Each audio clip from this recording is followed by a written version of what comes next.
Kleemann 2003. Alien Initiations. The Planetary Tale in Myth and Prophecy. Harald Kleemann. 1 of 338.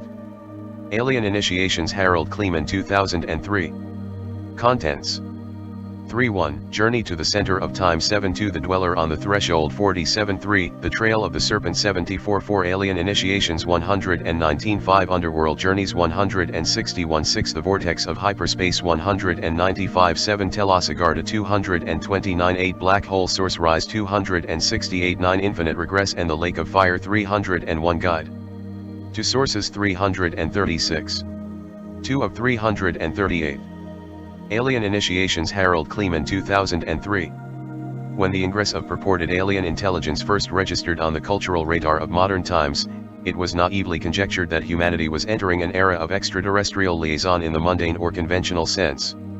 A century of anomalous exposure and the exfoliation of attendant mythologies, however, have radically redrawn the contours of a mystery, which, owing to its elusive and paradoxical nature, is quintessential of all mysteries. Whatever the ilk of the ghostly, the numinous, or alien other, it calls into question the very foundations of the rational edifice, of the evolutionary and historic paradigm, underpinning the secular notion of human identity. The questions it raises are perennial and primal. It is central to an understanding of the universal given, and so to the question we shall ask in these pages: what, in a nutshell, is the human story? In a world of conflicting ideologies, of cultural ferment and a rampant globalism, this question becomes one of singular urgency. The world is straining for a resultant, for a new order to coalesce around some post-historic utopian attractor. Yet before a species on the threshold of cosmic individuation irrevocably commits itself, it might advantageously review its options. Science tells us what is probable. History seeks to reconstruct what actually occurred.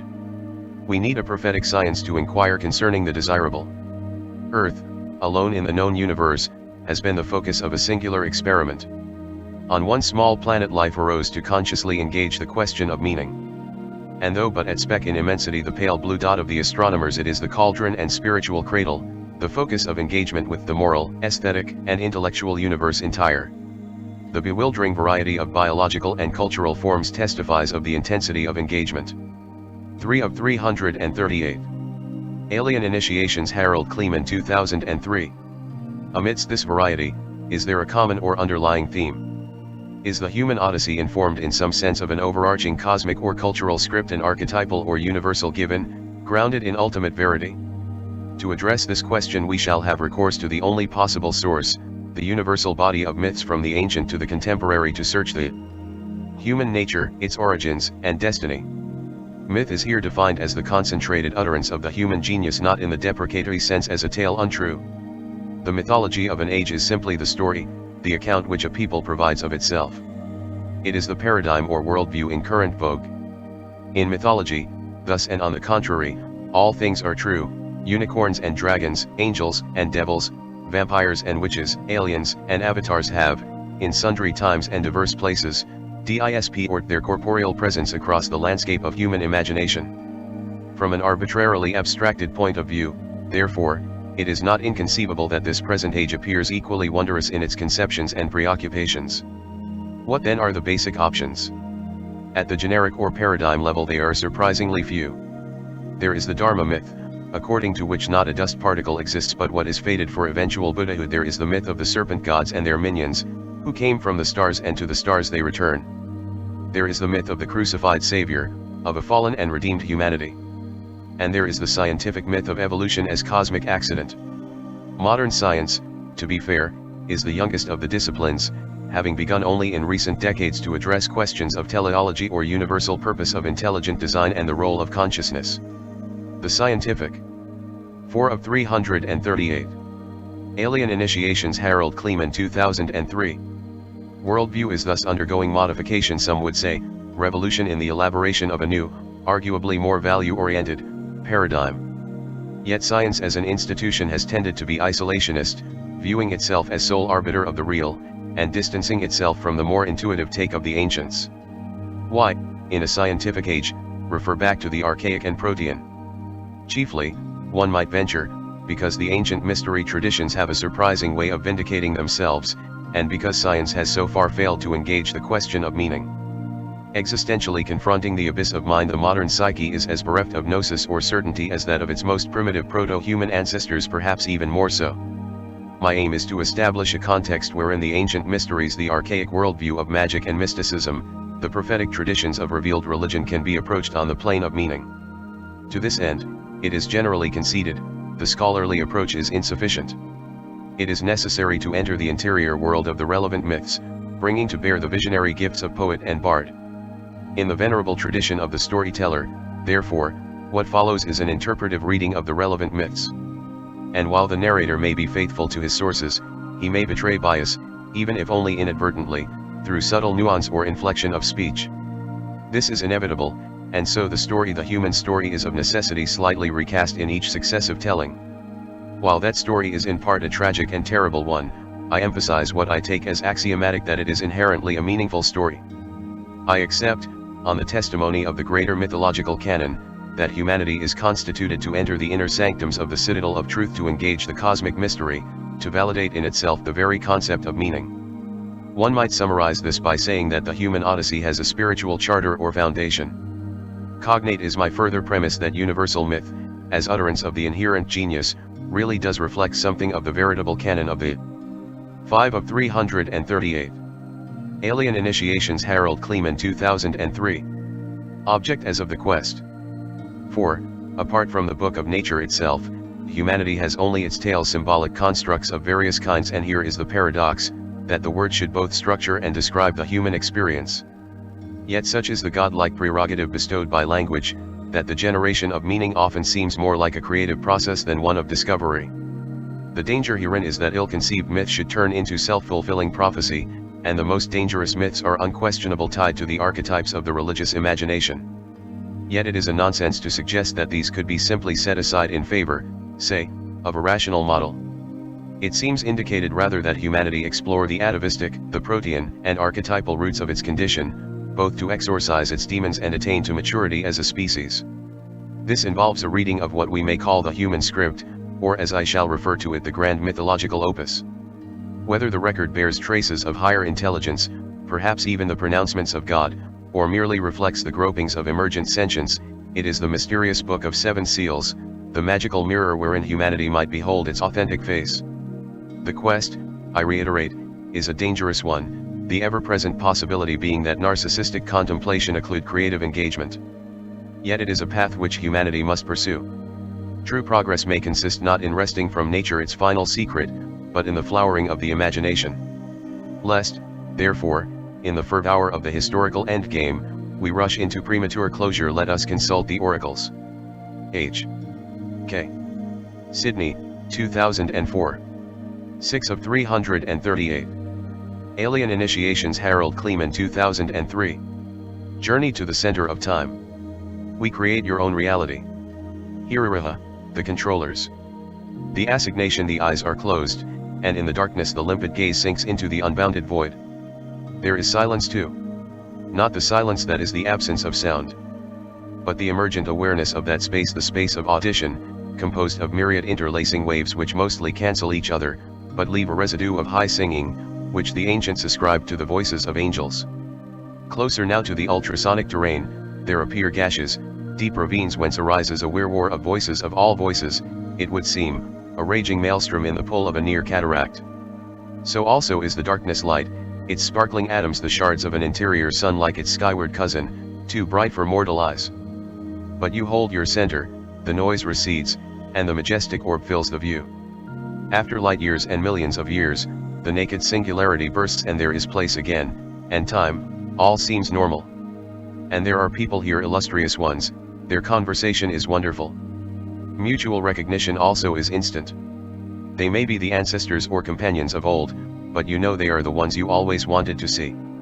The ancient legacy, the quest for the magical center, is a motif in shamanic tradition, which has not merely symbolic but practical application. Since earliest times the center, also the Holy of Holies, the dragon throne and axis of the mythical world tree, has been the acknowledged seat of vision and power, the central. 7 of 338. Alien Initiations, Harald Kleemann, 2003. Vortex in a conscious world, web of energy and information. As singular still point in a universe of interlocking wheels of time, space, cycles and seasons, it is redolent with ideas of transcendence and immortality, of godlike eonic contemplation. It is the quest for the center which informs the magical cultures of antiquity, cultures from the Ubaid and Proto-Sumerian to the classical Maya, characterized by a magical paradigm, which provides the rationale for their monumental legacy in hieroglyph and stone. This quest, moreover, did not cease with the ancients, but evolved into the mystery traditions of classical Greece and Rome, of the Apollo-Dionysus dyad and the Eleusinian mysteries haunting the groves of Demeter. It became the inner secret of the Pythagoreans and Neoplatonists, and later of the Knights Templar, whence, upon the purge loosed against this order, it took root among coteries and cabals, operating in a more or less clandestine manner. It informed the arcanum of medieval alchemy, and is explicit in the worldview of such noted individuals as Fulcanelli, Nicholas Flamel, Basilis Valentinus, Theophrastus von Hohenheim, otherwise known as Paracelsus, and the Elizabethan mage John Dee. Nor did the tradition cease with the advent of the rational age, but a restored liberalism rather permitted the same to re-emerge into public view. It is, of course, questionable whether the ancient arcanum has been preserved in anything like its original purity, for already in Greek and Roman times a degradation of the mysteries was noted and deplored.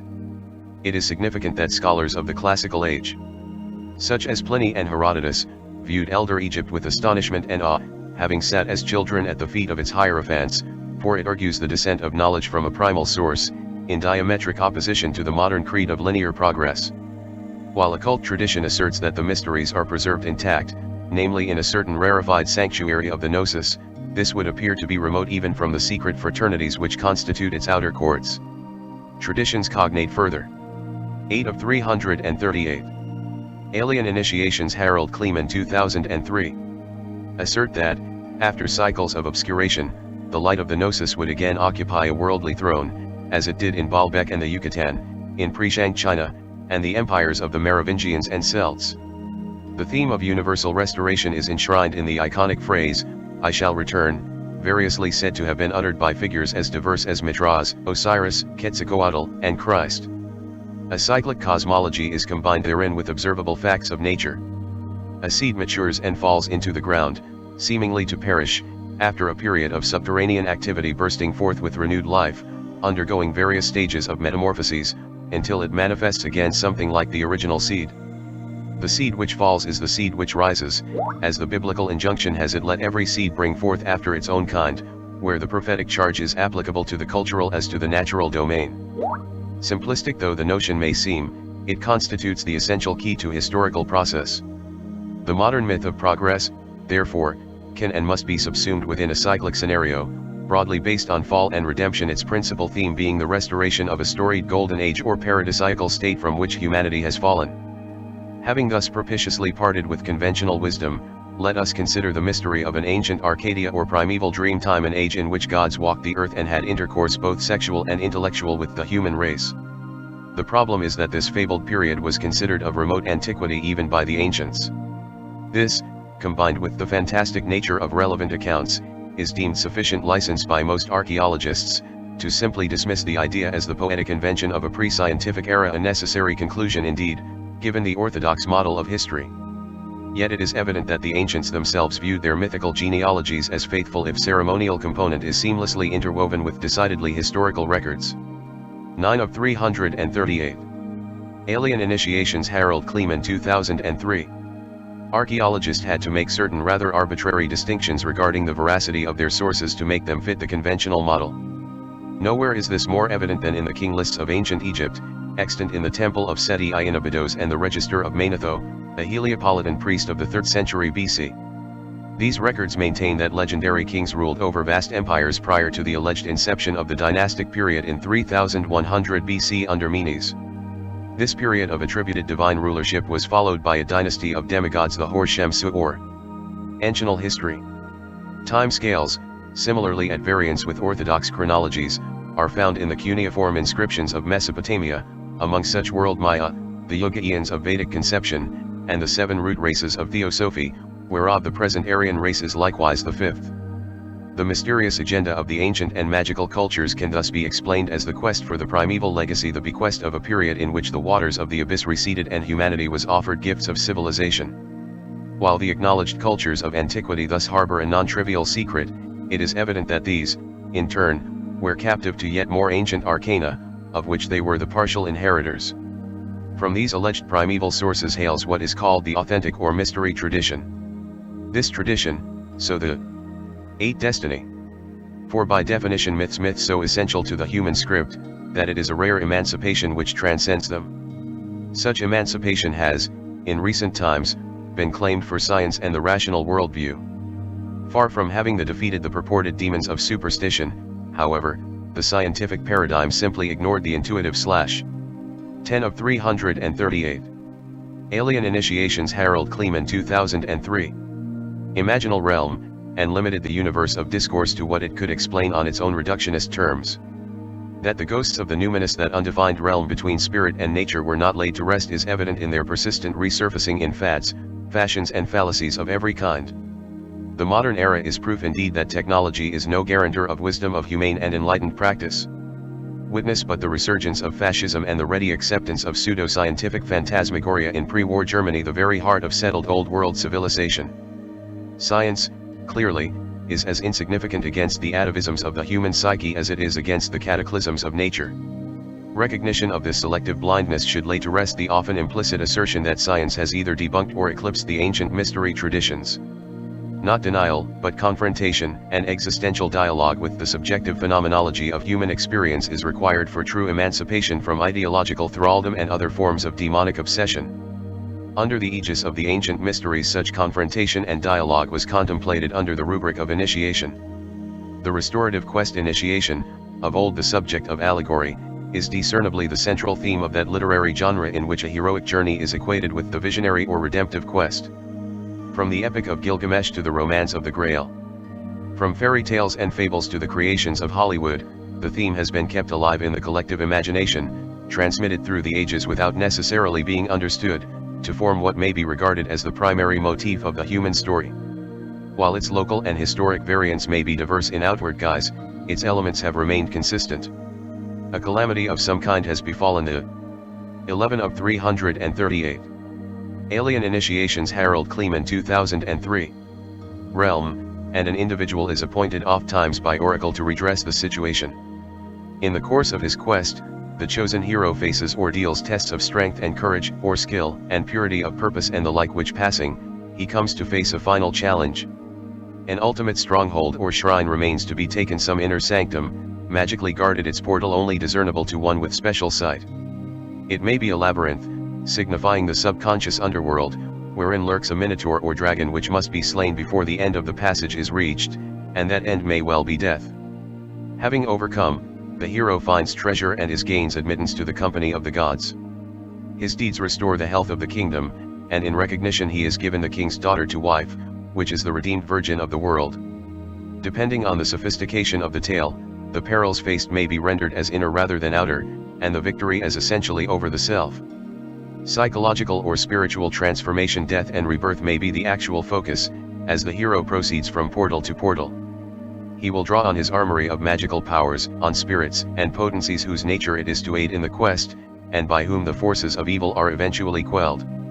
As such, he may come to realize, he is merely instrumental in the titanic battle between forces immeasurably larger than himself.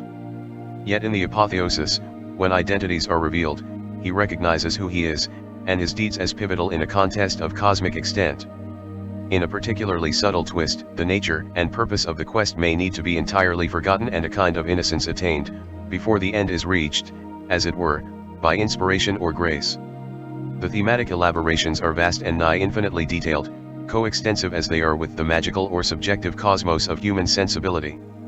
At the opposite end of the symbolic spectrum, far from the enchanted forests of gnomes, goblins, fairies, and elves, one finds the geometric 12 of 338.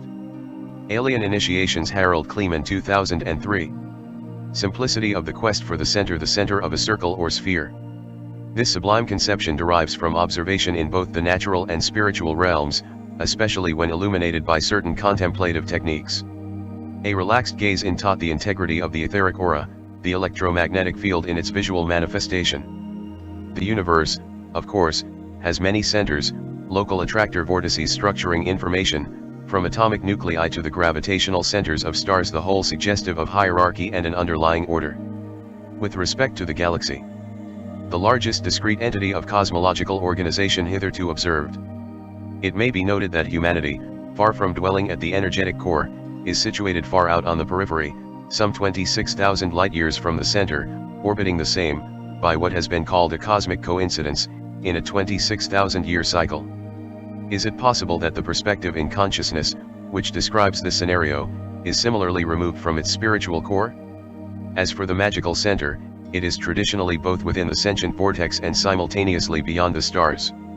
Successive cultures variously identified the Sun, the pole star, the star system Sirius and the heart of the Milky Way galaxy as their Elysium, abode of the gods and the point of origin and return. These external centers were moreover identified with psychic regions, and the stations of attainment in an inward journey of initiation.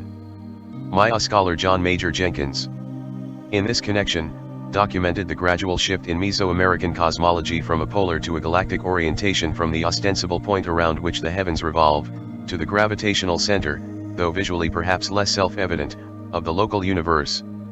While this is a remarkable achievement in itself, it further appears that the Maya were cognizant in some respect of the qualitative parameters which obtain in this region of the sky. Hieroglyphic texts, which describe the creation of the world, correlate with scientific theories concerning the existence at the galactic center of a gigantic black hole. 13 of 338. Alien Initiations. Harald Kleemann, 2003. Astronomical phenomenon at the core of which resides a singularity, a hyperdense object transcendent of space and time. Is there a legitimate connection, a connection beyond the symbolic, between this exotic region in the heavens and the transcendence which is the object of initiation? A clue, perhaps, may be derived from another example of astromysticism, as documented by Robert Temple in his The Sirius Mystery.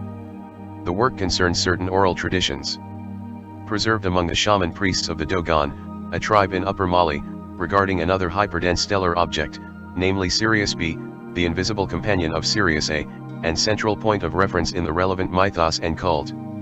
Invisible to the human eye, Sirius B was officially discovered in 1862, using an 18½ refracting telescope, and only in 1970 was it successfully photographed. Ancestral lore of the Dogon, however, includes knowledge of its 50-year orbital period, as of its great density, the same making it one of the heaviest objects in the known universe. Again, there is the curious correlation between loci of mystic association and astronomical objects of immense gravitational pull. Such examples, moreover, according to Zulu historian Credo Mutwe, are but isolated instances of the pervasive cosmological knowledge, which is part of the universal shamanic legacy. Like Eric von Däniken, we may ask at this point, how did the supposedly primitive ancients obtain such knowledge? Von Däniken, of course, went on to provide his own solution, essentially the nuts and bolts hypothesis of alien visitation, which he popularized in the 60s. Without necessarily discounting the scenario, can we formulate a rationale less contingent upon the circumstantial, a rationale alike more subtle as it is far-reaching in explanatory power? Is there conceivably a traceable correlation between inner and outer space, so that gnosis of one realm extends to the other? Could the ancient seers, under effort of intense concentration, project their consciousness far out into the 14 of 338. Alien Initiations. Harald Kleemann, 2003. Cosmos, thereby engaging quite literally in a form of astral travel? Or does the shamanic journey, aided perhaps by powerful hallucinogens, lead to psychic regions which precede the bifurcation into mind and matter, into ancestral terrain, where galactic formation comprises a stage in the foundation of consciousness? As apparent from the wider literature of the visionary experience, though the journey be intrapsychic as well as interstellar in orientation, it was not undertaken in a context of duality, the noted divide into an inner and outer world, as underlies the modern intellectual ethos. To the magical sensibility, rather, these worlds are seamlessly connected in a quasi-hallucinatory whole, wherein mental and geographical coordinates are largely interchangeable. It is this, from our perspective, exotic conception which underlies the qualitative sensibilities of the ancients, and which must be assumed in elucidating their secret doctrine. It then becomes apparent that the ancestral link to the stars was no mere poetic invention, but that, from the integral viewpoint, inner and outer space form an organic functional whole.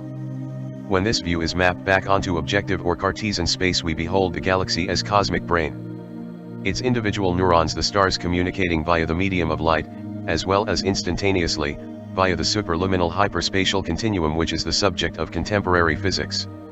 We see consciousness predicated on interstellar space as much as on the intracranial space belonging to the hominid bips with which we have to do. In mythic lore, moreover, celestial constellations correspond severally and precisely to the religious and scientific constellations of the psychic firmament, somewhat in the manner that regions of the brain are said to be functionally specialized.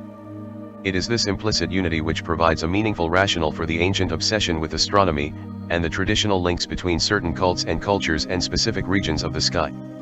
Evidently these links were not of fancy but actuality, the subject of a subtle sensibility now largely lost, thus. 15 of 338. Alien Initiations Harald Kleemann 2003. Allowing for the principle of knowledge from the stars without necessary recourse to ancient astronauts in the prosaic sense. If this seems far-fetched and the pun is apt, it should be remembered that the Earth is not the closed system it is sometimes imagined to be. The Sun provides the energetic information which fuels the biological process, and the pull of lunar tides on the physiological process is well known. The concept of symbolic information from the stars merely extends the scenario into the realm of consciousness, by no means a radical step given the assumed consistency and continuity of nature. Nor is it necessary to think entirely in terms of causality of astral transmissions or mysterious communications. A better theoretical foundation may be found in that class of ideas which posit an underlying reality behind the world of phenomena, something akin to the implicate order of physicist David Bohm, wherein seemingly disparate objects and events are embedded and deeply correlated. Enshrined in the Hermetic dictum, as above so below, this structural and thematic continuity is axiomatic to the initiated worldview, wherein the human organism is viewed as microcosm, the repository and concentration of universal process as a whole. Esoteric tradition, notably that pertaining to the Hebrew Kabbalah, furnishes an entire catalogue of secondary correspondences, among spiritual essence or core in hieratic texts of ancient Egypt, the Kabs. Man is described as not merely a creature of earth and dust, but as a stellar daemon, his psychic constitution the eidolon and sheath of a star. Whether the attribution is viewed as metaphor or descriptive fact, it may be mapped in remarkable detail. Stars have their individual chemistry, magnitude, density, and luminosity. They are born, they mature and die, proceeding through several discrete developmental stages. With their nuclear fuel exhausted, they become burnt out, sometimes expending themselves in a final burst of glory as a red giant or supernova. The dispersion may be total, or 16 of 338. Alien Initiations Harald Kleemann 2003. One of two further possibilities ensues. Depending on the original stellar mass, a star either becomes extinct as a black dwarf or continues as a neutron star. Neutron stars, also called white dwarfs, are small but extremely dense and heavy objects which have collapsed inward under their own gravity, to continue, as it were, the process of stellar alchemy on a more refined level. Pulsars are said to be rotating neutron stars, which, in addition to light, emit pulsed radio signals. Significantly, if the stellar mass exceeds a certain threshold, the inward collapse is not stayed, but accelerates toward a so-called black hole. Black holes are gravitational vortexes so intense that nothing, not even light, can escape their event horizon. Beyond or within this event horizon, moreover, lies the singularity, a point at which space, time, and conventional physics cease. The parallels between stellar evolution and the human psyche in the course of initiation are reflected in the iconography of the magical tradition, wherein one, having formed the link with his daemon, the genius, or guardian angel, is called a solar adept. Such individuals, whose lives shine with more than usual intensity, are popularly referred to as stars or superstars in their field of endeavor. Beyond the mere solar adepts, however, are the masters, those individuals, who, having traversed the abyss of mind, are identified with the galactic center and the transcendent regions beyond the singularity. Like the rarefied radiation emitted by black holes, the light of such personages is typically perceived as darkness so far is their point of view removed from the ordinary or consensual. The curious focus on stellar objects of great density for the Maya, the galactic core. For the Dogon, the neutron star Sirius B, can thus be explained in terms of the visionary or shamanic journey, wherein these locales are perceived not only as dense in information, but as hyperspatial portals to transcendent states of consciousness. The shamanic journey into the galactic black hole is 17 of 338. Alien Initiations Harald Kleemann 2003. Thus the cosmological correlate of the psychic journey to realms beyond time, space, and mind. It will be readily apparent, moreover, why this psychic and cosmic center was sought of the ancients. For quite apart from personal emancipation, attainment thereof marked access to the archetypal or logoi plane of deliberation, from which the mind, and by implication all minds, are ruled.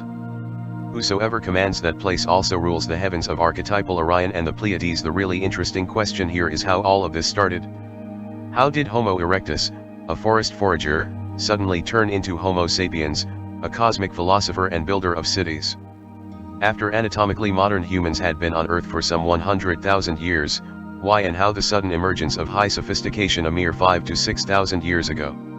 Conventional anthropology has staple recourse to a scenario of gradualism, natural selection, random mutation, trial and error, a lucky break now and then, without a compelling explanation for the sudden cultural explosion in the late Neolithic. In addition, it is theorized that early humans supplemented their meager scientific knowledge with poetic fancies and thus arose mythology. Somewhat more specific is the thesis of evolutionary theorist Terence McKenna, who proposed in Food of the Gods that Paleolithic nomads of the African plains, due to a diet of psilocybin-containing mushrooms, could discern new orders of nature and converse with their inhabitants. Anthropologist Jeremy Narby states in The Cosmic Serpent, DNA, and the Origins of Knowledge that the psychedelic state is indeed productive of objective and verifiable knowledge, although subjectively the information may derive from the 18 of 338. Alien Initiations. Harald Kleemann, 2003. Discourses of tutelary deities and other visionary orders of being. A common experience reported in this context is that the universe is composed entirely of language or meaning, and that humans have the capacity to engage in direct conscious dialogue with diverse orders of nature, as suggested in legends of the Orphic variety. All that is required is some kind of trigger or catalysts, in this case the psilocybin molecule of certain fungi, and the mind of nature becomes apparent.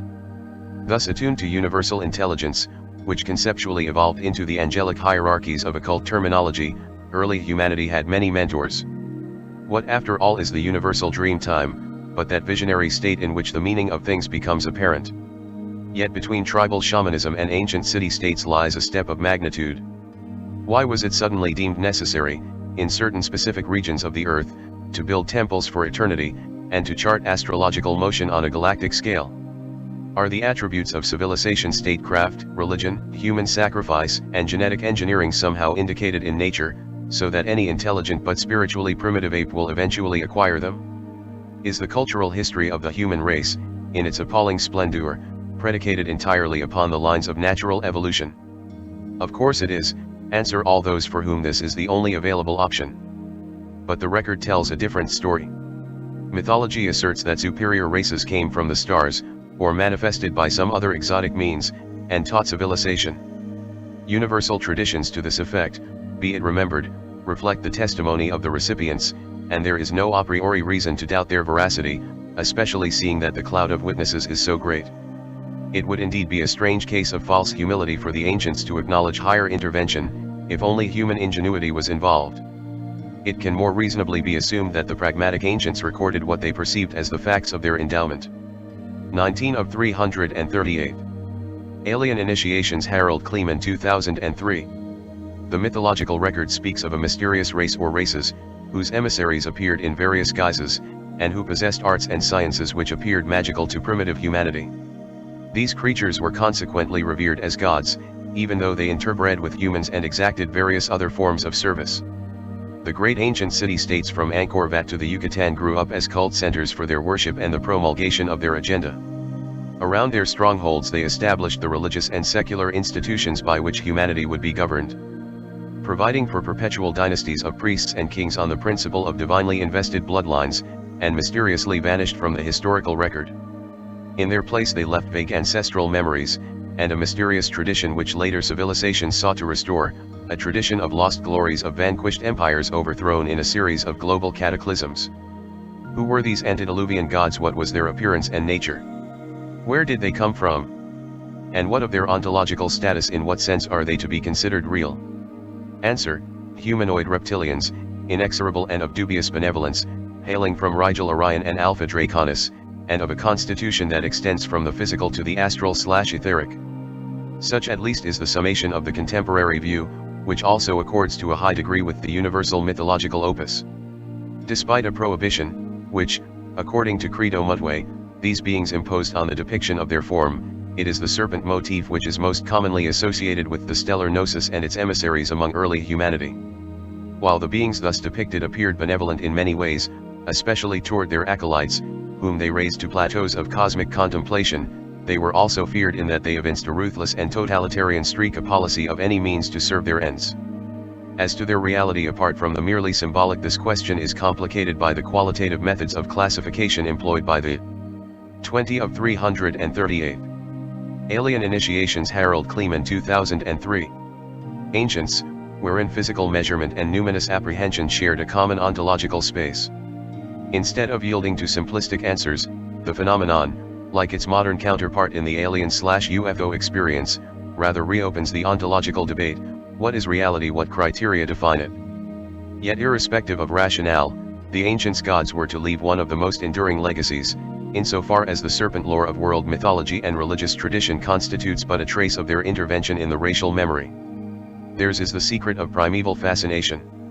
Their influence the prosaic and unequivocal explanation for the ubiquitous serpent and dragon motif, as found throughout the ancient world, and transmitted through heraldic insignia, although its meaning has receded into the lower recesses of the collective unconscious. Yet even today the serpent remains as a popular icon of subtle gnosis, virility, and strength. As to for his erstwhile habitations, the temples, pyramids and megalithic fortresses, they pose a mystery to this day. Despite this symbolic saturation, however, or rather because of it, the primal fact of the alien encounter has long been effaced from conscious memory. Shrouded in ultimate Freudian forgetfulness, it is the mother of cultural dissimulation, the original taboo. To speak of it, verily, is to stir Leviathan in his lair. It offends against the good tone. To conjure the dragon from the deep, it literally causes the hair to rise, as observed in the biblical book of Job. One would think the deep to be hoary. Religious and folkloric traditions tend thus to be hypnotic/soporific agents, instead of opening the floodgates of recognition. The same holds for popular entertainment around the theme, which desensitizes through overexposure, in the words of the mystic poet Selma Olanta, to conceal with enchantment the primal remembrance. Religious and cultural traditions nevertheless reflect various forms of accommodation with the mythological serpent. And there is some controversy regarding the moral nature of this symbolic and conceptual beast, so that it is variously revered, demonized, and held in ambivalent regard. Cause of this. 21 of 338. Alien Initiations. Harald Kleemann, 2003. Confusion is the emergence of certain other spiritual traditions, apparently conceived more or less in opposition to the draconian ideal with which the serpent is often associated. One such is the tradition of the Elohim, whence arose Yahweh, the supreme deity of Judaism, which grew from an obscure patriarchal cult into the messianic world religion centered on the figure of Jesus Christ. The other main branch, contesting the deity of the serpent, is the pan-Asiatic mystical one, yet with qualification. The further east one comes, the less the serpent or dragon appears as a symbol of malevolent augury. To the subtle mindset of Sino-Japanese mythology, it is rather an auspicious emblem, signifying sprightliness, strength and virility, wisdom and longevity. Chi meridians, as of acupuncture, as the telluric currents of geomancy and feng shui, are regarded as manifestations of the dragon, as indeed are all phenomena in general. In the mystic lore of the Indian subcontinent, a similar conception prevails. The Kundalini Shakti, or serpent power, is the psychosexual force, which permeates the universe, as it sustains the individual. It manifests in the erotic impulse, as in every other form of creative energy, up to and including the highest forms of contemplative trance.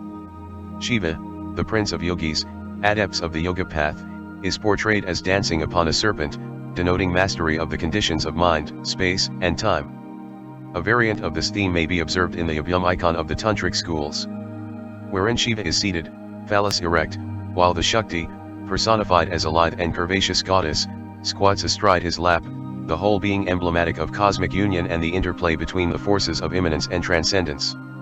The religious traditions, in short, have their respective way of dealing with the head, as is Shiva, suggestive of a subduing as of a degree of interplay or symbiosis. The Buddha, meanwhile, without so much as lifting a finger, st, in his avatar of the Archangel.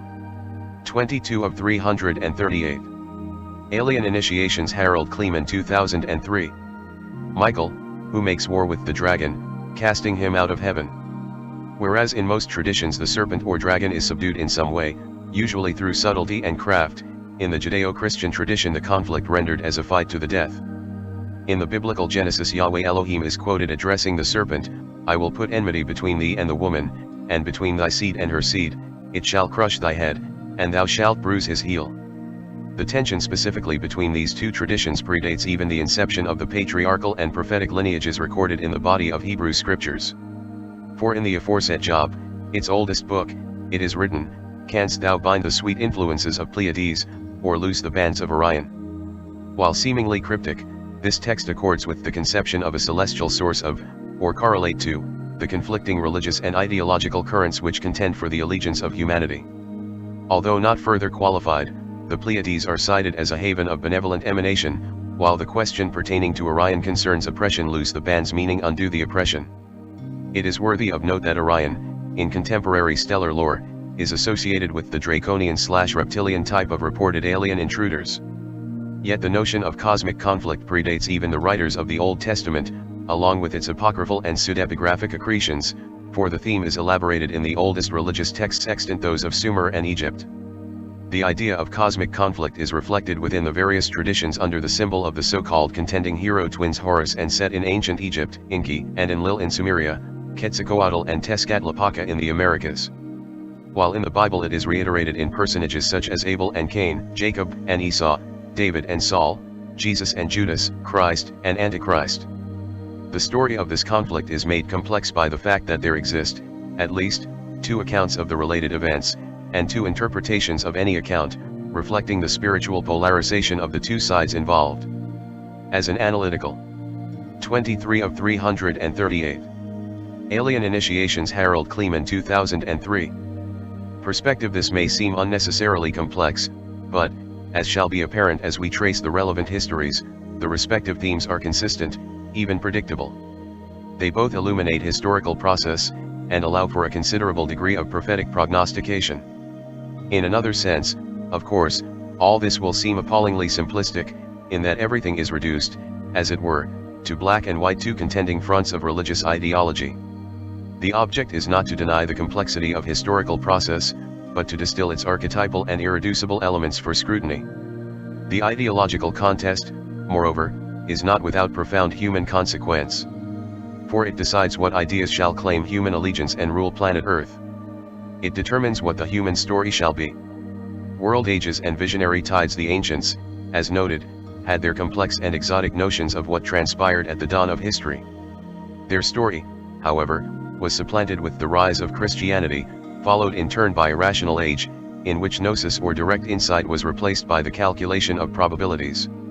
Its ethos favored the notion that the simplest explanation of anything is the best. Yet the search for ultimate simplicity led to a philosophical impasse in esoteric parlance, the infinite regress of the abyss, and essentially the recognition that the rational domain affords no ultimate foundation for knowledge. In the resulting cultural void, the while, there are signs that the old gods are returning, bringing with them the old stories, to advance again the old agenda in a manner overt and tangible. To place this development into historical perspective, it is necessary to go a little into the doctrine of world ages and the collective process of initiation. Four distinct cultural types have evolved in response to the human condition. Four paradigms may be distinguished which inform the quest at the archetypal level. They are shamanism, magic, mysticism, and science/religion. 24 of 338. Alien Initiations, Harald Kleemann 2003. The last mentioned being that hybrid of rational inquiry and metaphysical dogma, which obtains since Descartes split the sensate universe into two incommensurate halves.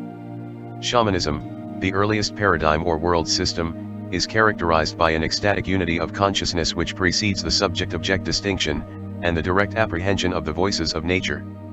The cultural style of Stone Age hunter-gatherer tribes is grounded in the value system of glandular bliss and ecstatic vision. The organism, in deep correlation with the cosmos, moves along the line of least resistance, and the mind is safely tucked away in a pageant of the language of telepathic DNA.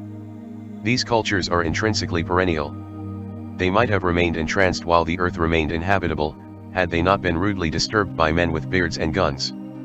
Conceivably, they also might have found a way to migrate to the stars, given the efficacy of their unobtrusive and minimalist technology.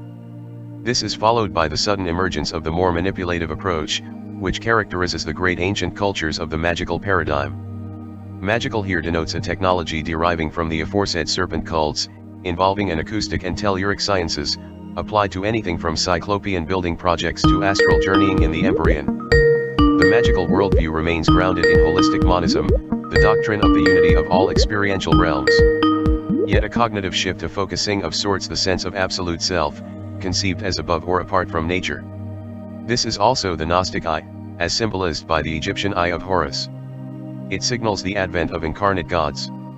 The period in question accordingly saw the traditional council of elders replaced by an absolute monarch high priest, god, and king, on an elevated throne. 25 of 338. Alien Initiations. Harald Kleemann, 2003. Observing the karmic consequences, and foreseeing the horrors yet to come, the more subtle contingent of alien gods established the foundation of mysticism. Taking the bull, as it were, by the horns, the mystic school or paradigm seeks to solve the existential problem by transcending thought, mind and world, in the trance of samadhi identification with the primary clear light of consciousness. From quasi-shamanic roots this approach evolved through Hinduism and Buddhism into ultra-refined and abstract Zen. Curiously and significantly, the mystic Dharma ventured east from India to China and Japan toward the rising of the sun, the symbol in the natural world of human consciousness. This West Sumer, Egypt, Greece, Rome, Spain, Flanders, Great Britain, and the Americas, where, perched on the west coast over the abyss of the St. Andreas Fault, now congregates every cult since the expulsion from paradise. Of the magical cultures some vanished as mysteriously as they arose, while others became enfeebled and succumbed to the new current of monotheism, which gained momentum through the rise of Christianity and Islam. It was the institutionalist and intolerant form of the former, which essentially suppressed the ancient knowledge for nigh 1,000 years. During this period the candle of civilization was kept aflame by the greater Islamic empire, while Europe burnt witches and celebrated masses for the dead. While the Renaissance saw a revival of ancient and classical ideals, it soon became apparent that it was the rational philosophy of Greece and Rome which informed the new current, while the knowledge of greater antiquity receded further into obscurity.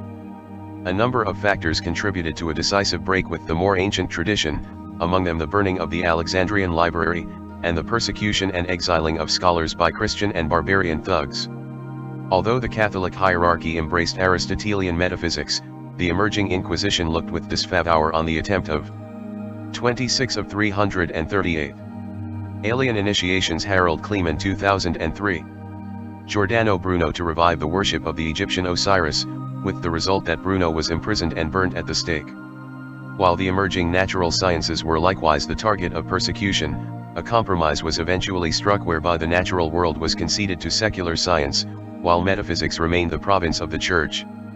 Thus, with rational inquiry deprived of its metaphysical foundations, and religion deprived of material relevance, the stage was set for the meteoric rise of materialism. Concurrently the mind-based sciences of the behind a wasteland of aborted dialogue between science and the humanities. Modern science, like the biblical seed in shallow soil, thus developed at an unprecedented pace because it has no root.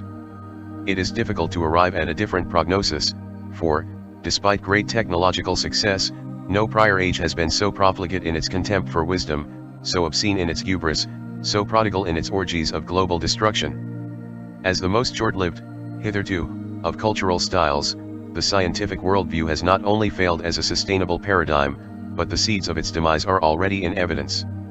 These lie not merely, or even primarily, in its capacity for abuse, but in the curious fact that the reason, and thus the rational paradigm, carried to its logical conclusion, ends in undermining itself. The analytical method leads to infinite regress, to the abyss of radical doubt, and quite often, to the epitome of unreason. This being recognized on a more or less intuitive level, the rational age is effectively past, and a new cultural logos, that of the integral paradigm, informs the zeitgeist on the archetypal plane. This paradigm is one of cultural fusion, as is evident in the popular resurgence of things archaic, exotic, and occult, a phenomenon decried by defenders of outworn orthodoxies who warn of an imminent return to pre-scientific barbarism. It already happened once, as the late Carl Sagan points out in This Demon-Haunted World, it could happen. 27 of 338. Alien Initiations. Harald Kleemann, 2003. Again. In view of the atavistic forces unleashed, the danger is perhaps not to be underestimated. Yet what the critics fail to recognize is the inevitability of the process, which represents not merely the striving of the human psyche for wholeness, but also the fruition of spiritual or ideological seeds which was sown in the antediluvian dawn of civilization. At its core, and at its best, the new Renaissance is driven by a more inclusive paradigm, which retains the values of scientific method while subsuming these within new hierarchies of sensibility. Central to this process is the modern revolution in consciousness, broadly speaking those developments in science and popular culture by which consciousness is restored to its preeminent place in the phenomenology of human experience. The most important question to emerge in this context is that of the role of mind or consciousness as the magical theater in which the cosmic and human drama unfolds. To what extent is reality determined by consciousness? Is the ghost in the machine? Does mind subsist within nature, or is nature all in the mind? Renewed existential engagement with these questions, while signifying a stage in the evolution of consciousness itself, also indicates a return of the ancient magical or mystic paradigm, wherein the universe is attributed to a conscious creator and humanity has mysterious part in the act of creation. The notion of cyclic return, coupled with the immense acceleration that now obtains in the cultural sphere, suggests that within present lifetimes the practical secrets of the ancients shall be restored and perhaps even surpassed. This idea, through a new literary genre, its readership enthralled by a sense of imminent disclosures, has gripped the collective imagination, where it is often associated with notions of apocalyptic hue.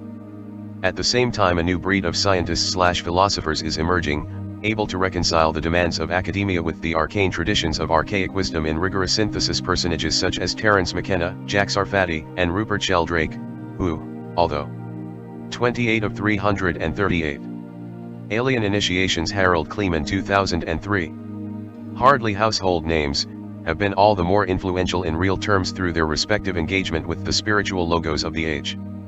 World ages, according to ancient cosmology, are predicated on large-scale astronomical cycles, the slowly shifting configuration of celestial bodies in relation to each other and the Earth. The vision of galactic space as cosmic brain is thus infused with a dynamic quality, whereby the motion of the stars lead Christ of Osiris or Quetzalcoatl is identified with specific astronomical correlations. It is evidently not an individual, but a type of consciousness or energy which is anticipated, something which only manifests in its season of manifestation. This, in turn, leads to the realm of eschatology, visions of the cultural and cosmic endgame, of ultimate redemption, restoration of legacies past, and of historical closure. A theme which finds expression in prophetic Christianity is the release from the cycles of time itself, a redeeming of time back into eternity. The Apocalypse of St. John, for instance, speaks of a mysterious seventh angel, at the sounding of which there shall be time no more. This unfolds against a broad visionary canvas of revelation and the bodily ascension of the faithful. John, having been summoned to come up higher, finds himself confronting the cosmic center, a throne set in heaven and one who is seated thereon. A prophetic vista then unfolds, wherein all time is seen in an instant, as from a place perpendicular to, and, as it were, at the center of time. It is this trans-temporal perspective which constitutes the key to the symbolism of the apocalypse, where events widely separated in space and time. Terence McKenna entertains a similar concept, regarding historical process as the shockwave of the Eschaton, the transcendent object at the end of time, its emanation propagating backwards and forwards through time, though essentially from a still point outside of time. The Eschaton is thus both end and 29 of 338. Alien initiations, Harald Kleemann 2003. Beginning, the Alpha/Omega of Platonic idealism, a universal attractor beyond manifest nature, which yet informs and compels every atom thereof. The shamanic or mystical quest for the universal center may thus be regarded as an evolutionary shortcut, the realization of certain qualitative states in consciousness which anticipate the tendency of the universe as a whole. While an infinitude of visionary worlds may be encountered throughout this quest, its evident objective consists in a vantage point transcending the worlds, a point of reference beyond the conventional categories mind, space, and time. This, according to the Asiatic schools of mysticism, is the way of liberation of Dhyani Kohans or self-realized beings, and the nirvana of the Buddhas. But along this path also lies the appropriation of the magical powers. The dragon throne and imperial courts, ramparts and obelisks ascend skyward. From his seat at the center of Mount Meru, Indra, chief of Asuras, hurls his Vajra thunderbolts upon hapless earth.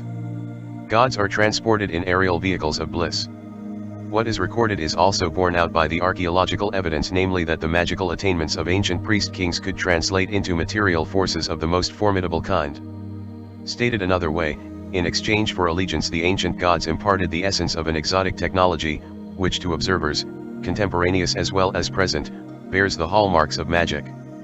From the flying chariots of the Mahabharata to the astral portals of megalithic Egypt, the ancient legacy bears evidence of a non-trivial secret, which has not yet been disclosed to the modern world. Given the visionary context in which the arcanum was to unfold, it is further evident that relevant technologies were not perceived as ideologically neutral. Their pursuit and objective rather comprised a religious quest, in essence the worship of the seminal intelligences, usually in the form of the 30 of 338. Alien Initiations. Harald Kleemann, 2003. Serpent or dragon or some humanoid mutant thereof. Nor did the cult of the serpent enjoin vain ritualistic rigmarole, but an agenda was imposed of the entities invoked, calculated to further their influence. In accord with certain spiritual principles, the initiate, through requisite yogas, through vigils and austerities, became identified with the serpent, the human focus of its powers and point of view.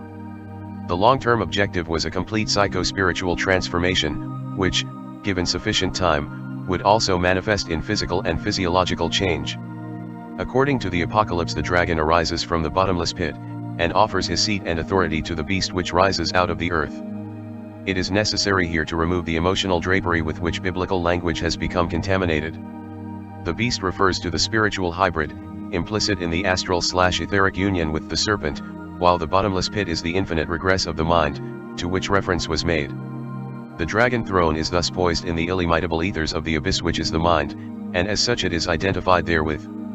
And Elohim said, "Let there be a firmament in the midst of the waters," which is to say, an apprehension that the dragon is not intrinsically identified with any world. It has no soul, whence the Faustian pact wherein the devil barters for the soul of his charge. It is the spirit of analysis and imagination, in Greek mythology chaos and pan, all begetting all destroying. It is Alastor, the spirit of solitude and wanderer of the wastes, according to the book of Job, a fugitive and vagabond in the earth.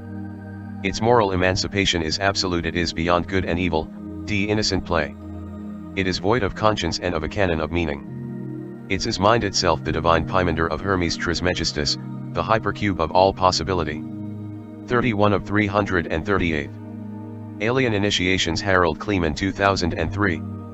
Its demands upon the initiate are rigorous, even radical, whence, historically, a degree of ambivalence toward the serpent has always been in evidence, as well as long traditions of détente, compromise, and mutual accommodation. By some accounts, provided the dragon obtains a sacrificial virgin once a year, it agrees not to despoil the realm. Such is the tenor of cultural memory concerning the draconian overlords which ruled the earth in mythological times. Fascination and fear, inextricably mingled, defines the psychology, as does a natural human tenacity to withstand the intruder and potential usurper. However one conceives of the serpent or dragon, its pull is the defining factor in the ancient world. Within a short period, historically speaking, it transformed the Neolithic tribal order into something else entirely, a condition in many ways bizarre and far from cultural equilibrium. Remaining tribal hunter-gatherer societies are of interest as the only cultural type on Earth which is indefinitely sustainable, having attained, as it were, to a state of perpetual harmony with its gods. All other known cultural types, by comparison, undergo the well-known cycle of rise, apotheosis, and decline, the causes for which must be sought, above all, in the egregore or thought form which rules a people at the archetypal level. There is, however, one other spiritual current with legitimate claims to perpetuity, namely the kingdom of mysticism. Changes of dynasty, political and scientific revolutions, have done nothing to curb or alter the flow of this ancient river, which, according to its own testimony, does not seek the attainments of this world. Yet from its Himalayan peaks of mental abstraction flows, paradoxically, not only the Dharma of liberation, but also the gnosis of the serpent. Both, by all accounts, derive from rarefied mystical states. Thus, while relevant traditions eschew the magical powers for their own sake, a symbiosis of magic and mysticism has been the norm from earliest times. It is, after all, the mental and moral emancipation which mystical attainment confers, wherein genius is conceived and brought to birth. While to mystical purists all 32 of 338. Alien Initiations. Harald Kleemann, 2003. Magic is black magic, many shades of gray are being entertained in practice.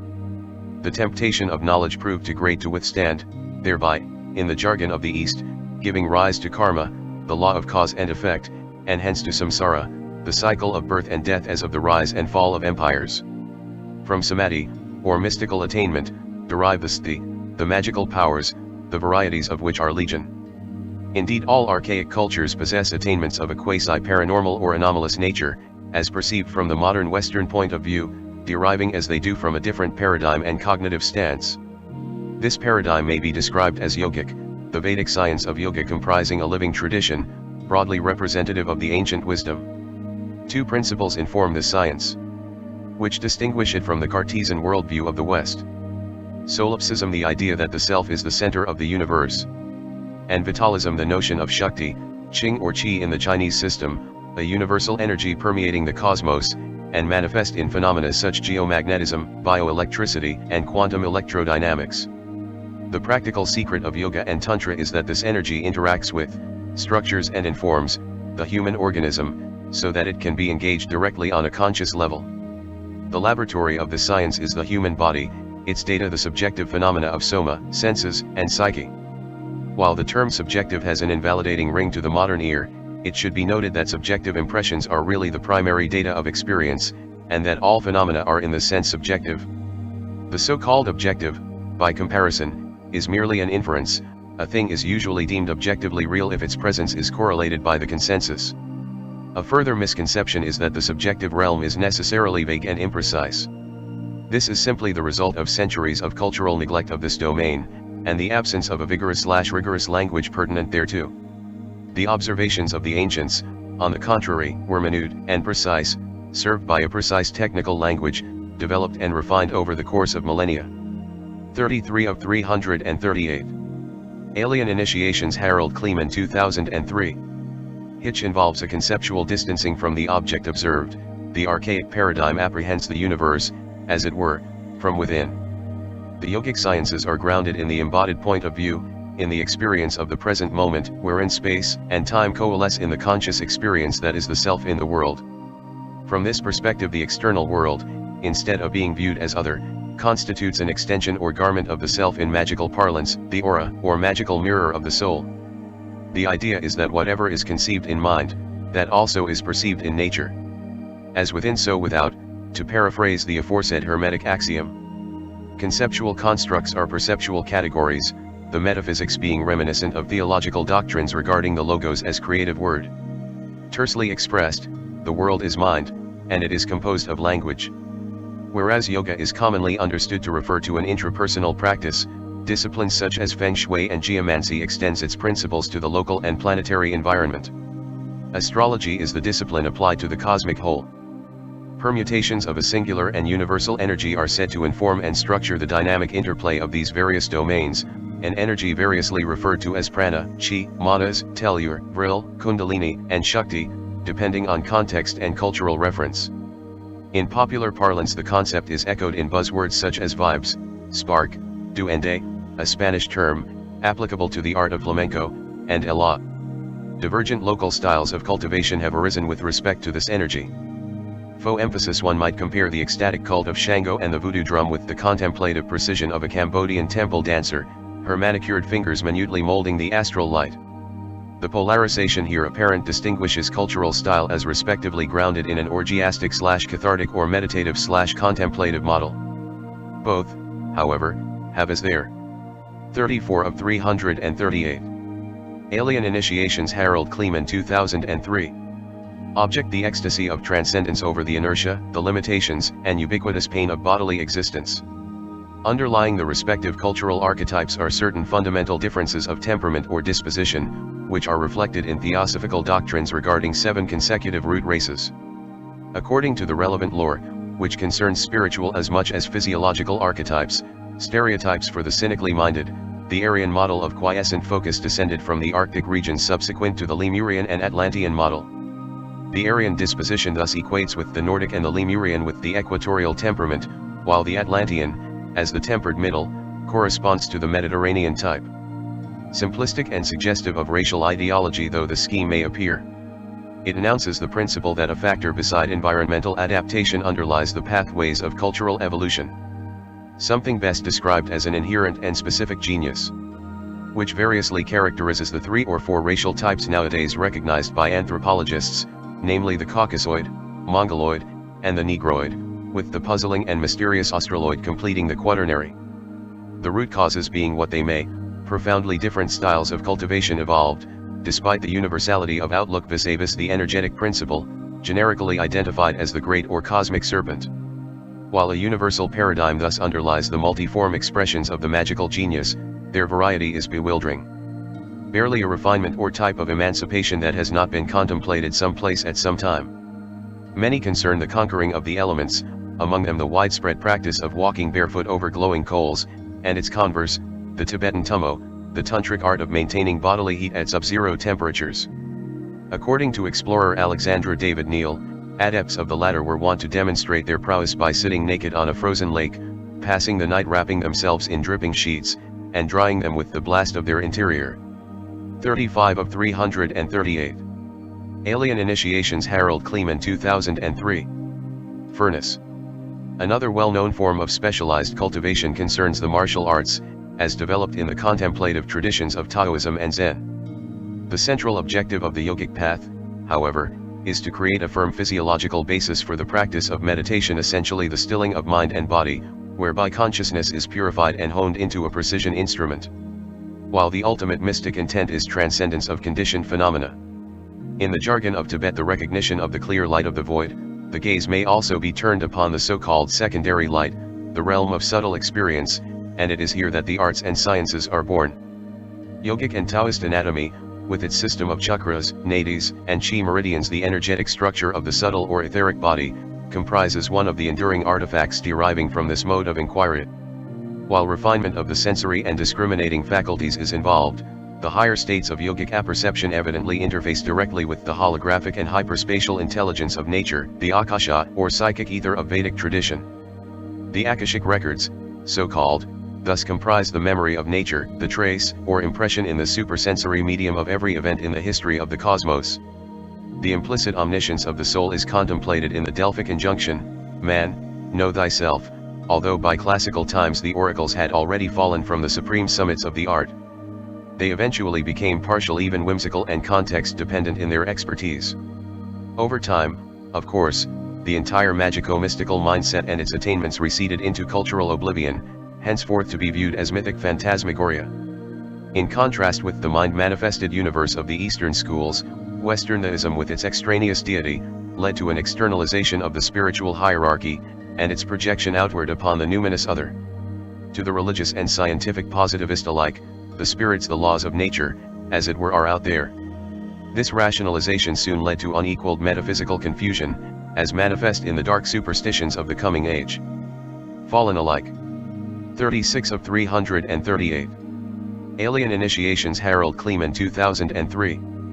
From the mystic heights, as from the faith revealed to Hebrew patriarchs, the emergent Holy Roman Empire descended into an ineffectual spiritism, founded upon the haphazard mingling of these opposing traditions, and further.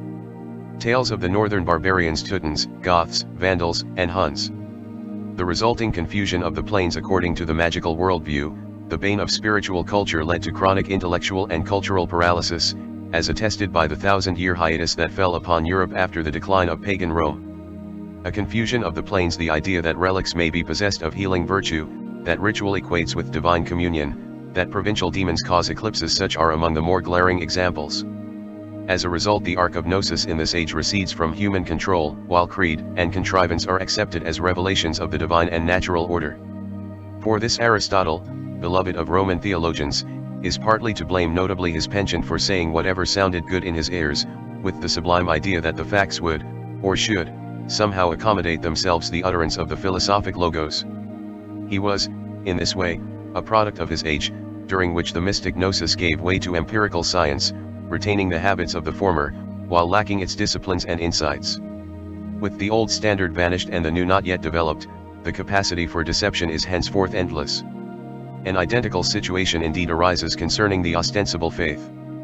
Although monotheism nominally reigns over the incumbent order, its God and Christ are mere myths, putative agents of arbitrary intervention instead of the angelic pillar of fire as documented in the Old and New Testament.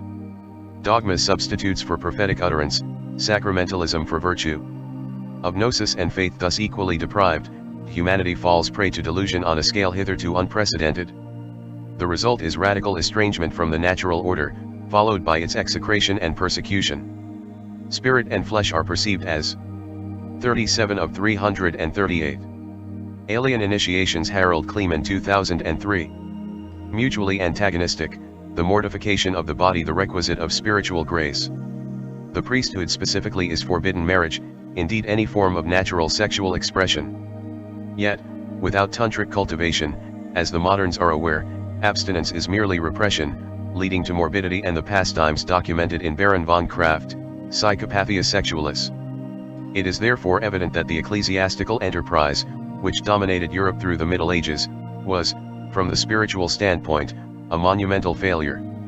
Equally unavailing in the great work of emancipation is the emergent rationalism.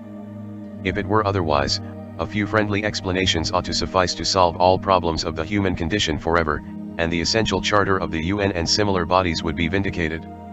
Yet it is evident that this does not obtain. While it may be argued that the human race, as a whole, has not yet attained to rationality, the prognosis cognate is nevertheless dubious. The reason, tending to ultimate scepticism, cannot advance a single positive proposition. A trans-rational object of necessity takes precedence in the skies of human imagination. The angel and the enchanter. At the end of time it is said that the law proceeds from the sanctuary.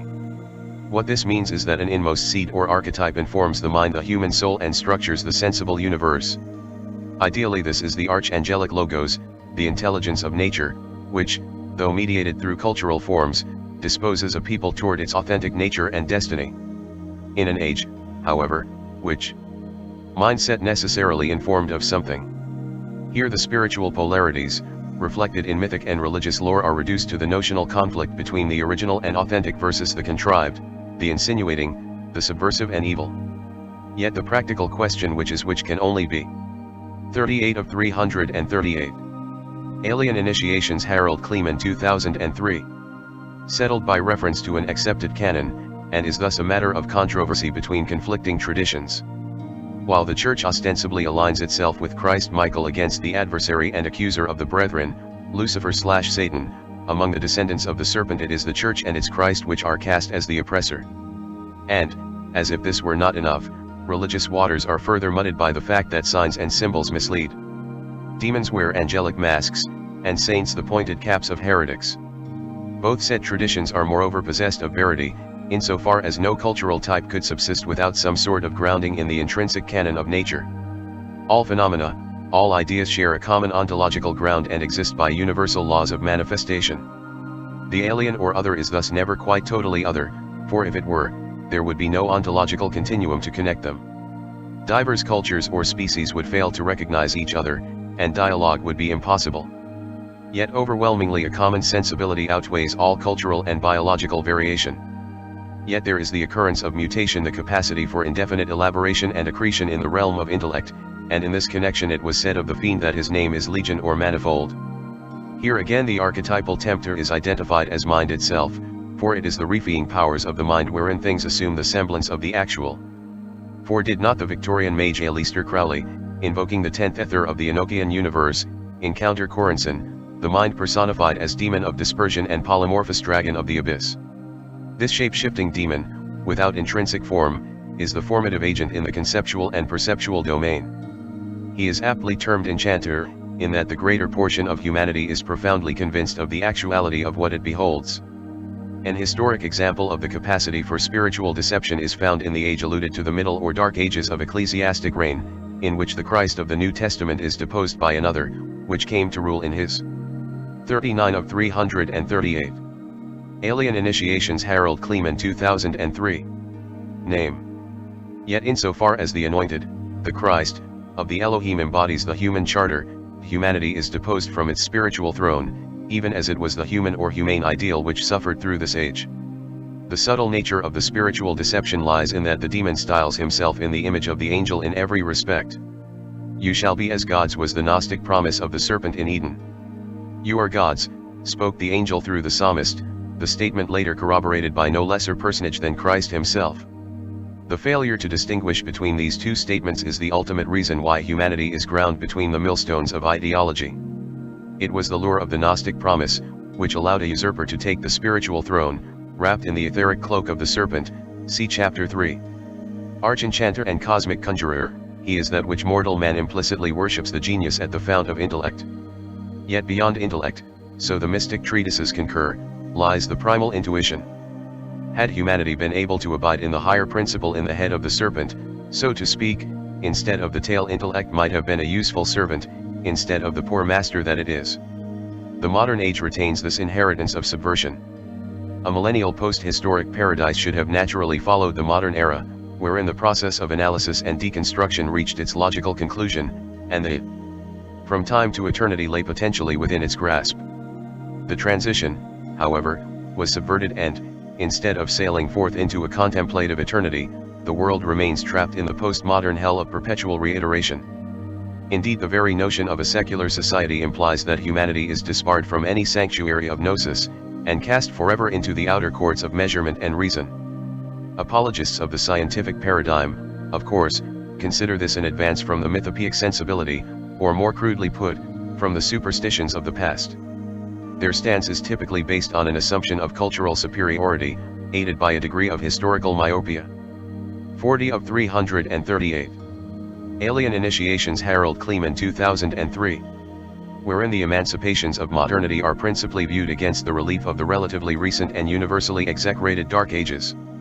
Insofar as insight into the archaic worldview is lacking, there is no basis on which the modern paradigm might be put into context. Like the myth of linear progress over time, the ascendancy of the modern age is simply assumed. What is merely one way of looking at the world has thus, undeservedly and by mere default, acquired the status of a metaphilosophy, the value system by which all ideas are implicitly judged. The mindset involved is rarely questioned. After all, it knows itself. The rational, analytical, reductionist stance to be the crown of evolution, the pinnacle of the possibilities of consciousness. Yet its naive empiricism has in the outer courts of sensory data and the cumbersome reason. Subject to the cross-currents of ideology and the hieratic suggestions which issue from the dragon throne, fueling the intellectual fashions which are heresy one day and orthodoxy the next. The dragon throne has thus stood in the midst of time, throughout the course of centuries, visible or invisible according to the currents of cultural persuasion, in its manipulation of the strings of destiny. While ostensibly the inscrutable processes in the archetypal spheres where reality is conceived, that these realms are accessible, subject to scrutiny and deliberation, is not part of the curriculum. Such knowledge is rather taboo, a secret of occult initiation, and thus a weapon of the so-called Black Lodge, the universal and generic conspiracy of totalitarian intent. The question of truth, of authority, or authenticity, highlights the subtle challenge posed by the spiritual quest, namely that to the subjective mind, especially in open and uncharted waters of metaphysics, almost anything is conceivable. Which of the proliferation of voices is that of the angelic logos? While guideposts of initiation have been in place of old, there remains the 41 of 338. Alien Initiations, Harald Kleemann, 2003. Question of interpretation. Because religious symbols cloak deception, the ecclesiastical stance is insufficient to resolve the matter. It is necessary to appropriate and engage the primal language of the inspired prophets, if one is to penetrate the secret sanctum and uncover the principal deceptions of the age. The fact that science, in the interest of rigor, distances itself from all preceding systems of knowledge, is significant moreover with respect to the idea of progressive world ages. For, in the spyglass of prophetic vision, its closed self-referential bubble is indicative of the seed stage of the tree of civilization, the age in which humanity harvests the resultant of its eonic tendencies. Modernity, the age of unprecedented change, is therefore not a resting place but a process, in theory the penultimate step towards a post-historic utopia. Concurrent is the notion that this process, the ever nearer approximation to the ideal, could theoretically continue forever. It therefore comes as something of a shock that it has already run its course. For what is modernism but the breaking of conceptual frames, the process of analysis and radical deconstruction in the quest for ultimate certainties? While inherently incapable of closure, has become apparent once it is carried far enough. It leads to a far more significant result, to wit, the recognition that certainty must forever elude the rational grasp, that infinite regress is involved, that the sceptical empiric method inexorably leads to the abyss of all-embracing doubt. Postmodernism is the intuitive recognition that this is the case. That the shockwaves of the Eschaton have propagated throughout the secular domain is evident in the many forms of engagement with the notion or essay the end of history as such. That is, the end point of mankind's ideological evolution and the universalization of Western liberal democracy as the final yin. The motif in a figurative sense is physicist Julian Barbour, who, in his seriously argued The End of Time. 42 of 338. Alien Initiations. Harald Kleemann 2003. Advances the thesis that time itself is an illusion, making his work If the Paradox Be Pardoned a quintessential product of its time. Conceived from yet a different angle is The End of Science, by scientific American writer John Horgan, examining whether the rational paradigm has essentially exhausted its charter. The list might go on. Philosophical and metaphorical usage aside, there are the voices of apocalyptic angst and the writers which address this phenomenon. Looks like this is the end, wrote Douglas Rushkoff in his Children of Chaos, surviving the end of the world as we know it, proceeding to list some 22 separate doomsday indicators which, singly and collectively, appear to spell the problem to the outmoded linear thinking of entrenched institutions. Salvation, he optimistically proposes, beckons in the perceptual modes of an emerging generation, in decentralization and improvisation, in creative anarchism, and a general chaos is good philosophy. However one takes the Rushkoff prescription, there is irony in that the best informed culture by its own surmise should languish from a lack of authentic vision. The paradox is all the more poignant in that we are inundated with a surfeit of visions. What is missing, however, is context, the unifying so that each and every atom of thought propagates in the universe of its own infinite trajectory. The children of chaos are hence the children of the abyss, whose task is the forging of an intuitive synthesis from the scattered debris of cultural deconstruction. The widespread sense that this is the cultural endgame evidently rests on the popular assumption, endowed with the sanction of academia, that there is nowhere else to go, that the reason represents the high point of human development in the realm of consciousness, and the final arbiter in the realm of ideas. The misconception is echoed by social critic John Ralston Saul, who asserts in Voltaire's Bastards, The Dictatorship of Reason in the West that 43 of 338. Alien Initiations. Harald Kleemann 2003. Since the Renaissance, humanity has but taken a single step, the espousal of the rational stance. On the surface this seems to be a reasonable view, a commonplace which needed stating, comprising, as it does, the essence of contemporary self-appraisal. But is this really all? Is this development, which can be traced back at least to the ancient Greeks, the whole story of modern civilization? An answer is furnished by way of esoteric symbolism, which assigns to the ruach, the lower, or reasoning mind, the emblem of the sword. This, as an aside, is consistent with etymology, for science derives from the Latin root scindere, meaning to cut, divide. To the higher mind the neshama and kaya of the Kabbalists, corresponding to intuition and will, the cup and wand are respectively assigned. Combined, these three yield a fourth, which is the disk, symbolic of the material universe. What these icons tell us, is that one cannot create by merely dividing, that the world rather is conceived by an archetypal seed, mediated through the intuition, and shaped by reason. Reason thus performs the analytical, quasi-inquisitorial function which is the basis of form.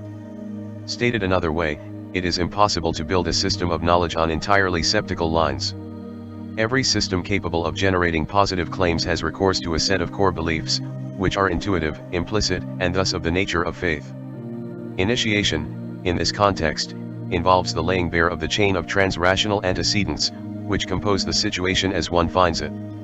In cultures of dissimulation, where perception is at odds with what is acknowledged, this causal chain is not merely obscured, there are significant taboos against its elucidation. This is because its incumbent deities rule by subterfuge, they are not what they claim to be. Their servants, messengers of deception and sycophants of the generic Black Lodge, tend to ensure that the status quo remains unchanged. The heroic initiate of legend, as symbolized in 44 of 338. Alien Initiations. Harald Kleemann 2003. The mythologies of the restorative quest, is accordingly one who discovers the imposture, wages war on the existing order and restores the realm to verity. According to magical theory this can only be undertaken by a being which is technically termed a solar adept, denoting one who has forged a link with the angel, the transrational source of his or her true will. Yet beyond these, in the structure of the purported Great White Brotherhood, are the magi or masters, beings whose human personality is totally identified with that will. Such are the lawgivers of humanity, by whose utterances world ages are overthrown and established. Such beings are said to arise once every 2,000 years, the term of their office being referred to as an equinox of the gods. Yet this is not to say that only every 2,000 years can these altitudes be scaled, for every man and woman, by reason of a human incarnation, is called thereto. Adepts, however, do not willy-nilly create separate worlds. On the whole they abide in the current which raised them to a place of creative freedom. The essence of adeptship rather is this, that the incumbent assume responsibility at the archetypal or paradigm level for all that he or she conceives. The archetype, which governs thought and imagination, is thus no longer a mere given, but, as utterance of the inherent logos, it is subject to creative will. The esoteric tradition thus furnishes an evolutionary map, which points the way beyond the infinite regress and the cultural cul-de-sac, from which it seems increasingly difficult to escape. It charts functions of consciousness beyond the reason, where aspiration engages intuition in creative symbiosis, leading to a universe wherein the mystery is celebrated without being dissected. Not analysis, but engagement is the province of these higher functions of mind, and the consummation of that gnosis, which is appreciation or contemplation of the mystery. This beatitude is the cosmic high calling of man and woman, and the object respectively of initiation and redemption. 45 of 338. Alien Initiations. Harald Kleemann, 2003. That humanity might accede to the logoi plane of deliberation, that indeed it partook thereof in primordial times, is suggested by universal traditions relating of a fall from grace and promised redemption. Essentially their sum is this, that man was made a creator, a god, but he fell into the abyss of reason. The nature of this abyss and the polymorphous dragon which dwells therein is made explicit in the postmodern void, like the medieval hiatus, a period of flux between that which is past and that which not yet fully formed. In the intervening dark night of the soul, it would seem indicated that humanity appropriate its authentic legacy, the meaning of its illustrious past, and not least the shocking truth that it was the serpent which first taught initiation. 46 of 338. Alien Initiations. Harald Kleemann, 2003. The dweller on the threshold. Whoso break the hedge, a serpent shall bite him. Ecclesiastes. Sophistry and the end of discourse. What, in the world, is going on? The art of interpretation, it is said, lies in recognizing the story, the actual or essential story in a sequence of events. This holds for storytellers of all kinds, for historians and physicists as for novelists and poets. But is there such a thing as truth? Can there be, in some transcendent sense, a faithful and universally valid reading of the human text? While myth-making abounds in our age, there is, excepting fundamentalist circles, great reluctance to say such and such is the real, the true or final story. The modernist ethos opposes this tendency, while extolling pluralism and the democracy of ideas. Justifiably perhaps, given the ideological history of the 20th century, the modern sensibility is averse to anything suggestive of total or totalitarian closure. A tacit largesse of mind, indispensable to the good tone, has consigned the concept of verity to the byways of relativism. Truth has become the one taboo. The age of authentic engagement is past. We know that we live in a mind-created universe. In this universe all stories are true. And because all stories are true, it is equally true that none are true. It is difficult to speak of universal and abiding truths, not because one meets with serious opposition, but because one is likely to be regarded with an indulgent smile. Does humanity have an essential story? And if so, who is the author? Is that story a cosmic given, or do individuals provide the input with their everyday actions and decision? What kind of story is it anyway? And heroic. 47 of 338. Alien Initiations. Harald Kleemann, 2003. Quest. A picaresque romp? Is there a discernible pattern on the grand scale of biological and cultural evolution? Can meaning be distilled from the human experience? In the language of Chapter 1, does the universe have a spiritual center, a non-trivial core of meaning, which humanity is invited to share? Does the universe have purpose? Science and religion have sought to answer what are, after millennia of pondering, still the big questions. No explanation, however, has yet emerged, sufficiently compelling or self-evident to engender universal assent. Every age produces its own mythology, the while considering itself enlightened. Perhaps this is especially so at the present. We moderns seem have a grasp of reality unparalleled in the history of this planet, or so it is believed. Yet subjectively, alone with the enigma of life and death, the modern emperor is as naked as his primal ancestors, maybe more so. Science, the dominant paradigm, has become its own arbiter, its system of values is judged from within by scientific criteria. Other perspectives, strictly speaking, are viewed as quite meaningless. Closed and self-referential, the scientific worldview is thus beyond effective critique, while the greater domain of experience is marginalized. Objective data only are admitted, and therein is concealed a vast philosophic bias, effectively shutting out the half of the cosmic equation. What is more, science, that most formidable of tools, is wedded to an agenda, which, from a scientific viewpoint, is at best arbitrary. Worlds, it is simply the one which receives funding. Could this be a self-reinforcing asymptotic spiral to nowhere? Of course there would be no universe, all would be chaos, but for a certain cognitive and conceptual rigor, the habit of keeping reins on the stream of ideation, by which it is bid thus far and no further. It is this, the inquisitorial method attribute of form, the conceptual structures of the mind, to reiterate the 48 of 338. Alien Initiations, Harald Kleemann, 2003. Solipsist creed are the per-crystal ball is the akasha or mind itself. It will be observed, however, that the condition created is not quite comfortable. As attested by the universal need to periodically escape its confinements, the need for ecstasy, transcendence, and atavistic release, catered for by such institutions as Carnivali, the Maypole, and the more sinister amok. Civilization, as Freud observed, is a compromise and accommodation at some remove from that ideal which, intuition asserts, must exist. This accommodation, this self-referential bubble of cultural rigging, is usually hedged with formidable defenses, making any breach thereof a precarious venture. Something akin to a force field or standing wave, essentially the nexus of self-interest, ignorance, superstition, and fear, acting in a concerted, quasi-conspiratorial manner, serves to maintain the established order. Viewed within the hallowed halls of esoterica as a collective psycho-spiritual entity or egregor, this is the infamous dweller on the threshold, henceforth the dweller, so called in that it is encountered and must be overcome on the threshold of initiation. That this is no light undertaking is attested by history.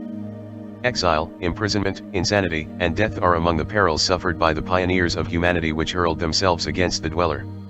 Society, as George Bernard Shaw remarked, will tolerate murder, rapine, theft, and deceit, but not the preaching of a new gospel. For its sycophants the dweller defines the charmed circle of the sacred, homely, and esteemed, while outside lurks everything sinister, subversive, and loathed. Those endeared with the orthodoxy unashamedly worship the dweller, it is their comforter and guide, while to the innovators it is the demon of inertia. Your heaven, my hell, mused William Blake, as he reflected on the spiritual divide, which separated him from the religionists of his day. Surrender to an overly defensive stance, and magical circle becomes a prison. 49 of 338. Alien Initiations, Harald Kleemann, 2003. Moloch and Mortar Inc. God or demon, heaven or hell, is it all merely a matter of temperament, or can the perennial controversy be settled on objective lines?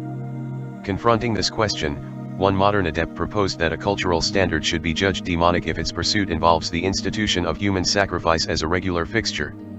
He concluded that human sacrifice, more or less crudely sublimated, is a core institution of all civilized societies, and as it cannot be considered elos to the devil, he proposed that an alien inimical force is a work. He also saw that to demonies is the labor of demons.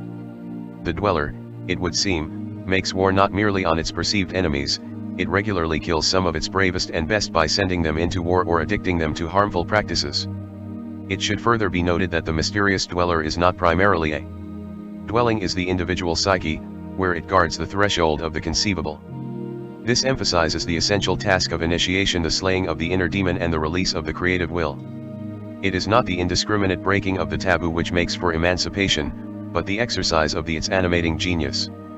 To exercise this freedom is to invoke sooner or later the dweller, an act depicted in fairy tales and magical literature as the rousing of a sleeping giant. Where the hero treads softly, the giant may but stir in its sleep, thrash around for a moment, and fall again into unconscious torpor. In the instances of a sustained campaign, however, its fury may be aroused, in which case it may strike with indiscriminate malice at anything that moves. The dweller, clearly, is not intelligent, yet its minions are known to be shrewd, and their paranoia disposes them to cruelty. 50 of 338. Alien Initiations, Harald Kleemann, 2003. Contending hero twins and the utopian ideal against the dweller is ranged the angel messenger of the covenant and evolving tendency of DNA toward optimal conscious. Intuition insists that the universe contains a non-trivial essence, for alchemists the elixir of life, the possession of which makes for a god. This idea, as the mythological record bears out, is of the highest antiquity, and provides the impetus for the cultural quest in its myriad forms. Our scientists want to play God. It is sheepishly asked. Is not the entire grand opus a relentless attempt to employ a biblical metaphor of transforming the tree of knowledge into a tree of life? What Faustian spirit coyness masks? In this context, it is revealing, it is stupendous and utterly astounding that God, or Mother Nature by varying accounts, is intent on sharing the secret.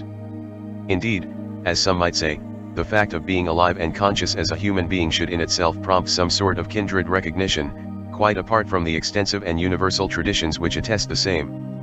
Not so, answers the seed of dissimulation, doubtful of the cosmic grace, and intent on appropriating the arcanum in a spirit of self-aggrandizement. In theological language, the seed is Satan, the devil, as depicted in the prophetic books of the Hebrews and other Semitic cultures of the ancient Near East. Ancient sources describe a resplendent and powerful archangelic being, which broke allegiance with the Creator to pursue an independent agenda.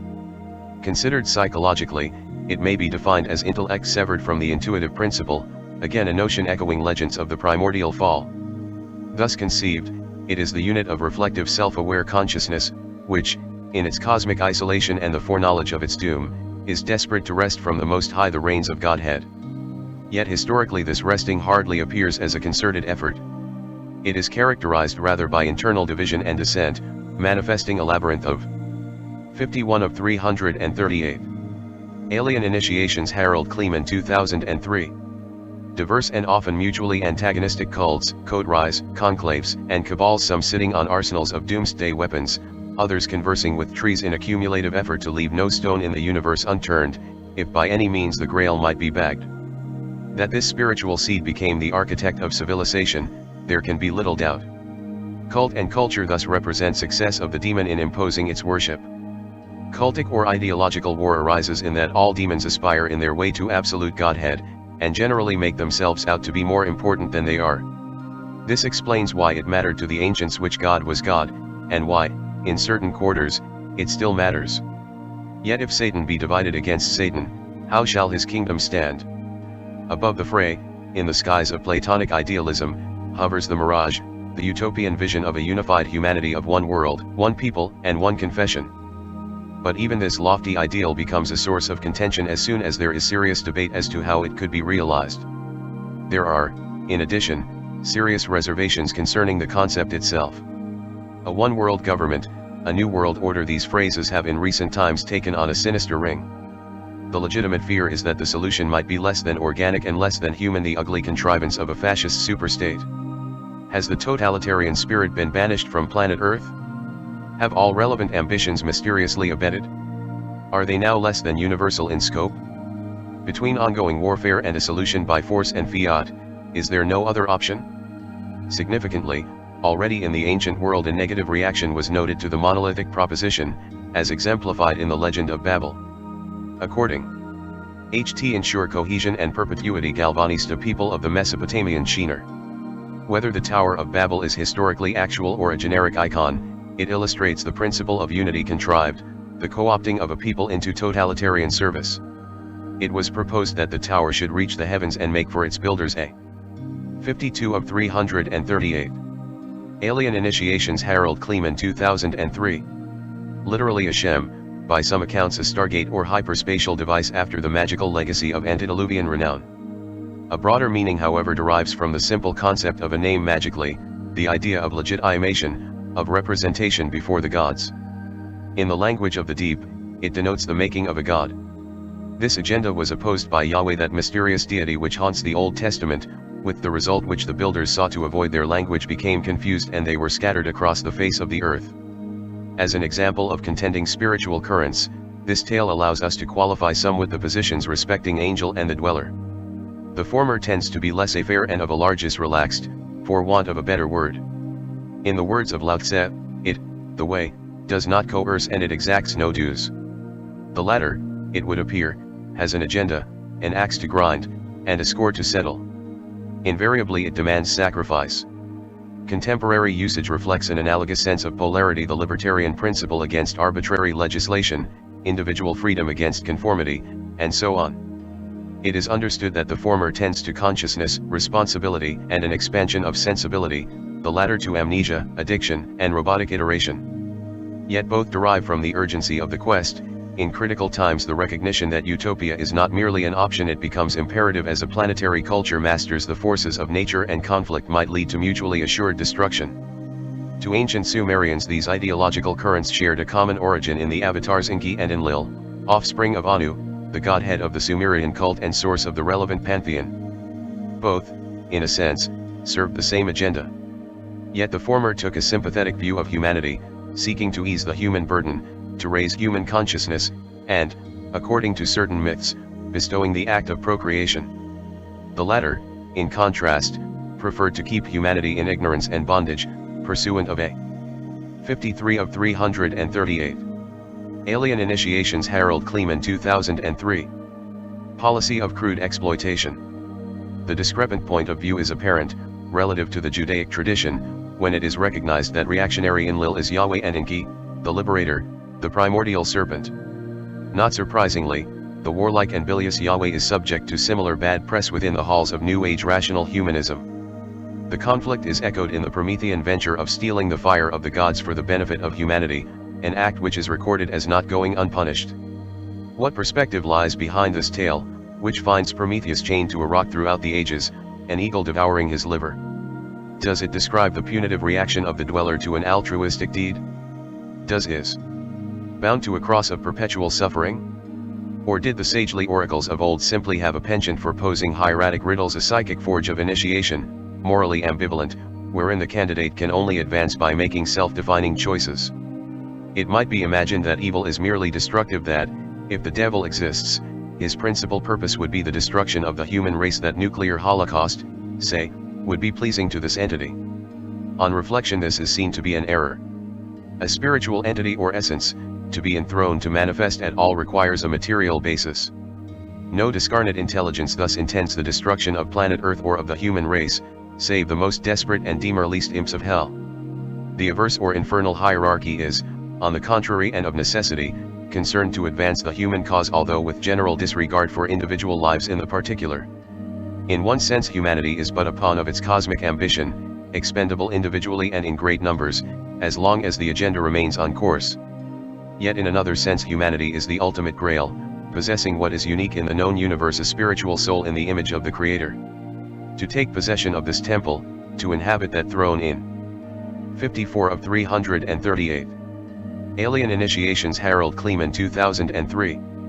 Eternity, to rule over the creation whose legacy is God. This is the arcane agenda, the subject of every Grail romance, and the object of the ultimate quest.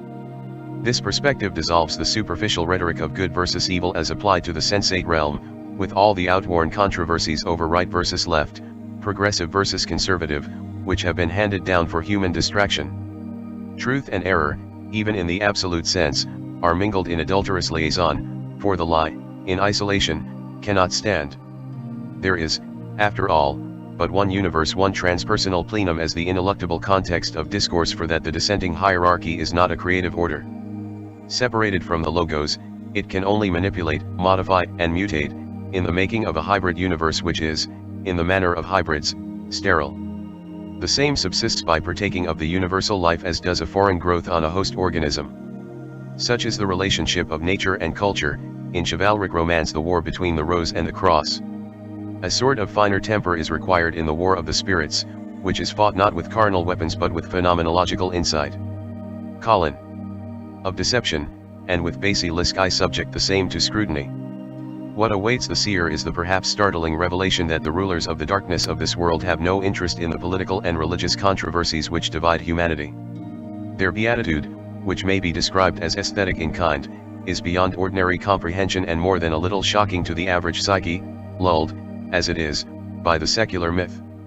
Their hieratic game, it materializes, is to play the competing factions against one another, essentially for as long as humans will lend themselves thereto. But let us not get focused here. Let us go higher and see what is at the top. There is nothing at the top.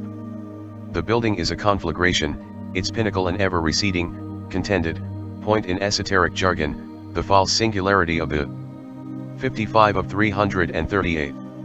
Alien Initiations Harald Kleemann 2003. Abyss.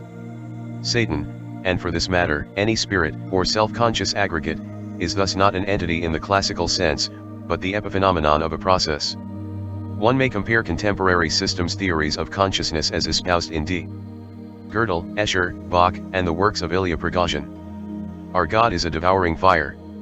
Needless to say, these conceptual refinements do not diminish one iota the reality of the phenomenon. Reductionists take note. Modernism and the passage of the abyss. Some historical perspective is helpful at this point to illustrate the significance of these conceptions to the paradigm shift which is presently transforming Western culture at the deepest level.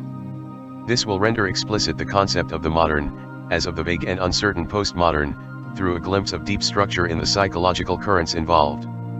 The roots of modern relativism are to be sought in the European Renaissance, which revived the current apropos the arts and sciences of antiquity.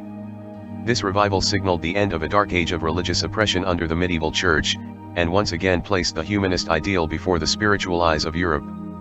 The story of modernism, in this sense, can be read as one of continuous emancipation from ideological serfdom into freedom of thought. While the reaction of the incumbent hierarchy was predictable, the worst atrocities of the age, the waves of witch-burning and the height of the infamous Inquisition occurring even as the waves of Renaissance or rebirth swept northward, reform was inevitable. Incendiary of the Northern Reformation, Martin Luther established the notion of every man as his own priest before God, thus, for the first time in 1,000 years, allowing the individual to ponder in the light of personal convictions. With nigh a single stroke, deposing the Pope as the universal 56 of 338. Alien Initiations Harald Kleemann 2003. Arbiter of conscience, he broke the yoke of obedience to the Church of Rome, which, it may be noted, anathematizes religious freedom to this day. A new secular order was born, science was on the rise, freethinkers could speak with impunity, and Voltaire, in the conflagration of the Enlightenment, eventually proclaimed the kingship of the reason. The increasingly skeptical attitude, which took hold in artistic and intellectual circles during the 19th century, further eroded the concept of divine providence and transcendent verity. Science celebrated its victory over faith, while the romantic ideal shifted the focus from the divine to the human. Henceforth it was the human condition, human sensibilities and human aspiration which formed the basis for meaningful engagement with the universe. The theme was taken up by the philosophers of Germanic idealism that followed in the wake of Immanuel Kant, submitted to the rigors of Schopenhauer and Hegel, culminating in the apotheosis of Nietzsche, who proclaimed the death of God. The final negation of the established order, patriarchal and parochial, was thereby sealed, paving the way for existentialism, and the birth of the modern era proper. A new self-conscious individualism was born, and with it a profound sense of existential angst, as the questing intellect began its relentless deconstruction of accustomed reality. Atonalism in music, abstraction in the arts, psychoanalysis, and the unconscious, the quantum revolution in the physical sciences all involve a probing beyond familiar surfaces in the quest for deeper truth, some ultimate foundation for the edifice of knowledge. Yet, as is now evident, far from yielding certainty, the reductive method rather leads to a deepening of uncertainty, as construct after construct dissolves in the light of the analytical gaze. Nowhere is this more apparent than in quantum physics, wherein the focus of scrutiny has revolved back upon consciousness itself. Henceforth nothing is what it is in itself, but only in relation to some observer, some observational stance which, at least in part, determines the phenomenon. As 57 of 338. Alien Initiations Harald Kleemann 2003. Nietzsche was to remark with apt presentiment, there are no facts, only interpretations. This view, moreover, is but one remove from the Eastern concept of dependent arising, the idealist vision of the mind-created universe. It marks the birth of relativism and the opening of the abyss. The abyss, in occult philosophy, refers to the mind itself, the cognitive and conceptual domain in its entirety. Specifically, however, it denotes the infinite regress of cognition and reason, the unending spiral of deconstruction in the hall of mirrors wherein subject and object are mutually determined. It denotes a state in which everything or nothing is true point of view. The abyss, moreover, has opened for humanity as a whole, as evidenced by the anarchy and confusion which increasingly characterizes the postmodern realm. To provide some conception of what this means, it is necessary to go a little deeper into the theory of initiation. This will highlight the challenge now facing humanity, and provide a degree of prophetic perspective, enabling us to discern what is yet over the horizon. 4. Strange as it may seem, the way ahead has been charted. Initiation, as here understood, comprises essentially a rite of passage and orchestrated ritual of induction into the cult mysteries of a particular tribe, society, conclave, or clan. In culturally monolithic societies, whether ancient or tribal societies in mystical communion with the universe, a central mythos invariably emerged which wove the individual, community, and cosmos into a meaningfully connected whole. This provided for a ritual center, and a process of initiation thereunto which could be orchestrated and refined. Thus evolved the rites of initiation, proper rites which, to the extent that they were grounded in an authentic dialogue with nature, could not fail in their efficacy. All cultures thus confer initiation of sorts, although in a society which knows not its gods the process is left to the forces of chaos and convention. 58 of 338. Alien Initiations. Harald, Kleemann, 2003. Rites of initiation can be said to comprise 4 dynamic stages: preparation, ordeal, climax, and consolidation. The first, preparation, includes the entire process of acculturation, whereby the candidate acquires the worldview and knowledge base which provide context. This culminates in the individual being primed for the special event. There might be preliminary rites of purification: fasting, sexual abstinence, ritual bathing, ceremonial dress, invocations, conjurations, exorcisms, and the ingestion of psychoactive substances. The second stage, the ordeal, commences the initiation in earnest. It comprises a passage through ritual space, a passage which may be entirely intrapsychic or include the negotiation of corridors, tunnels, and secret chambers. Suggestive installations are found in ancient sites from the Yucatan. Famous pyramids served as a city of initiation. The significant point is that the candidate, at this stage, is essentially isolated and removed from familiar surroundings, thus to confront any imagined inner or outer terrors alone, although a ritual guide may be present in some form. The path may be beset with wardens which need to be overcome or pacified in some way, and there may be pitfalls and temptations to snare the unprepared. The ordeal being passed, the passage leads to the inmost sanctum and stage 3, the climax. Here are exhibited the primary symbols of lineage or cult, such that their particular arrangement will startle and enlighten. Under ideal conditions, the display or ritual enactment will trigger significant associations, activating latent understanding and leading to insight concerning the relevant mysteries. For the mind appropriately primed, the experience will serve to crystallize, to cap and to seal the period of probation, as the dramatic exposition is indelibly imprinted upon its heightened sensibilities. The fourth stage, consolidation, hinges on the candidate's response. This usually consists of some symbolic act or ritual affirmation, whereby the 59 of 338. Alien Initiations. Harald, Kleemann, 2003.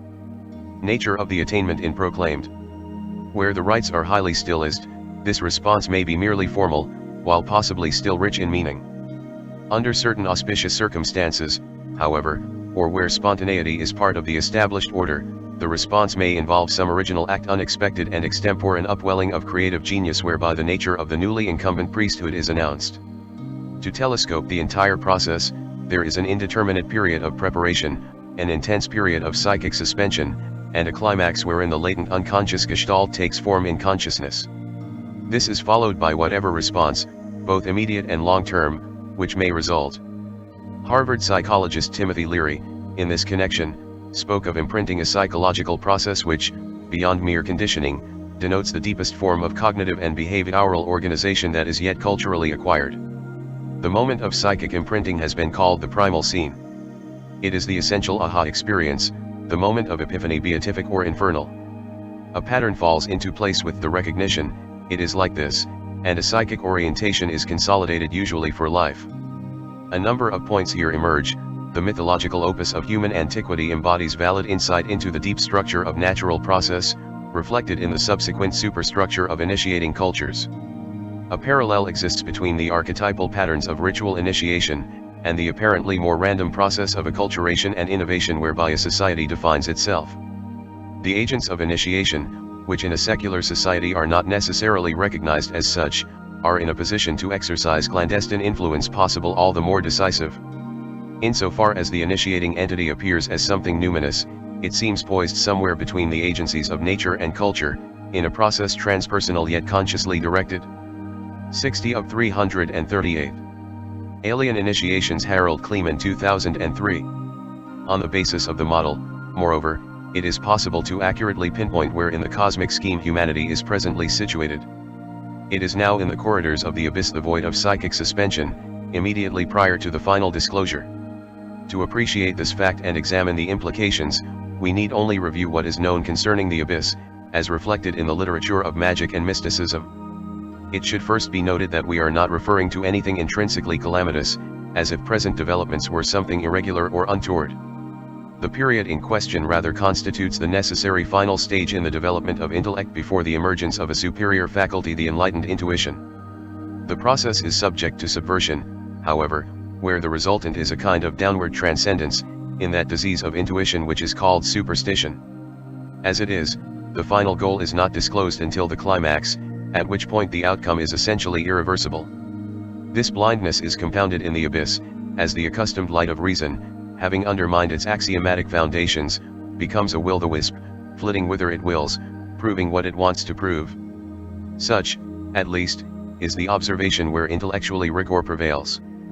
In practice, in politics, say brute intuitive force usually prevails long before this degree of sophistication is reached. Ideological confusion, moral ambivalence, and the abrogation of responsibility, such are the concomitants of the spiritual condition which obtain in the abyss.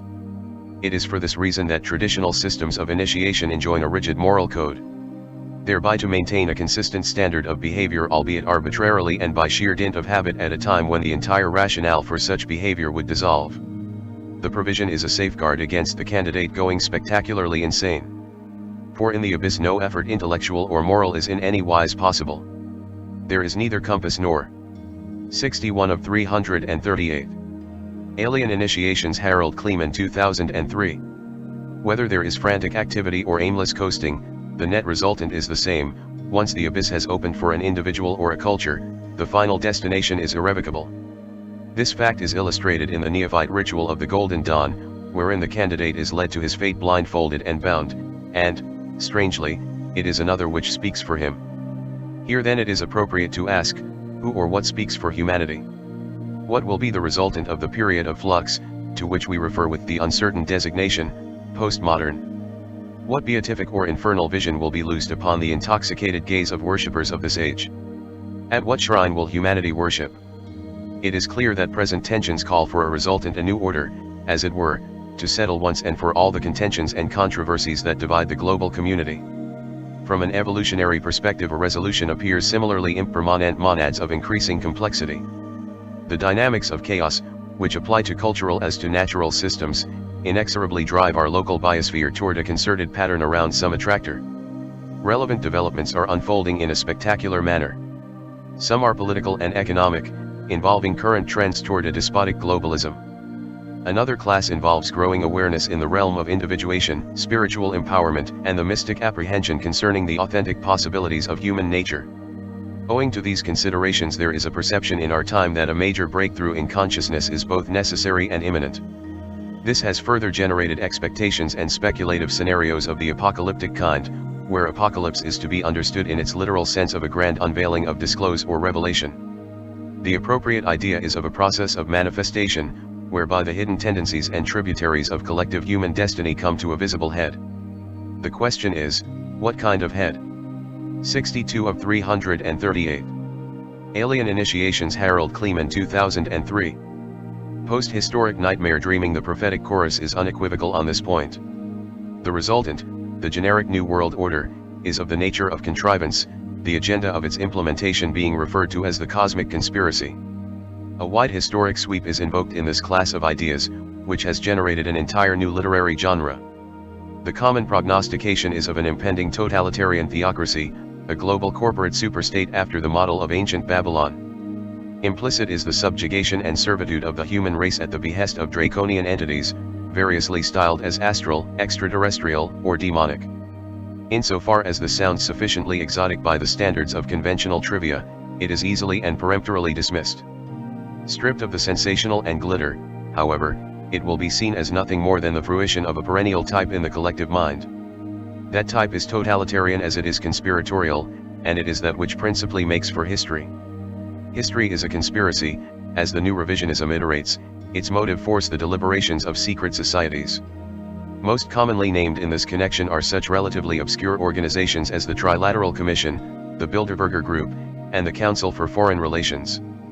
Cited further are Illuminati-style fraternities as that of Freemasonry and their ostensible antagonists, the Order of Jesuits, groups within groups, splitting and coalescing in an endlessly deepening web of intrigue.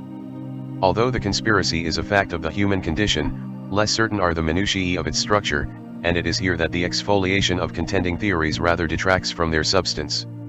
Indeed, the crop of sensational scenarios virtually begs for the dweller to mobilize the psychology of derision to quell discussion of the relevant ideas. While well-meaning individuals cannot conceive of the abyss of evil where the draconian spirit dwells, it is perhaps appropriate for the images from Auschwitz to be periodically reviewed. For, as long as humanity remains unredeemed from its ideological thrall, the egregore. 63 of 338. Alien Initiations, Harald Kleemann, 2003. Or spiritual entity in question will find ingress wherever the moral link is sufficiently weak, to pursue an agenda, unchanged throughout the centuries. Yet there is a more subtle point to the welter of mythological and prophetic phantasmagoria being unleashed. For how, in this information age, could the secret be contained? There is not the slightest chance that a global agenda could be hidden in the conventional sense. But, given a situation wherein the conspiracy suffers daily exposure in scenarios ever more tangled and circumstantial, its status becomes dubious. The notion is viewed on the whole with the cynical eye with which pagan Rome viewed its divinities. Concurrently, in a form of schizoid dissociation particularly perverse, the scenario, endlessly rehashed, serves to accustom the culture to the inevitable, even as it entertains. With this psychology firmly in place, the actual conspiracy would remain invisible, except for the most discerning observers, even where its agenda has become obscenely overt. Even the most serious of exposes may thus, without being intended as such, function as a decoy for the appallingly obvious. Relevant beliefs and expectations, as Picknett and Prince suggest in the Stargate conspiracy, are subject of vast and covert intelligence operation in the realm of social engineering. It is suggested, for instance, that the alien/extraterrestrial theme serves simply to cloak terrestrial activity, and to condition the populace in certain ways. But there is another facet to the conspiracy, much more subtle and pervasive. Apart from any top-down intentional plot, there is the unconscious grassroots conspiracy maintained by society as a whole. All social and private behavior, every thought, word, and deed implicitly affirms that reality is such and such. Social interaction involves the implicit question, "Are you of my party?" with the mutual tendency of forming compacts. This is the basis of the social contract, which usually includes a tacit commitment to maintain the shared reality. 64 of 338. Alien Initiations, Harald Kleemann, 2003. The fact that reality is cast in the forge of agreement, is illustrated by the psychological phenomenon folie à deux, the interpersonal dynamic whereby two individuals mutate from the societal norm through mutual encouragement in a shared delusion. On a larger scale, the phenomenon manifests as cult and culture, extending ultimately to the human family as a whole. One may thus posit a folie humaine, wherein the entire human race falls prey to delusions of infernal grandeur. What is the standard of sanity anyway? In practice, this question has ever been answered by appeal to arbitrary convention. In the case of dominant global culture gone mad, it is unclear how the question can even be posed in a meaningful way. Consensus is a powerful persuader, and an extraordinary degree of individuation is necessary to escape its normative currents. Truth, in this context, is but a function of assent, and here again one observes the self-referential dynamic of ideology, any ideology. Its most strident example, however, is the totalitarian state, wherein the natural tendency to conform is artificially boosted by coercive means. George Orwell in his 1984 correctly foresaw that this would involve the abrogation of language, the inversion of meaning, whereby war is peace and slavery is freedom. Or overt political terror. Yet no totalitarian regime can be maintained indefinitely while being experienced as oppressive by a sizable majority. Far more relevant is the vision espoused Brave New World, whose citizens are blissfully unaware that their freedoms are proscribed.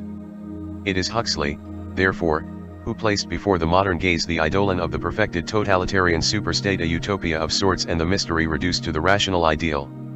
His prophetic genius, quickened by his experimentation with mescaline and LSD, further recognized that the illusion could not be maintained through the conventional means of education and control of the media alone.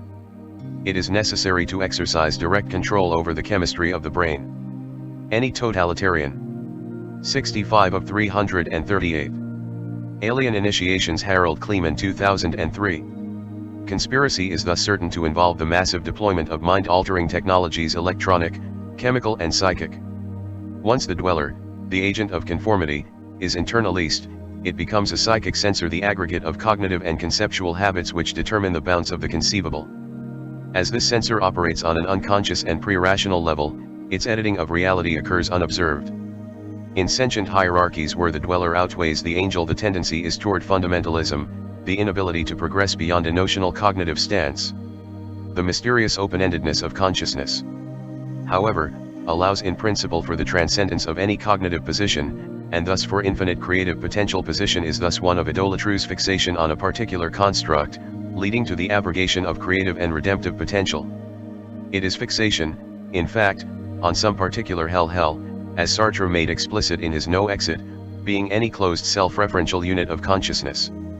Hell is thus subject to entropy, the slow yet inexorable disintegration of structure through lack of influx of energy or information. This explains why sycophants of the dweller suffer atrophied faculties, why, even at their best, they are subject to forms of radical insanity, moral, intellectual and aesthetic. It would seem indicated that humanity awakened from its ideological thraldom and cast off its political games like a bad dream but for the dweller on the threshold, and the terrible abyss in which it dwells.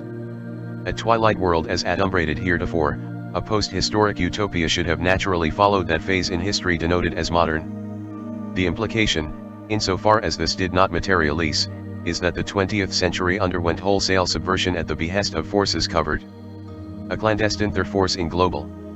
66 of 338. Alien initiations. Harald Kleemann, 2003.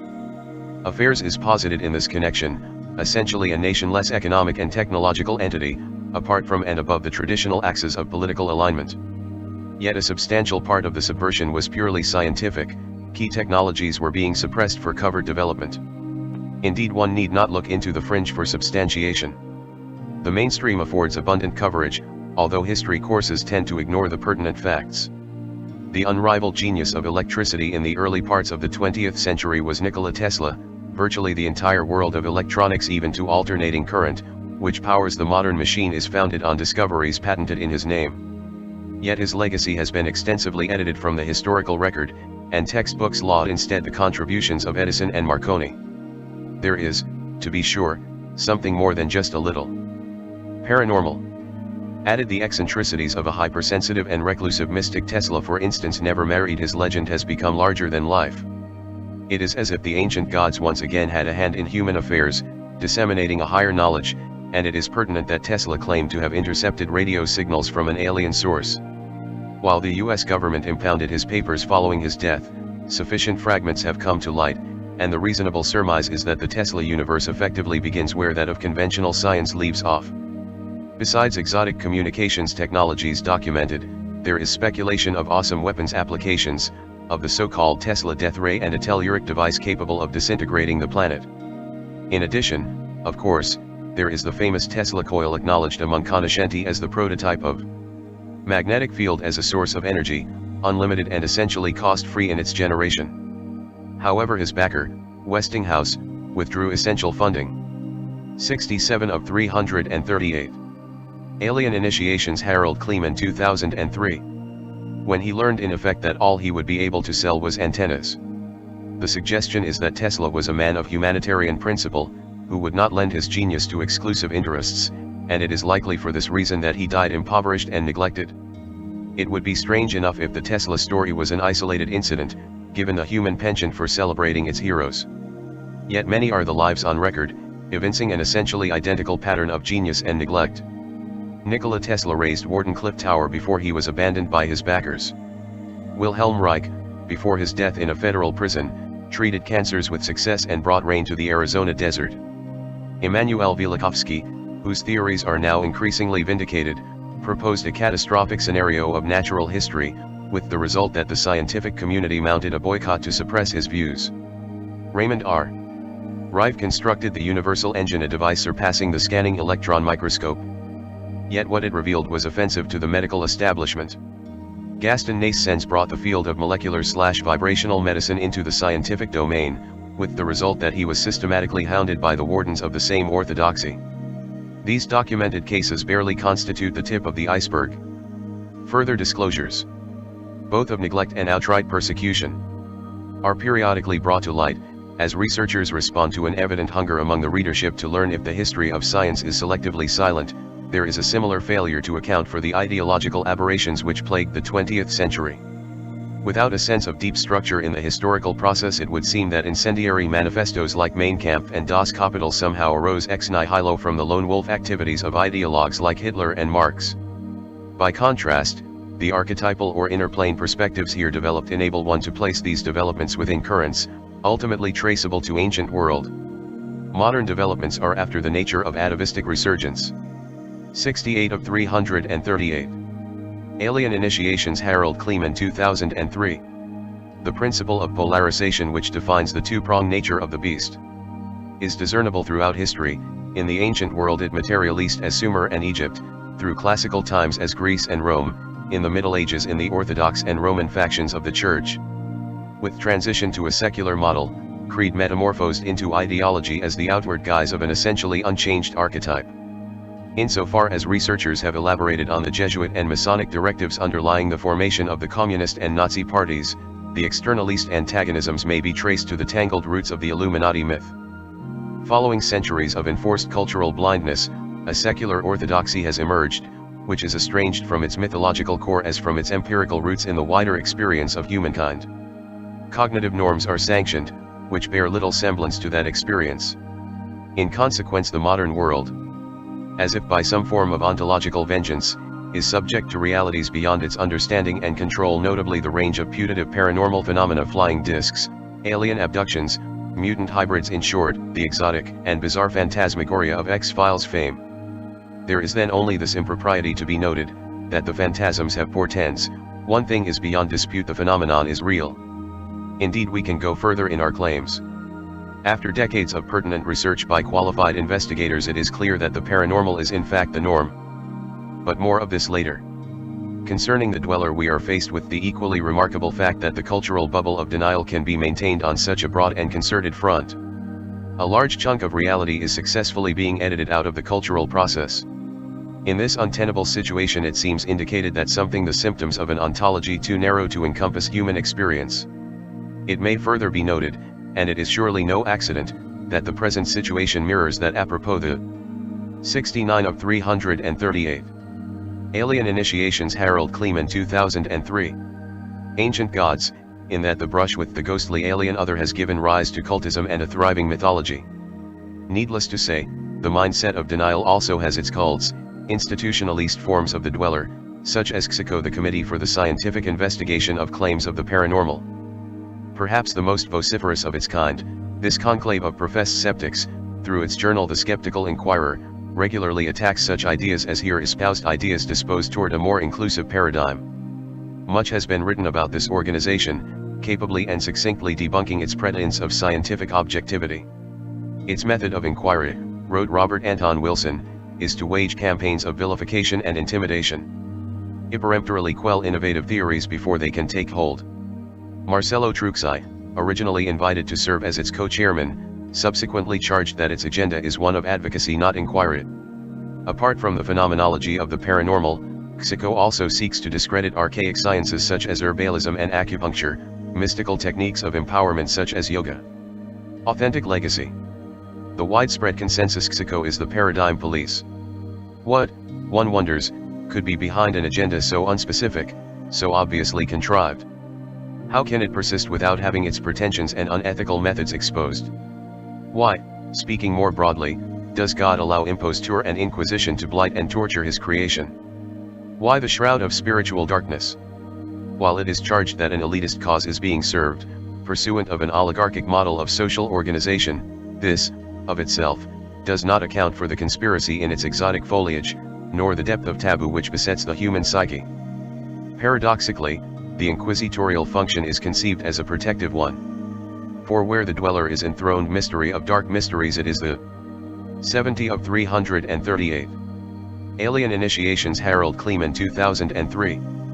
Incumbent order, the generic Black Lodge, which is entrusted with the keeping of Leviathan, the atavistic dragon of the deep, having an accommodation or accord with the beast. The pact, in essence, provides that the atavism contain itself until the time of final reckoning. In turn it exacts its due in human sacrifice. In defense of this arrangement it is usually charged that the greater portion of humanity is unprepared for the confrontation, mesmerized, as it is, by the shadow of the dweller and bowing to the false gods of the age. It is not ready to confront the dragon or behold its face. The apostate church or Black Lodge in this sense performs a nurturing role respecting the spiritual seed until the same mature, shaping it the while in the fires of Inquisition. Modern humanity, as a result, is reduced to surfaces, the pall of a normative and bland secularism, which dulls the spirit by withholding the means alike of ecstasy and transcendence. While it is often charged that the institutional church has blighted the beatitudes of Eros, this is only half the story. The deeper taboo is enjoined against the spiritual quest, against the knowledge that ordinary mortals might surge through the cosmos as joyful gods. Concurrently vital technologies are withheld in some, the material and spiritual means of transcendence evidently for covert development within a shadowy empire, figuratively, as well as literally, underground. The mythology of this underground empire is heterodox and extensive. As the popular slogan has it, they are here. Aliens from Orion and Zeta Reticuli have infiltrated the Earth, intent on conquest and aided in joint subterranean bases by secret core factions of the US military, industrial and intelligence establishment. Countering such claims is the assertion that the extraterrestrial hypothesis is but a smokescreen, and that UFOs are flown by surviving Nazi elites from secret bases in Antarctica. Further among the rich lore of the subject are the myths surrounding the recovery of alien craft, the process of back engineering, the recovery of humanoid bodies, and of alien autopsies. 71 of 338. Alien Initiations. Harald Kleemann, 2003. Although it is spoken here of myths, researchers including Stanton Friedman, Timothy Good, and Linda Moulton Howe have cited extensive sources, many of them from military or intelligence backgrounds, claiming first-hand involvement in relevant matters. However, whether the observed technology gap encountered in the UFO phenomenon be ascribed to ET or clandestine human activity, it remains that humanity has been systematically excluded from a Gnostic and technological inner sanctum, the same having become the province of a fabled and quasi-alien empire, coexisting on the planet. The multiplicity of scenarios simply derives from varied attempts to rationalize the inconceivable. The following delineates the divide between the order apparent, the ostensible state of the art, and the exotic otherworld, otherwise, that which might have been. In the several areas of accomplishment listed, the essential differences are energy and propulsion, petrochemical combustion engines, jets and rockets versus antibatial and ion drives, electromagnetic field propulsion. Medicine, the body as chemical engine, allopathic or drug-based therapies versus the body as electromagnetic field, vibrational medicine as development of ancient yogas and the concept of the etheric body. Natural history, Darwinism, human and cultural evolution as a process of natural selection versus interventionism, the legacy of the ancient gods, hitherto the esoteric view of history. Politics, federalism and the democratic ideal versus feudalism, hierarchy, and the aristocracy of bloodline and signal accomplishment. Metaphysics and religion, man as fallen creature requiring redemption, intellect the pinnacle of consciousness versus intuitive wisdom, psychic empowerment, man as spiritual being, a god in embryo. 72 of 338. Alien Initiations. Harald Kleemann, 2003. This catalog outlines the consequences of the taboo, but what lies at its core? An answer perhaps is to be found by looking at the word itself. Taboo derives from the Tongan tabu, tabu Latin, shades of consecrated, inviolable, forbidden, unclean and cursed. It is understood that the concept originally applied to, and derives from, the legacy of ancient gods, in certain legends a race of giants, biding their time beneath the earth and expected to eventually resurface. Cognate Aboriginal beliefs obtained throughout Greater Polynesia, suggestive to some theorists of a prehistoric, possibly or pre-human empire of the Pacific, perhaps the sunken continent of Lemuria or Mu, or the fabled empire of Volusia. The mysterious statuary of Easter Island, as the slowly sinking cyclopean masonry of Ponape and surrounding artificial islets are often cited as its evidential remains. The latter in particular are, or were until very recently, anathema to the local native population and emphatically in the class of taboo. Let us pause and reflect at this point. There may be encountered a reflexive defense, a reluctance almost biological, to enter certain domains of thought. The mind refuses to follow the trail, even in non-committal way, at least until certain barriers are passed. It is as if one took to the astral sewers, to the disreputable haunts of crackpot and crank, the while sacrificing sanity and betraying the human race.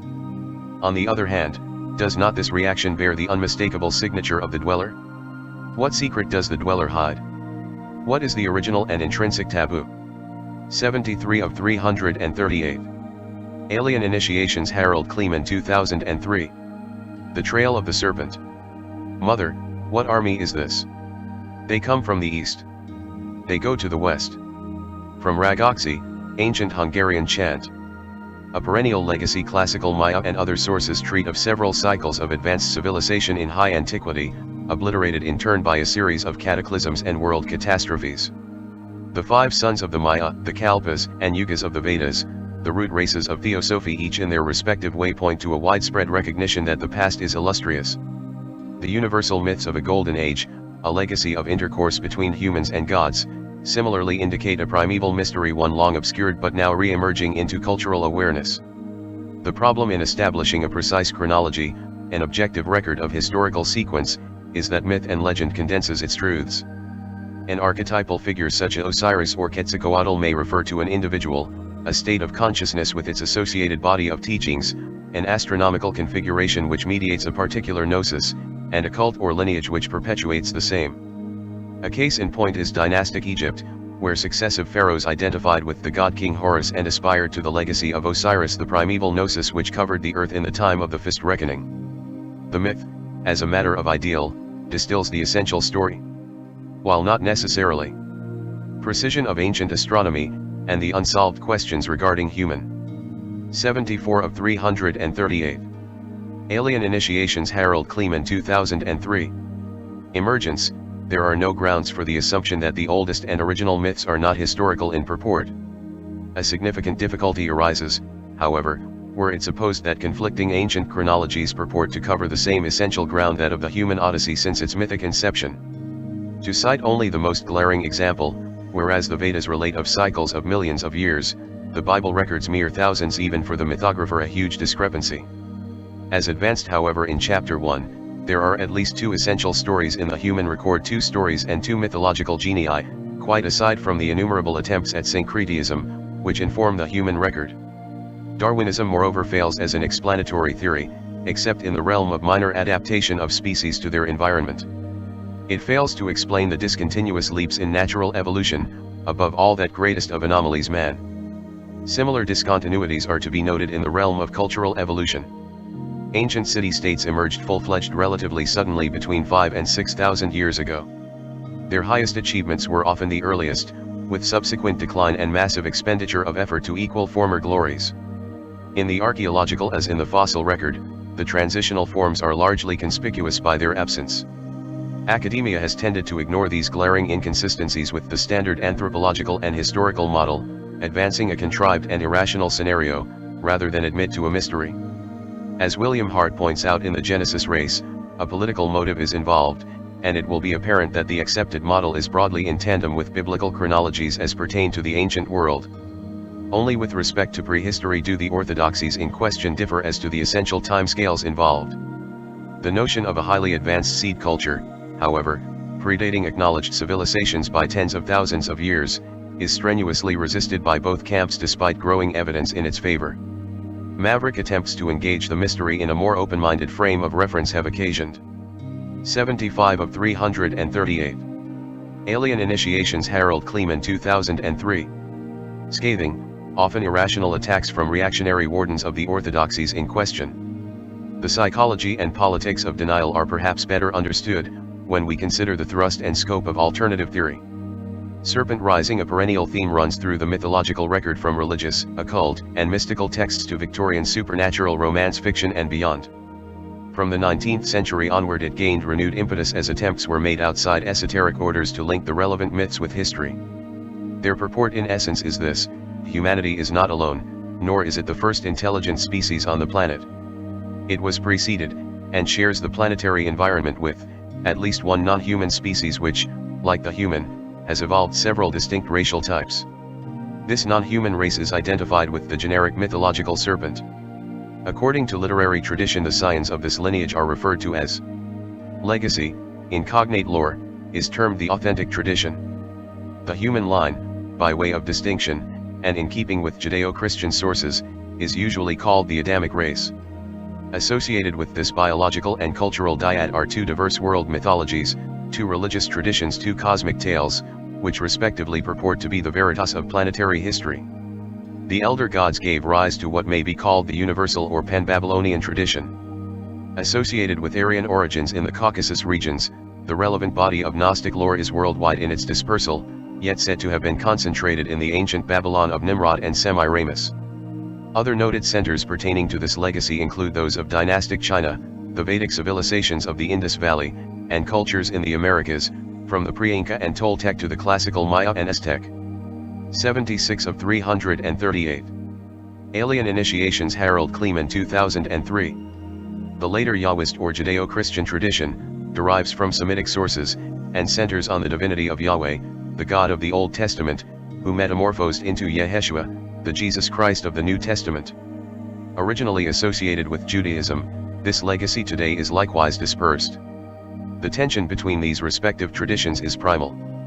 From ancient wars in the Holy Land, through millennia of religious and inquisitorial war, to the current Middle East crisis, it constitutes the original divide, the primal seed of contention, underlying all subsequent ideological schisms. In the 3rd millennium AD, the divide is apparent in the refusal of militant evangelical or prophetic Christianity to compromise with any other religion, whereas most other religious systems admit some degree of syncretism. The pillars of monotheism aside, there is remarkable convergence between the mystery traditions of all ages and cultures. There have, of course, been persistent attempts to show that the two stories, that all stories are in reality one. It is from the latter universal and esoteric perspective that the unity of all religions is most commonly hailed. Concurrently, there are scholarly efforts of subsuming the prophetic lore of the Hebrews within the older Sumerian tradition, claiming that the former derives from the latter. This view is common to the literature of the Grail quest, as of works dealing with ancient mysteries, which thus tend to be aligned with the pan-Babylonian serpent cult. The attempt, specifically, is made to identify the Elohim charter with that of the Nephilim, serpent kings of the antediluvian world, to depict Yahweh as a serpent god, and to claim Jesus as a scion of the bloodline of the Grail, as this, of course, is emphatically countered by the internal evidence of biblical sources, at least according to any orthodox reading. While an analytical temper sufficiently fine is disposed to resolve all complexity, we shall, for the moment, not seek to mingle the stories, but attempt a clear and careful demarcation. Nor shall we be drawn to either side, but seek. 77 of 338. Alien Initiations. Harald Kleemann, 2003. After a while, whether resolution or synthesis is possible. Arcadian serpent. Dreaming before human civilization arose, the serpent empire spanned the earth. Originally the serpent was not a reptile, but a creature of humanoid aspect, capable of interbreeding with humanity to produce fertile offspring. Highly intelligent and of a subtlety still associated with the serpent in symbol, the creature was served by an exotic and sophisticated technology, the source of magic and mysticism, as of the arts and sciences in general. According to subsequent tradition, the serpent races either came from the stars or had some kind of stellar affinity, specifically with the constellations of Orion and Alpha Draconis. Accounts and interpretations differ as to whether the avenue of descent involved spaceships, a hyperspatial or Stargate technology, or merely a spiritual dynamic, wherein the said constellations are identified with the genius or gnosis in question. Historic civilizations, believed to be the cultural descendants of the Serpent Empire, similarly attribute their arts and science to a celestial source. The Egyptian progenitor Osiris is Orion, while his consort Isis, guardian of the mysteries, is the nearby star Sirius, which also features prominently in the mythology of the Dogon of Upper Mali. A similar situation is found in the Americas. Local clans of the Greater Inca Empire still attribute their ancestry to various specific regions of the sky. The serpent accordingly was the original master magician. Adept of the Ophidian arts, the archaic science of vibration, based on the direct subjective apprehension of the universal energy field, the astral light, the etheric grid, essentially the field or wave aspect of nature. The geomantic grid which the ancients, the later humankind, sought to restore was entire and global in this. 78 of 338. Alien Initiations Harald Kleemann 2003. Primordial Era, linking the planet with the galactic community of sentient intelligence. It was understood of the serpent, as of its illustrious descendants, that the universe is teeming with intelligent life, albeit, for the most part, on vibrational frequencies other than the four-dimensional space-time continuum of human habitation. Harmony reigned, for the world was one in the essential sense that of a single living organism, and a global civilization attuned to the rhythms of nature. Communication was instantaneous and direct, conveyed through the universal medium of the Ophidian ether, both locally and across interstellar distances. Central to this technology was a science of what is now regarded as hyperspace, the transdimensional nexus of superluminal, or faster-than-light, connections of wormholes and stargates, which serve as conduits between distant times and places. As a master, indeed an inhabitant, of hyperspace, the serpent race possessed the means of traveling not only through interstellar space, but also through time. A further area in which the serpent excelled by all relevant accounts is that of biotechnology and genetic engineering. The later myth of monstrous hybrids, familiar from archaic legend, is but one of numerous echoes which allude to this magic of primordial times. Other remnants can be found in the history of the homunculus, in the astral/etheric metamorphosis practiced by witches, in the shamanic projection of consciousness into totemic entities, as in legends of vampires and the werewolf. A related class of phenomena pertains to the creation or conjuring of etheric dragons to protect a sanctuary, stronghold, or treasure trove. While the degradation of the Tellurian serpent grid in latter times somewhat diminished the phenomenon in the direction of the astral or imaginal, the Ophidian science of vibrations evidently extended into the cellular, molecular, and subatomic level, where a direct manipulation of the morphogenetic field could be effected. The serpent was thus capable of presenting itself in a variety of astral, etheric and 79 of 338. Alien Initiations Harald Kleemann 2003. Physical forms, while simultaneously influencing the development of other terrestrial life forms. It may, quite reasonably, be assumed that Homo erectus and other proto-human strains derive from certain such interventionist programs, and that this also is the solution to the Neanderthal mystery. For else there remains the problem of a significant anomaly in the evolutionary record, the approximate doubling in primate brain capacity within a relatively short period. Was the serpent, by way of genetic engineering, successful in creating a number of semi-intelligent servant races which, during periodic catastrophes which befell the Arcadian empires, reverted to a feral state, somewhat like the domestic horses introduced into the New World, from which grew the Mustang herds of the American plains. Legendary creatures, such as the American Sasquatch or Bigfoot, the Himalayan Yeti and the Australian Yowie, may represent rudimentary exemplars of this enterprise, a notion congruent with the oft-reported spectral or astral/etheric manifestations of these beasts. Further elaborations of the myth suggest that Homo sapiens humanity itself is the result of genetic manipulation by a superior race of interstellar colonists. The fact that cultures such as the Maya, retaining an archaic origin myth, attribute their ancestry to stellar beings, as did the ancient Sumerians, Egyptians, Proto-Aryans, and Chinese, is usually cited in support of this doctrine. In certain myths relating to these cultures it is spoken moreover of several failed attempts in the creation of humans, before the deity eventually succeeded. Sumerian scholar Zecharia Sitchin provides further evidence in this regard, his reading of relevant cuneiform inscriptions forming the basis of an extensive revisionist mythos of human genesis. The Sitchin scenario posits that the Anunnaki, the Nephilim or giants of biblical renown, were of an advanced space created, sired, Homo sapiens as a servant race, gradually seeding certain 80 of 338. Alien Initiations Harald Kleemann 2003. Privileges to their progeny, while their own kind acquired deity status in the resultant mythologies. Yet, curiously, and perhaps significantly, Sitchin discounts the serpent myth as here espoused, while entertaining an equally physicalist scenario of extraterrestrial interventionism. Others, like philologist William Henry, point out that Nibiru, literally, a place of crossing, more likely means Stargate, a point of ingress from other dimensions. What legacy did the serpent leave? What evidence, what visible remains? Initially one confronts the ubiquitous serpent lore traditions which, owing to their universality, cannot be explained as products of the poetic imagination. No conventional or mundane rationale accounts for the universal deification of the serpent as a symbol of the gnosis, or, with respect to its degraded form, its execration as archetypal demon. While the identification of serpent with devil is sometimes said to be an essentially Judeo-Christian convention, the case is not at all exclusive. In the Egyptian Book of the Dead, for instance, the dreaded Sabau fiend is variously demon, crocodile, and serpent. As for material evidence, that ostensible touchstone of the real, there is the emergent case in archaeology for an advanced civilization in highest antiquity. The findings, reported by Hancock, Bovell, Cremo et al., indicate a primordial seed culture from which knowledge has descended, instead of the conventional theory of gradual progress in cultural evolution. In addition, there is an impressive catalogue of artifacts, indicative of advanced technologies, which defy conventional chronologies. In some cases not merely by thousands are we living in fairyland. Is the orthodoxy so profoundly askew? In addition, it is tempting to view certain megalithic sites on Earth and elsewhere in the solar system as remnants of an unknown prehistoric, possibly pre-human, civilization.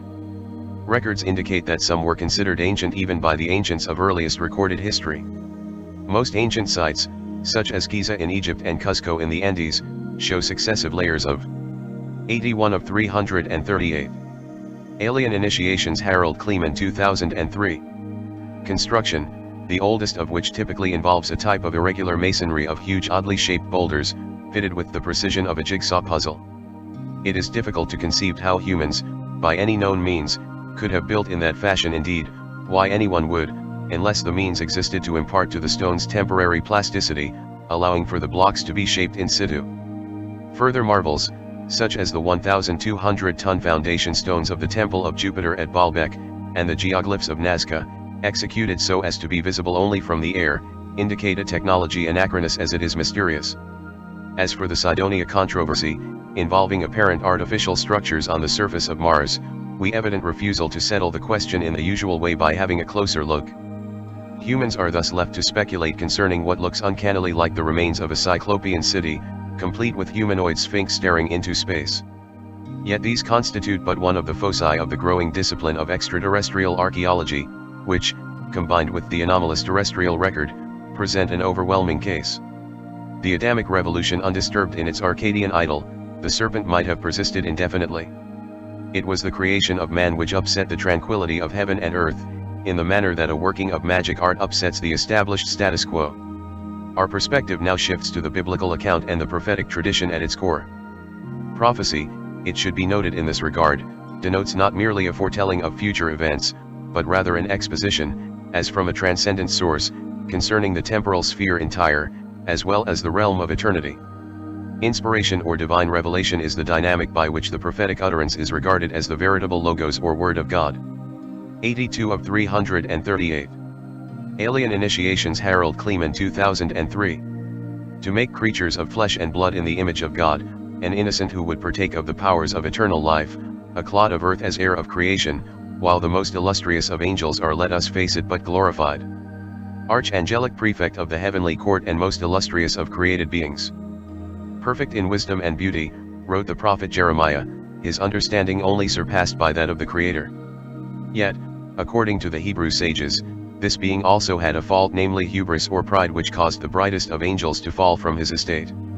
Of course one might ask, who would not be exalted in this position, given the intelligence and intoxicating grandeur of imagination as manifest in the natural world? Both faculties are essentially Luciferian attributes. For, although Christ Michael is the scriptural logos or is the architect, these are precipitous runes. Here the fundamentalist errs in persecuting alike the products of intellect as of the imagination. But it is not the exercise of these faculties, but the worship of their products, which leads to the spiritual, that fate exemplified in the myth of Narcissus, who, beholding his image in a pool of water, fell into a trance of adoration. This resonates with the prophetic account, wherein Lucifer, Satan, in his fall is depicted as worshipping not the Creator, but himself. It distills a point quite subtle, which ought however to be self-evident, that the satanic spirit is a religious spirit. Indeed, one might go so far as saying that it is the religious spirit, if by religion is meant ritual observance.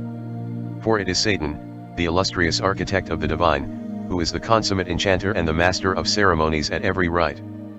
But what exactly was his point of contention? Crudely expressed, it stemmed from his belief that he could better the creation prosecute the same in a manner more grand, more honorable, and altogether more dignified. He. 83 of 338. Alien Initiations Harald Kleemann 2003. Considered his attributes sufficient to the task. In his heart of hearts he thought he could supplant the Creator and be worshipped as God, the God of his own perfected creation. By his allocution, moreover, 1/3 of the angelic hierarchy was seduced to join the insurrection. It was, to reiterate, the creation of humanity which particularly aroused his jealousy and ire, for that which he coveted, was inexplicably and prodigally given to man. The book of Genesis contains 3 creation accounts. The first of these is the opening statement, "In the beginning Elohim created the heaven and the earth." This is followed by the biblical 7 days of creation, wherein the earth and heaven are created again, along with the rest of the universe, including the plant and animal life, which culminates in the creation of man. Elohim said, "Let us make man in our image, after our likeness, and let them have dominion over all the earth." This was done, so Elohim created man in his own image, in the image of Elohim created he him, male and female created he them. Yet in the second chapter, curiously, there is as yet no man to till the ground. Only then, Yahweh formed man of the dust of the ground, and breathed into his nostrils the breath of life, and man became a living soul. This is the third account of creation. Here already is cause of controversy sufficient to have divided theologians for millennia, although Hebrew mysticism of the Kabbalistic school supplies the essential key. The Kabbalists indeed contemplated 4 phases or acts of creation rather than 3, namely, Atziluth, the archetypal world; Bria, the creative world; Yetzirah, the formative world; and Asaya, the material world. The idea is one of progressive condensation or reification along a continuum from the spiritual to the material pole of existence. Biological and sentient life, according to this model, did not arise in the evolutionary way from the ground up, so to speak, but rather from the inside out, the spiritual seed or Platonic archetype, the idea in the mind of God, gradually taking on material form. This is consistent with contemporary theories, according to 84 of 338. Alien Initiations Harald Kleemann 2003. Which the biological phenotype develops within an energetic lattice, a subtle matrix or energy field which carries El formative world, Kabbalistically referred to as Yesod, the foundation. Electromagnetic in nature, it corresponds to the Chinese Qi and the Vedic Prana. In concentrated form it is the Kundalini Shakti, the serpent power of Hindu mysticism. Further intriguing is the designation Elohim, in most biblical translations simply rendered God. Described as a feminine plural of a masculine singular, it appears to cast the Creator as a multitude, consistent with the words, "Let us make man in our own image." To whom was the Creator speaking? Not to angels, nor was the Holy Trinity sitting around a table one afternoon, as some theologians have it. It is more fitting to consider the Elohim as attributes or thoughts of God before they are manifested as man and woman. They are the plurality of created souls, feminine on the spiritual plane with respect to the creative spirit, even as the church elect is called the bride and body of Christ.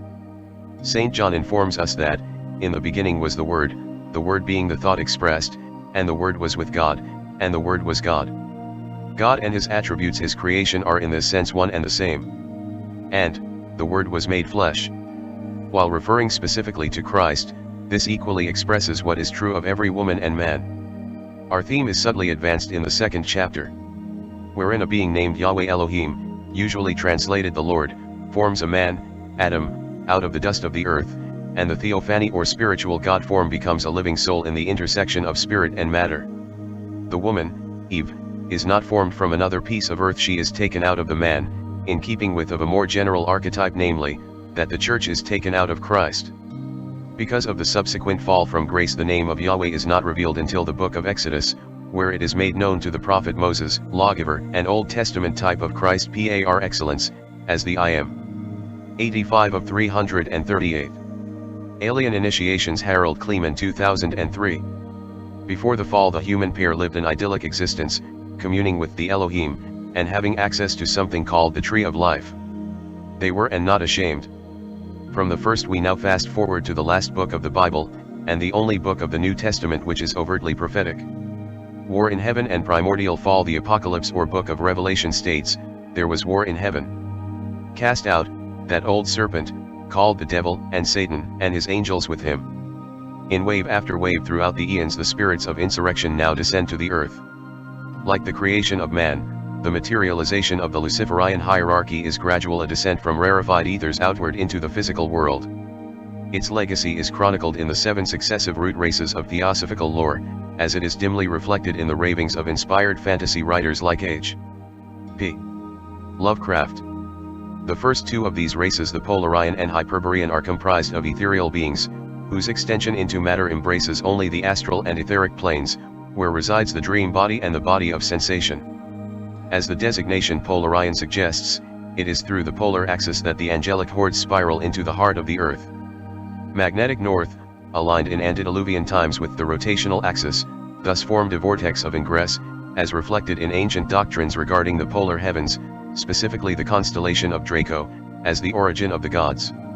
Draco, the celestial dragon, is of course the serpent, and it is through the serpent race that the fallen spirits obtain physical bodies.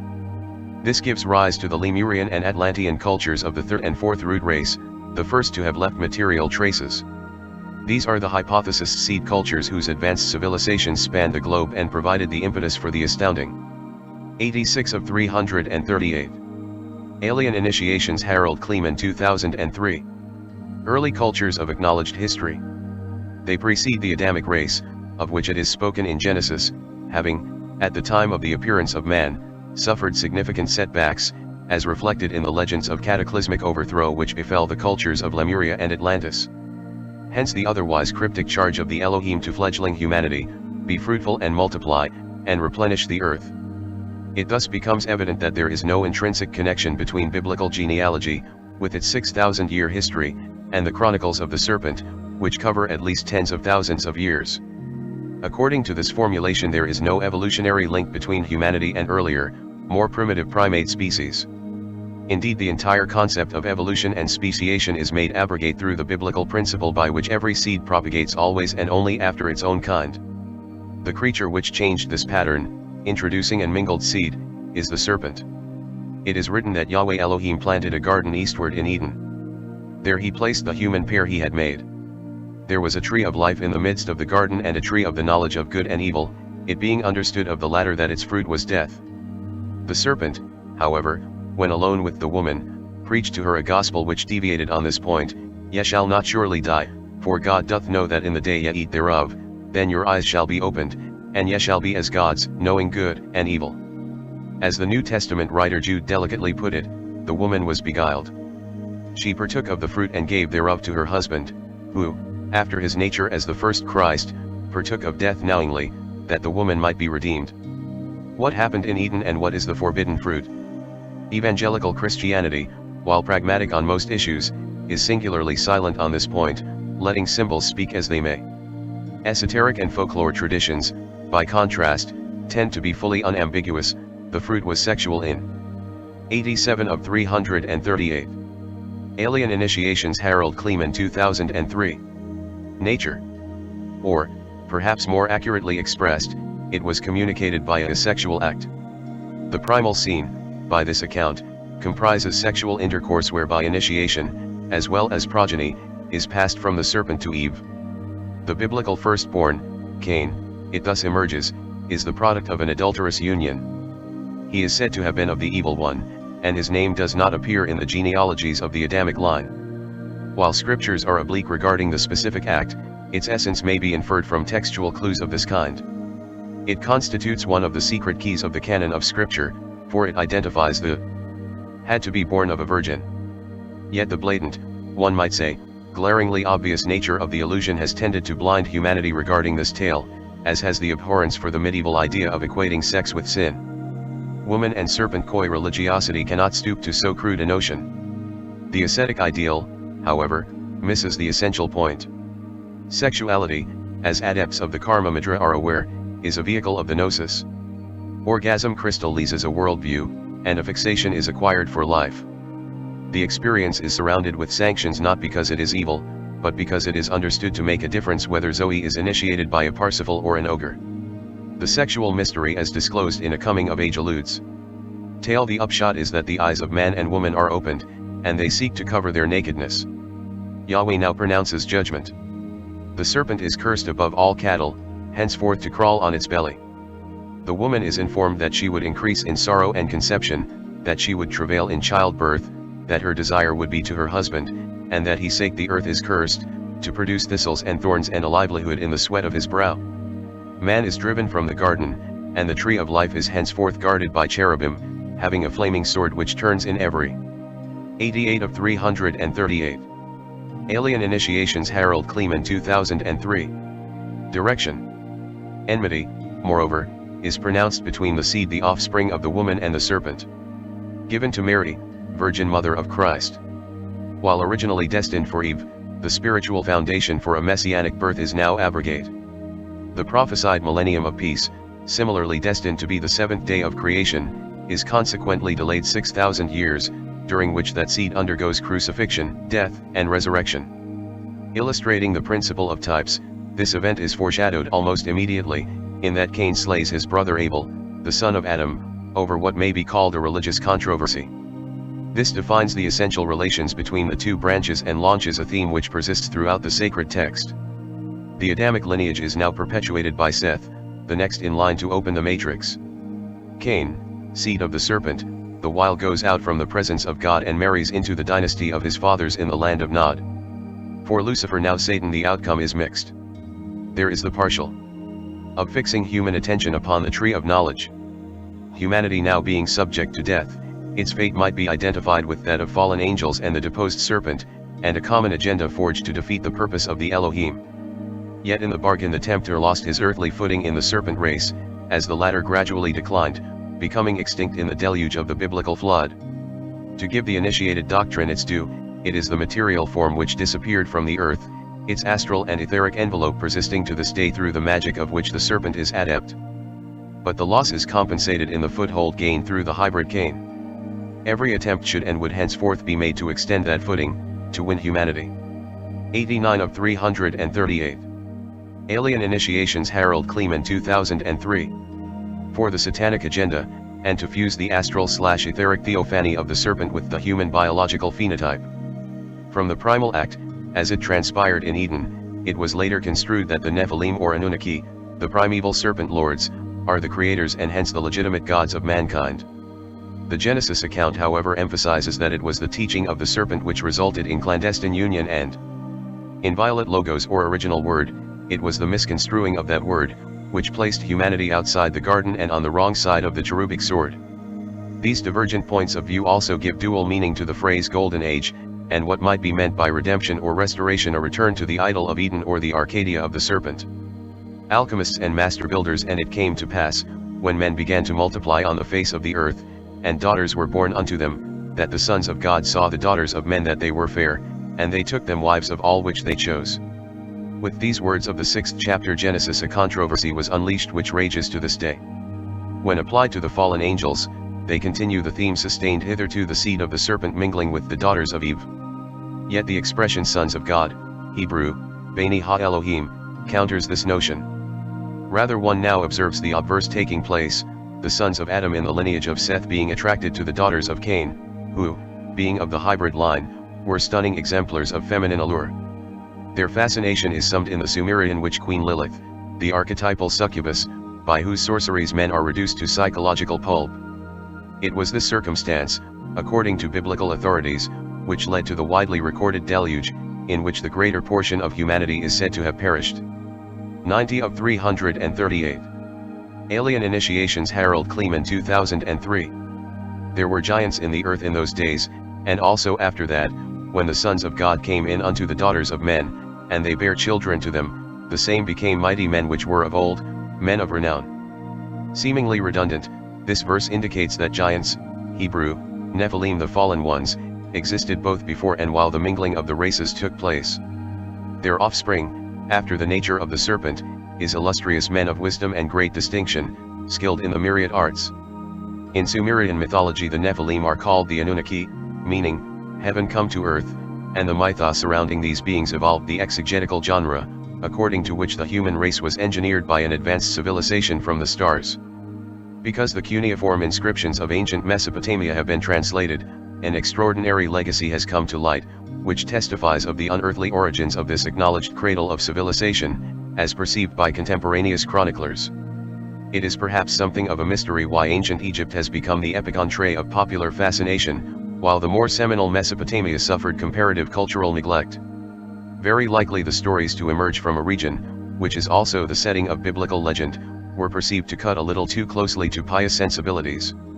Dispensational factors further indicate a pattern of occlusion and eventual disclosure in the realm of human self-perception. The Sumerian culture poses many riddles. Not only were the Sumerians physically different from the surrounding Semitic peoples, their language was unique and evidently unrelated to any known linguistic family.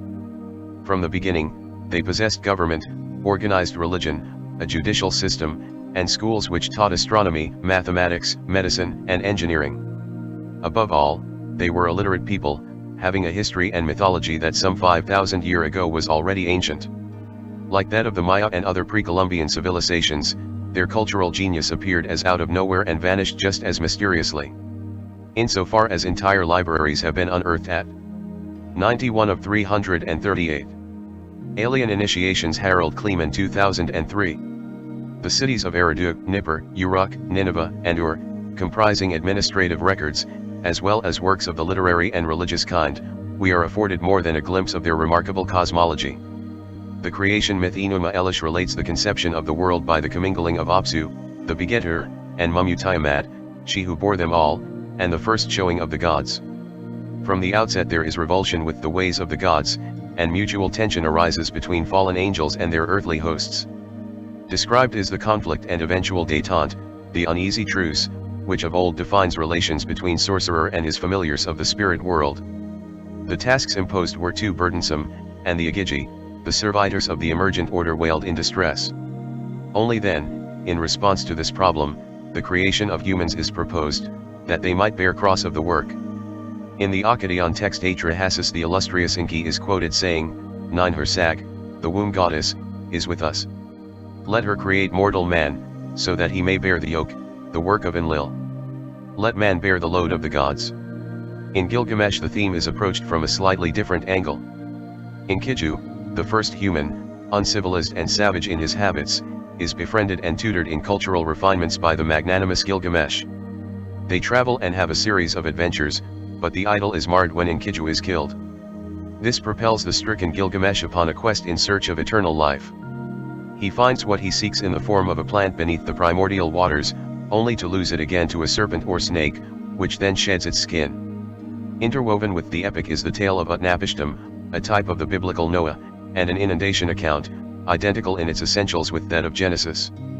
The significance of the antediluvian age to this constellation of myths is apparent in the assertion of King Assurbanipal, 668 to 628 BC, who amassed the largest archive of clay tablets hitherto, that he had read the writings of the Sumerians, the dark writing of the Akkadians, and deciphered the inscriptions on stone from before the Great Flood. 92 of 338. Alien Initiations. Harald Kleemann, 2003. A literal reading of Gilgamesh and kindred text suggests that the Sumerian, Akkadian, Babylonian, and Assyrian divinities represent historical personages of Nephilim/Anunnaki descent.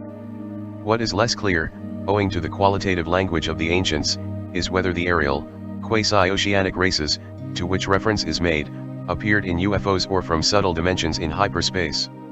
The fish-like Owens or Dagon, like the Mesoamerican serpent Quetzalcoatl or Kukulkan, is said to have emerged from the sea.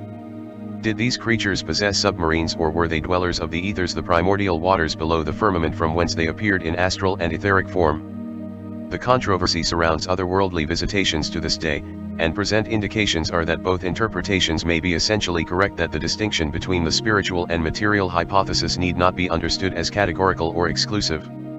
Certain it is that humanity presents an evolutionary anomaly, in the biological as in the cultural sense. The catastrophic or discontinuous nature of human evolution is not explained in conventional timelines of natural history. Cro-Magnon man had the same brain volume as his modern counterpart, yet it is difficult to see what evolutionary advantage there was in a capacity for mysticism, art, and higher mathematics in the era of the flint axe. It is further curious why anatomically modern humans, hunter-gatherers who employed only the most primitive tools for 50 to 100,000 years, suddenly raised complex city-states some 5 to 6,000 years ago.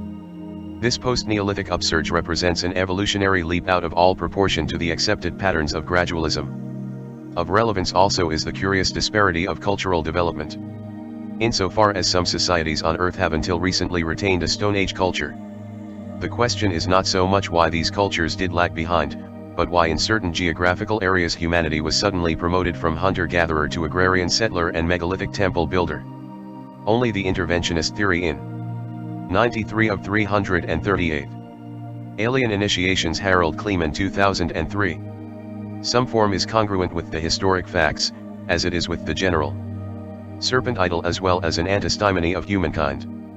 That testimony is universal as it is unequivocal. It recounts the primordial, speaks of illustrious personages and quasi-angelic hosts which preserved the traditions of an elder race and seeded fledgling humanity with the arts of civilization. It is here that Anunnaki claims of being the creators of the human race are based. Indeed, if by human we mean megalithic temple builder, that claim might be founded instead of creation in the biblical sense. However, the record indicates that it was genetic mutation which was effected not, as is claimed, in scientific laboratories, but through the Ophidian currents of sexual intercourse between two races or species, whereby the astral/etheric sheath of the serpent was imposed upon the human and the resulting hybrid offspring. Specifically linked with this project are Enki and his sister Ninhursag of the Sumerian pantheon. Ninhursag is identified with the Babylonian Inanna, the Assyrian Astaroth, and the Aphrodite or Venus of classical legend, while Enki has his counterparts among the heroes and savant gods from Indra to Loki. Quasi-historical personages after this type include Semiramis, Queen of Babylon, consort of Nimrod, and purported paragon of wickedness. Originally the wife of Ninus, she was not only wife or consort, but also the mother of Nimrod. Significant here is the cluster of myths, associated with various ancient queens, wherein the matriarch mates to produce a son, mates with the son when he is of age to produce a further son, with whom she also mates, eventually producing offspring which is 7/8 herself. Cognate is the body of solar myths wherein the hero is both son and consort of the mother.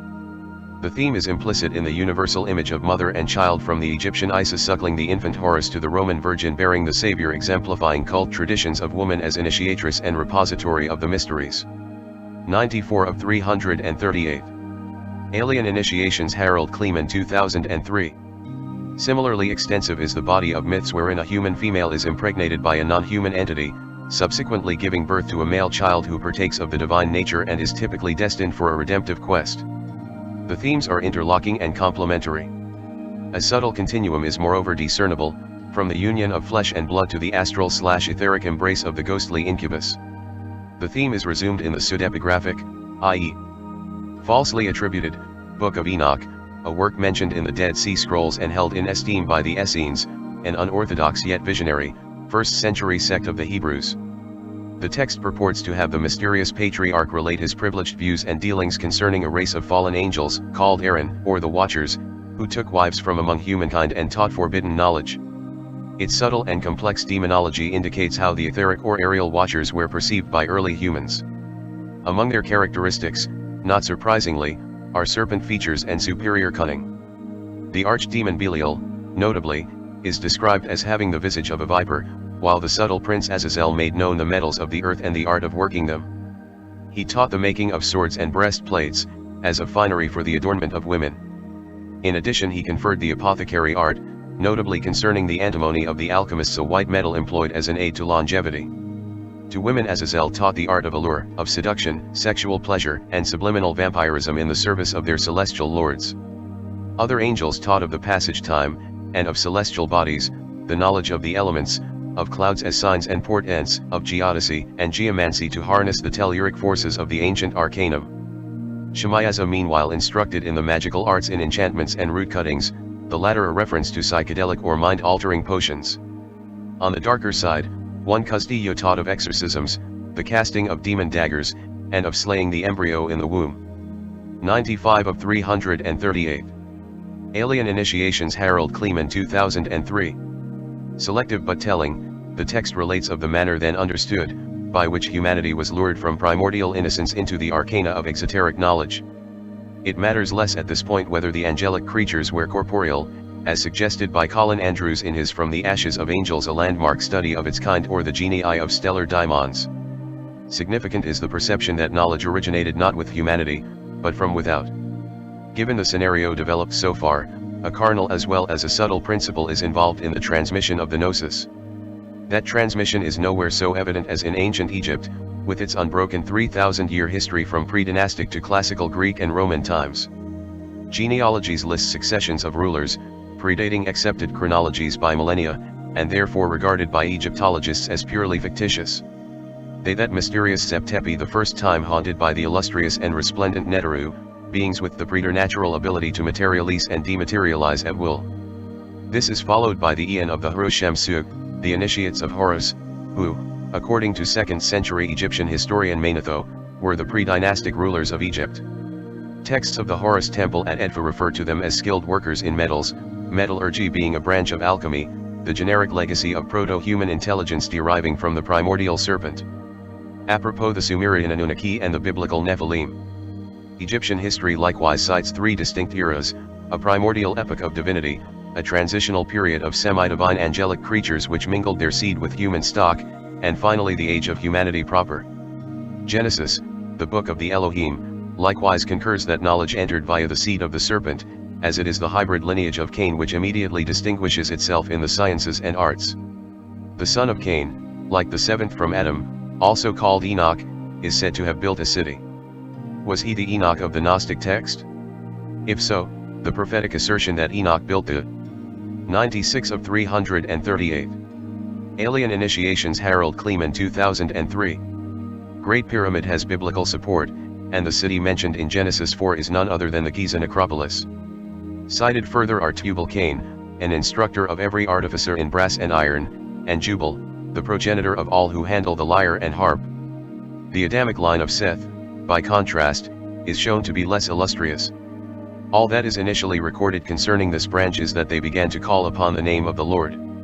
Arcadian Eden, the mythic cradle of humankind, was thus rocked by the gods of 2 opposing pantheons, that of the Elohim and that of the Neteru/Anunnaki divines. From the beginning 2 types of worship are apparent, 2 kinds of religious protocol, which, although similar in form, betray a diametrically opposed agenda. This is reflected in the universal symbolism of contending hero twins and the cosmic conflict they represent. Cognate is the mythos of the sacrificial god and the slaying of the serpent, where the identities of god and serpent are often adversary, the god of the enemy. Philosophy indeed offers the comforting notion of the supreme being as universal abstraction, common to all peoples which entertain this ideal. However, when magic or theurgy enters the equation, pantheons are polymorphous and spiritual hierarchies heterodox. Yet identities aside, the tale so far in a nutshell is this: an original paradise is overthrown, and the gods invest a hero/redeemer/avenger to restore the erstwhile condition. Thus is inaugurated the Eon of religion, of magic and mysticism as redemptive quest. Insofar as a setback was suffered by humanity and the Arcadian serpent alike, there is similarity and intertwining of respective traditions. In consequence, it depends on context what is meant by God and the religious ideal. Cosmic alienation, which some writers attribute to the dawning of reflective consciousness, gives rise to the question of the generic numinous other. 97 of 338. Alien Initiations. Harald Kleemann 2003. Who is it that answers the call? How is contact restored? Is there a protocol to be followed? Is anybody out there? The academic view, of course, is that religion was invented to fill the void of understanding attributed to the prescientific outlook. By this surmise, religion equals poetic fancy, the elaboration of a conceptual art form, which may satisfy the aesthetic sense but is essentially devoid of practical meaning. Far be it, however, for our shamanic forebears to supplement their observations with mumbo-jumbo, as is effectively being charged. Such a move would not merely be maladaptive in the evolutionary sense, but utterly out of the sophistry. Instead, we shall turn the conventional thesis on its head and propose that religion was invented by the gods, the orders of sacrifice and ritual observance a contrivance arranged for their convenience and agenda. It may be further remarked at this point that the question, as to whether anybody is out there, must seem particularly ironic to the mindset of the magical persuasion testimony to the abstraction of the scientific worldview. Legions are clamoring at the door with sharpened fangs. Incarnation and the blood sacrifice. At the core of the religious dynamic lies the practice of sacrifice. Sacrifice is that which facilitates the miracle of the incarnation, that whereby the God is manifest and takes possession of the worshipper. It may consist of prayer or some votive offering of material substance. Typically the two are combined. Yet there is also a sense in which the incarnating deity performs, or even constitutes, the sacrifice. Abel and Cain, the original Old Testament hero twins, both offered sacrifice, but, strangely, Yahweh Elohim accepted one and rejected the other. This seems the more inexplicable and arbitrary in that both evidently did what? 98 of 338. Alien Initiations Harald Kleemann 2003. Came natural the herdsman Abel offering a lamb, the tiller Cain, the fruit of the fields. From the aesthetic viewpoint, moreover, the offering of Cain is. St. Paul, writing in the epistle to the Hebrews that without the shedding of blood there is no remission of sin. The life, as deists and Satanists affirm alike, is in the blood, and it is blood which becomes the primary offering, pleasing to the gods, throughout ensuing eons. However, a fundamental difference was soon to divide the two spiritual branches defined. While animal sacrifice became part of an elaborate temple worship throughout the ancient East, the Hebrew prophets increasingly pointed to another sacrifice. Messiah would come, they affirmed, and the conventional sacrifice, along with all ceremonial law, would cease. God would provide for himself a sacrifice, a final and perfect sacrifice, to restore the fallen Adamic race. It would be a sacrifice to end all sacrifice forever. For believers in the relevant provision, this was fulfilled in Yeshua bar Joseph, known as Jesus of Nazareth, a prophet in Israel during the time of the Roman occupation, who became known as the Christ. Executed on the instigation of the religious establishment, he is said to have died the customary death of crucifixion and risen bodily from the dead, afterward to have appeared to his disciples 40 days and ascended skywards in the sight of witnesses. From a small persecuted cult, the relevant faith rapidly spread westward, overturning in the course of some 1,000 years ancient pagan empires from Egypt to Celtic Britain, while becoming enshrined as the state religion of the Holy Roman Empire. Yet even as Christianity conquered politically, it was being conquered spiritually. Belief in the efficacy of the sacrifice all but vanished. Without the process being too overt, the Christian faith, radical in its conception, was being absorbed within the universal pan-Babylonian paganism of which Catholic syncretism is the prime example. Though the creed may hail Jesus as Savior. 99 of 338. Alien Initiations Harald Kleemann 2003. The assertion is figurative and without expected consequence. This provided occasion for critics of the faith, who point out that Christ is merely one of several legendary personages to undergo sacrificial death, descent into the underworld, and subsequent resurrection. Named among these are Osiris, Mithras, Tammuz, Orpheus, and the Mayan Kukulkan or Quetzalcoatl, whose emblematic image is the feathered serpent. Even the symbolism of the cross forms an occasional part of the relevant iconography, the Codex Borgiana bearing an image appropriately dubbed the Crucifixion of Quetzalcoatl.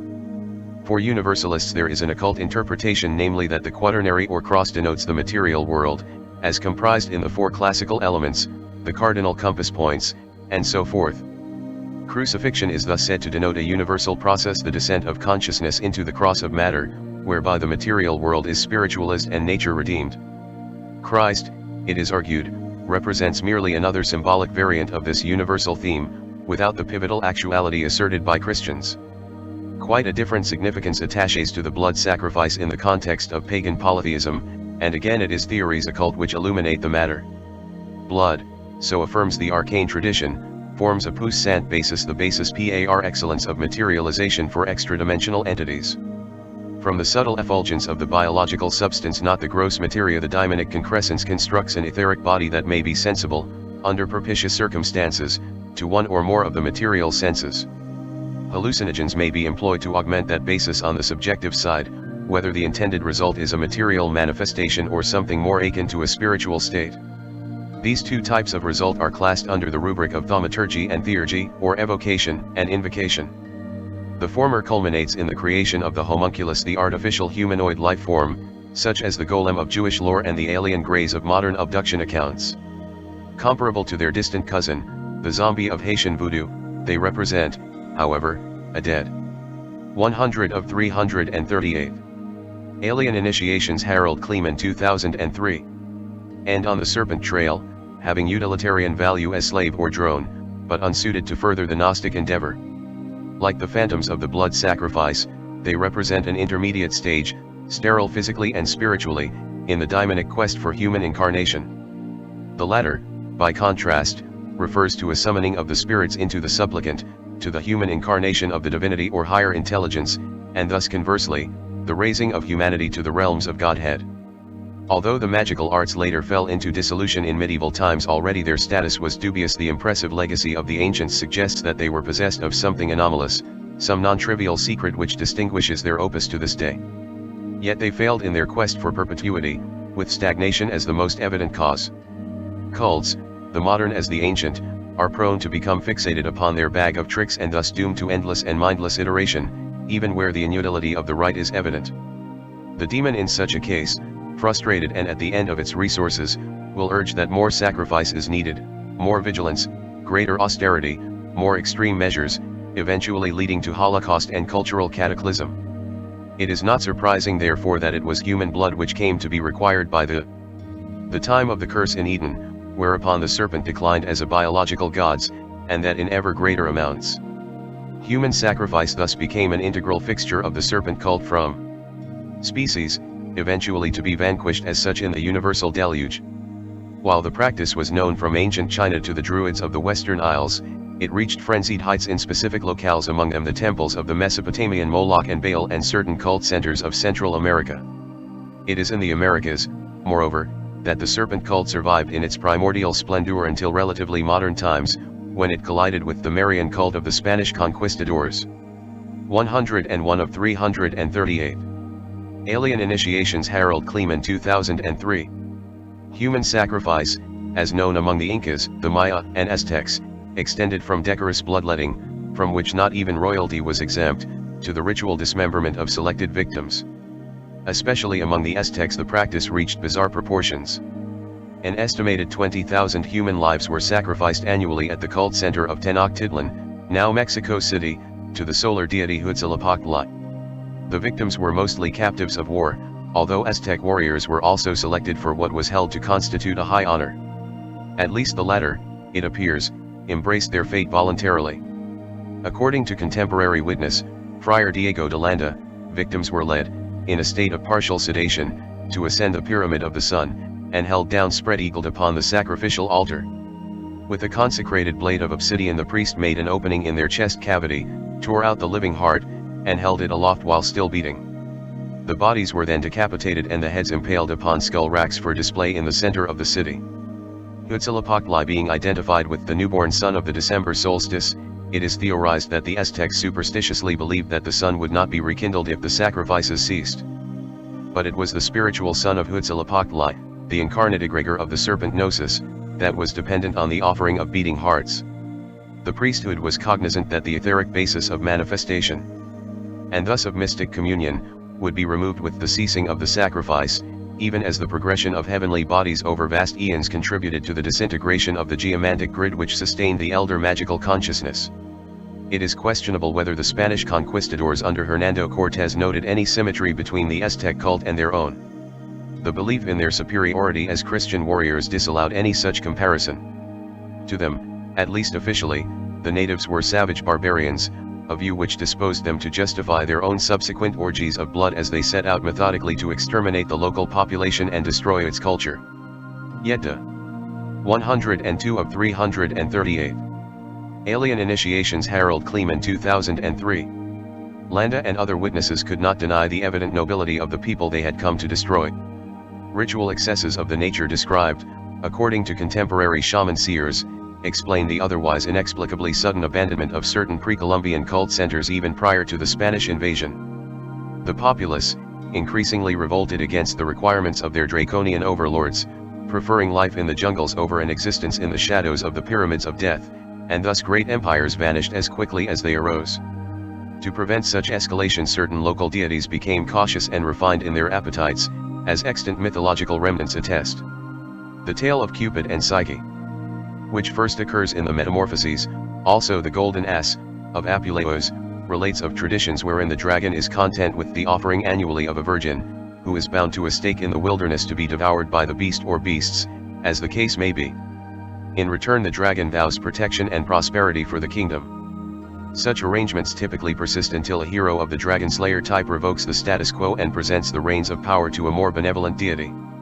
In this connection tantric cults may be mentioned, chiefly those of the Kaula rite, which employ menstrual blood and sublimated semen, ritually consumed, as a basis for materialization. These substances are similarly regarded as highly efficacious for this purpose, whence the institutions of temple prostitution and vestal virgins to maintain the sacred fire. This fire, although symbolized by a perpetual flame, is the kundalini, the energetic basis for the magical host within the officiating priest. Where the vestals are kept virginal indeed, a further refinement is achieved, a matrix of materialization constituted solely of the psychic field of sexual polarity. Here also derive the traditions of courtly love, and of woman as patroness and muse. The chivalric tradition, according to some authorities, reflects the code of honor among certain families of dragon descent, whose chief concern. 103 of 338. Alien Initiations. Harald Kleemann 2003.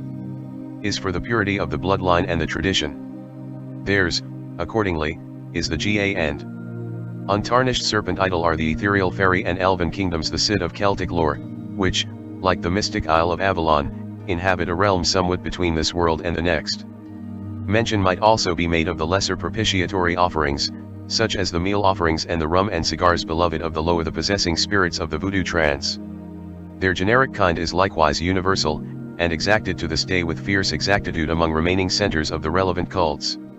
Among the most degenerate of etheric entities are such as subsist on the gases of decomposing flora and fauna, the like of which are said to inhabit marshes and swamps. The moral qualities which tradition assigns to them, languor, sloth, indecision, vacuity and sexual debauch, well describe the psychology of possession by entities of this class. Its sublimated or aesthetic form is the style known as decadent.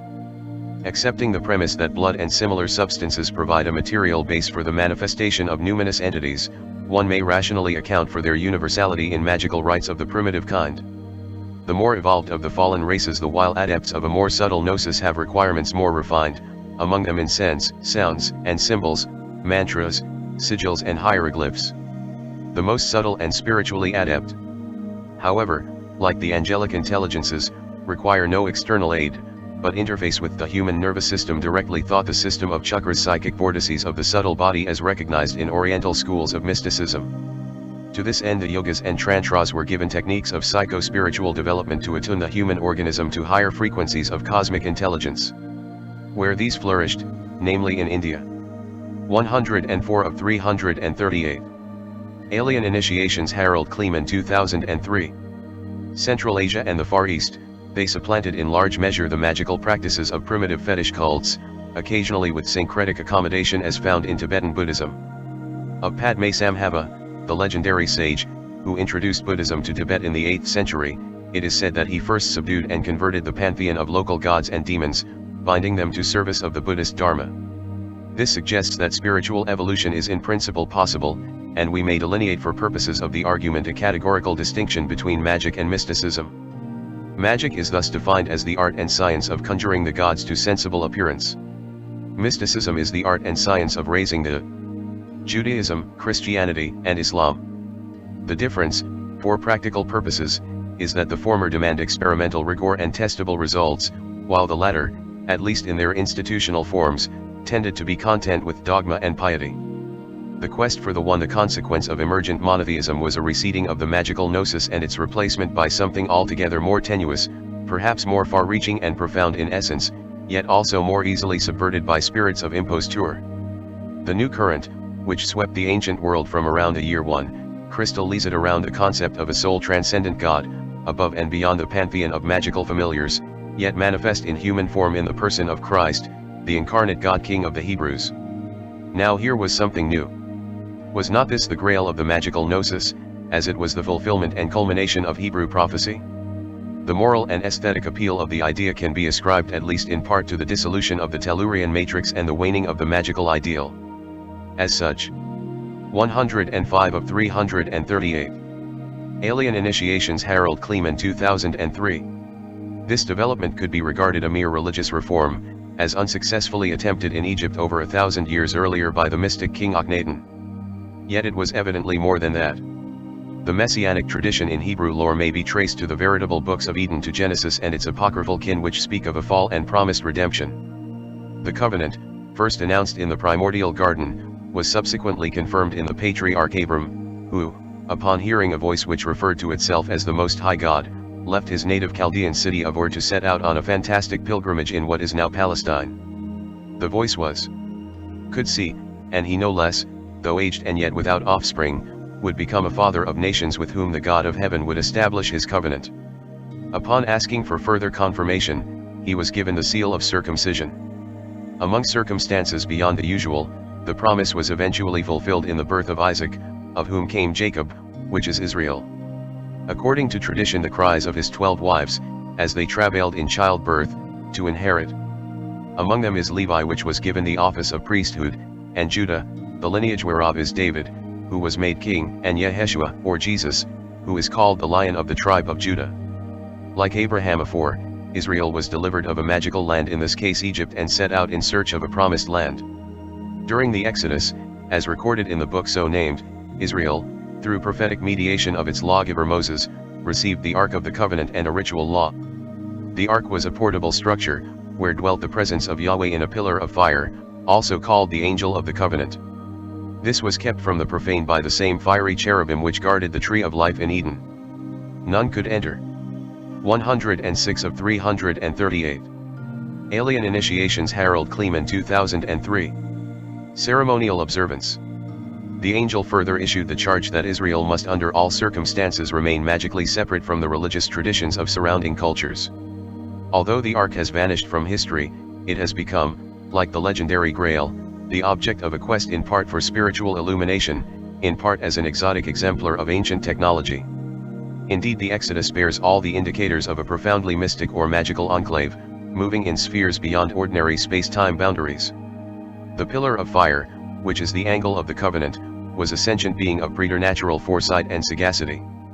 While addressing itself solely to Moses, it formed the unifying attractor vortex by which Israel assumed its tribal order, centered foursquare around the ark, with its priesthood, laws, and governance. Other miraculous provisions obtained. Of primary significance for the Moses had struck it with his staff. The water thereafter appeared when Moses spoke to the rock, and what is more, the rock followed Israel through the desert. Similarly significant is the fabled manna, which formed like frost overnight, but melted in the heat of the sun. White, like coriander seed, its taste was that of wafers made with honey, and it is perhaps not fanciful to draw a parallel and the magical properties ascribed thereto. Mention finally should be made of the Urim Thummim. Scholars are somewhat uncertain what this signified, through indications are that it referred to the breastplate of Aaron, first high priest under Mosaic law. Bearing 12 precious or semi-precious stones, representing the 12 tribes of Israel, its evident function was that of a divinatory device, to be consulted on major questions that could not be otherwise resolved. Positive vindication regarding a proposition was apparently signaled in that the reflected light of the 12 stones coalesced after the likeness of a rainbow mandala, the rainbow, of course, being a symbol of the covenant. 107 of 338. Alien Initiations. Harald Kleemann, 2003. As to the angel, it was fierce, minutely exacting, intensely possessive, demanding exclusive worship, and aloof. None could approach it, bar Moses, with whom it communed face to face, and, once yearly, the consecrated high priest of Israel, bearing the blood sacrifice for the atonement of sins. For any other to enter the sanctuary, the Holy of Holies, where the pillar of fire dwelt between the wings of the cherubim, meant certain death. It is Christ, entering the Holy of Holies and satisfying the wardens with his own blood, who penetrated to the heart of the human temple and revealed the secret code therein in the opening of the Book of Seven Seals. But this is to anticipate. By virtue of the Ark and the angelic presence, Israel, though only recently emerged from Egyptian captivity, had become an invincible military and moral force. While the current was later compromised in the wake of widespread conquest, settlement, and a general relaxation of rigors, its purity was preserved through a prophetic lineage, so that the spiritual seed Messiah or Christ could eventually lodge in the womb of a peasant girl. In this wise, virgin shall conceive. Religious and secular sources concur that whatever spiritual distinction the Christian community might have originally possessed, this was very soon lost, as multitudes converted to the faith, and its integrity became compromised in turn. From the magical perspective, one may theorize that the legions of demons, disenchanted with the failure of the magical opus, were attracted and superficially converted to the rising messianic cult with its promise and evident dignity in the face of persecution. Indeed, something of this order was noted from the very beginning, for Christ is recorded in the Gospel of John, saying to his disciples, "Have not I chosen you 12, and one of you is a devil.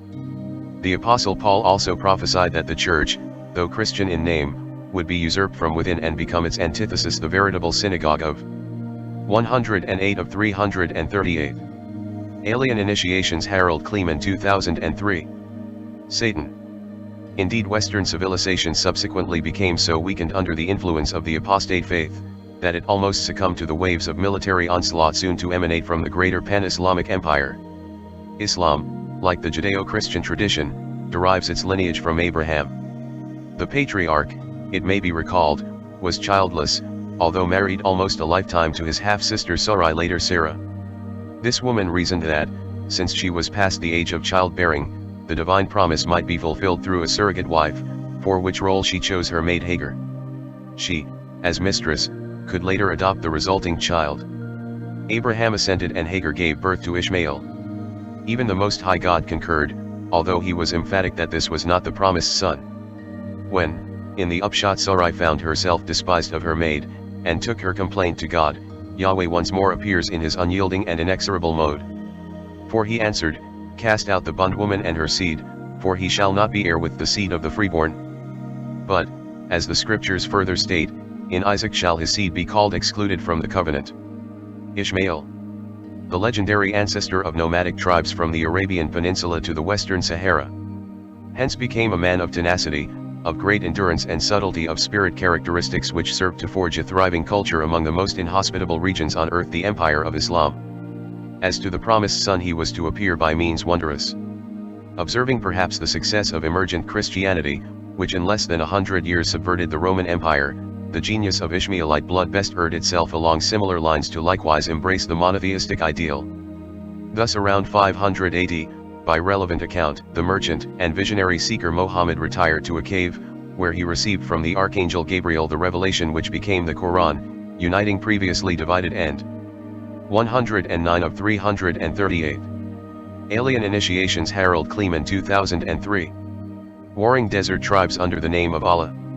Quite apart from any spiritual benefits deriving from the new religion, it was the material advantages conferred by a unified and liberal, as it was then, faith which set the Islamic world apart, and made it the torchbearer of Western civilization for nigh 1,000 years. Only thus were preserved the arts and sciences that were even then being extinguished or frozen in time for a comparable period by the rise in Europe of the medieval church. If little else is said in this place concerning Islam, it is because our concern is with primary archetypes. The religion of Mohammed, in this respect, follows the generic type of revealed monotheism, enjoining faith in a singular personal deity, and the observance of specific codes. In the case of Islam, the so-called 5 pillars, the acknowledgement of God, the ritual prayers, the paying of ritual alms, the fast during Ramadan, and the pilgrimage to Mecca. Islam is but one manifestation of the spiritual and philosophical changes which swept the world during the approximately 1,000-year period centered on the birth of Christ. Broadly speaking, the ancient, almost alien, paradigm of the serpent gnosis gave way to the classical era, which paved the way for the rise of reason. In China, Lao Tse composed the Tao Te Ching, arguably the Buddha, or Enlightened One. Also around 500 BC refined Hindu doctrines with the concept of an eta non-substantiality, the idea of the impermanence of all aggregates. Less than a century earlier in Persia, the prophet Zoroaster, Zarathustra, enflamed by visions of Ahura Mazda, preached against polytheism, while, likewise in the late 6th century BC, Pythagoras conducted his reclusive and influential mystery school.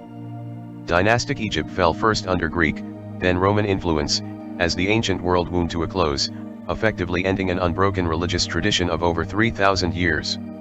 In Palestine, the while, messianic fervor was building to fever pitch, fueled by the Roman occupation, dissatisfaction with rabbinical orthodoxy, and 110 of 338. Alien Initiations. Harald Kleemann, 2003. The general unrest evident whenever something is said to manifest. Cults like the Essenes, associated with the Dead Sea Scrolls of Qumran, sought to prepare themselves for whatever spiritual apotheosis they deemed imminent, and would-be messiahs attracted followers around ill-conceived schemes. Gnostic and syncretic mutations of Christianity soon arose after the death of Christ, and some 500 years later Mohammed unfurled the banner of Islam. Magical wars and religious subversion. On a broad historic scale, the ancient serpent lore suffered a periodic series of checks and setbacks whereby its magical essence was gradually cultured out of manifestation. Reference was made to prehistoric cataclysms and pre-human civilizations overthrown in a series of upheavals. As attested in, specifically appears to have suffered a major catastrophe just prior to the onset of Homo sapiens. Or, more specifically, of the Adamic line as mentioned in Genesis, bringing to an end an advanced global civilization, the remnants of which seeded the historic city-states of the Far East, the Indus Valley, Mesopotamia, Egypt, and the pre-Columbian Americas. Based on astronomical calculations, a date in recent vogue for the demise of this proto-human culture is around 12,000 BC. Further mythological markers on this theme are found in the biblical cursing of the serpent, his final disappearance in the flood, and the dispersion of the Tower of Babel. Cognate in Egyptian myth is the death and dismemberment of Osiris, the death of Baldur in Nordic lore, the disintegration of the sky goddess Tiamat on Sumerian legend, as the slicing up of the Shakti Devi by the discus of Vishnu in Vedic tradition. Mention further has been made of the inexplicably sudden demise of cultures such as the Sumerian and Mayan. Magical war was unleashed upon the ancient Gnosis. Significant turning points in this process can be assigned to specific historical events, such as the 111 of 338 alien initiations. Harald Kleemann 2003. Burning in 48 BC of the Great Alexandrian Library, the foremost treasury in the Western world of the collected wisdom of the ages. Comparable is the persecution of the Gnosis by barbarian hordes, from the martyrdom of Hypatia to the decimation of the Pythagoreans, from the burning of Aztec and Maya codices and centuries of colonial genocide to the recent invasion of Tibet by communist China. It is as if a concerted zeitgeist, acting throughout history, is determined to close the book of the past and obliterate its memory, even as there have been efforts in recent centuries to reopen that book and to restore its erstwhile splendors. Still there remains a magical barrier to the understanding of the ancients, epitomized in the rationalizations of academic archaeology and the necessity of a concerted front of alternative theory in this vexed domain. Looking behind the material veil, as we seek to do in these pages, we further observe that the spirits of fallen angels adapted themselves to the emergent religious and secular ideologies. Seeing the historic tides were turning on a grand scale, they aligned themselves with the rising currents of the age, partly in frustration with the failure of the past, partly out of opportunism and a desperate hope in anything novel and progressive. Cynics were quick to note that it was often the more degenerate demonic legions which converted to the new religions those of inferior intelligence and notable defects in the moral sphere. The more illustrious took refuge in mysticism and withdrew to realms ethereal and remote from concrete manifestation, seeking Buddhahood or awaiting more propitious times for renewed incarnation. Thus the monotheistic world religions were subverted, in instances to manifest their very antithesis in the name of Jehovah, in the name of Jesus Christ, and in the name of Allah. It is to be conceded here that the faith-based religions are more susceptible to subversion than is experimental mysticism. Although atavistic cults of the Hindu Kali were said to have been infiltrated by vampiristic demon hordes, the excrescence of earlier fetish cults. German literature. Theodor 112 of 338. Alien initiations. Harald Kleemann 2003. Alien exploited a similar theme with claims of secret underground cities in Tibet, where demonic lamas rule over a populace of mindless zombies. Yet, actual or fabricated, these, comparatively speaking, are exotic aberrations in view of the horrors shortly to be unleashed by what eventually came to be known as the Holy Roman Empire, a spiritual kingdom said to remain in force until the prophesied end date of 2012. The key to the Fourth or Roman Age in prophetic lore, a resume of the ages is provided in Chapter 7, is the recognition that Papal Rome is pagan Rome reincarnate. Whereas the Old Roman Empire, enfeebled by an ill-assimilated Christianity, fell in the 5th century to the barbarian hordes of the Goths and Vandals, thereby ending the roughly 1,000-year classical age. A similar period of the so-called Dark or Middle Ages was ushered in. Out of the spiritual and political chaos that ensued, the serpent king Lucifer, in emulation of his Babylonian avatar Nimrod, forged himself a triple crown dignifying himself as sovereign of heaven, hell, and purgatory. By his assumed authority the whole of Europe would eventually be subdued, although the road of his ascent was a gradual one. While very early Christianity possessed the secret of the covenant and disposed of the sword of the cherubim, so that the unconverted dared not impose upon their ranks, this condition was not to last. It faded almost entirely with the passing of the original disciples. The Messianic kingdom of God, its presence and power, these were henceforth mere abstractions, and factional controversies arose concerning their meaning. These came to a head at the Nicene Council of 325 AD, where political expediency ruled the day, and doctrinal solutions were imposed by fiat. Christianity had already become the nominal state religion under Constantine, who was concerned above all for the cohesion of the realm. The resulting adoption of the Athanasian Creed stands out as an instance of prophetic Babel, the specter of arbitrary unity enforced by secular means. Thus, according to contemporary commentators, the religious 113 of 338 alien initiations. Harald Kleemann, 2003. Orthodoxy of emergent Europe was established among fistfights, cursing and mutual intimidation. Once the idea was fully grasped that the divine laws could be rewritten and foisted upon an ignorant populace, a secular hierarchy wormed its way into positions of ecclesiastical power, and rule became increasingly centralized in the Bishop of Rome, henceforth Sovereign Pontiff the Faithful, the Pope. Slowly but surely the Church was transformed into a political empire. This was achieved around AD 904 with the coronation of Pope Sergius. Events now take a darker turn in that his reign opens the age of papal pornocracy, during which the Roman pontiffs openly emulated their pagan predecessors, groveling at the feet of courtesans and supporting standing armies in pursuit of territorial aggrandizement. From gentle shepherd to ferocious warlord, the transformation was complete, and a draconian theology, backed by military force, replaced the gospel of Christ. Henceforth the Church was Christian merely in designation and the retention of biblical symbols and names. Its doctrine, practices, and institutions reverted to the Babylonian prototype, its supreme pontiff the incarnate God King, whose will is sufficient to open the gates of heavens and consign entire communities to hell. His status was enshrined in the motto Vicarevis Filii Dei, which is to say, I rule in the place of the Son of God. Almost perfect from the standpoint of the Black Agenda. If a man can assume the place of God, the agenda of satanic deification is theoretically accomplished. If now Satan could but incarnate in man. So complete was the subversion that critics of the Church were nigh justified in dismissing the Christian faith as a cruel delusion, its institutions as hellish contrivances to enslave the soul and exploit the gullible. Within the Church the spiritual larder had become equally bare. The stance is epitomized by Pope Leo X, reflecting with shameless candor for the edification of his circle, what profit has not that fable of Christ brought us? Words to that effect. Writers such David Icke, instrumental in uncovering the transmission of the 114 of 338 alien initiations. Harald Kleemann, 2003. Serpent cult, are similarly inclined to dispose of the babe with the bathwater, suggesting that the scriptures were contrived by Illuminati figures like the Medici as an instrument of social control.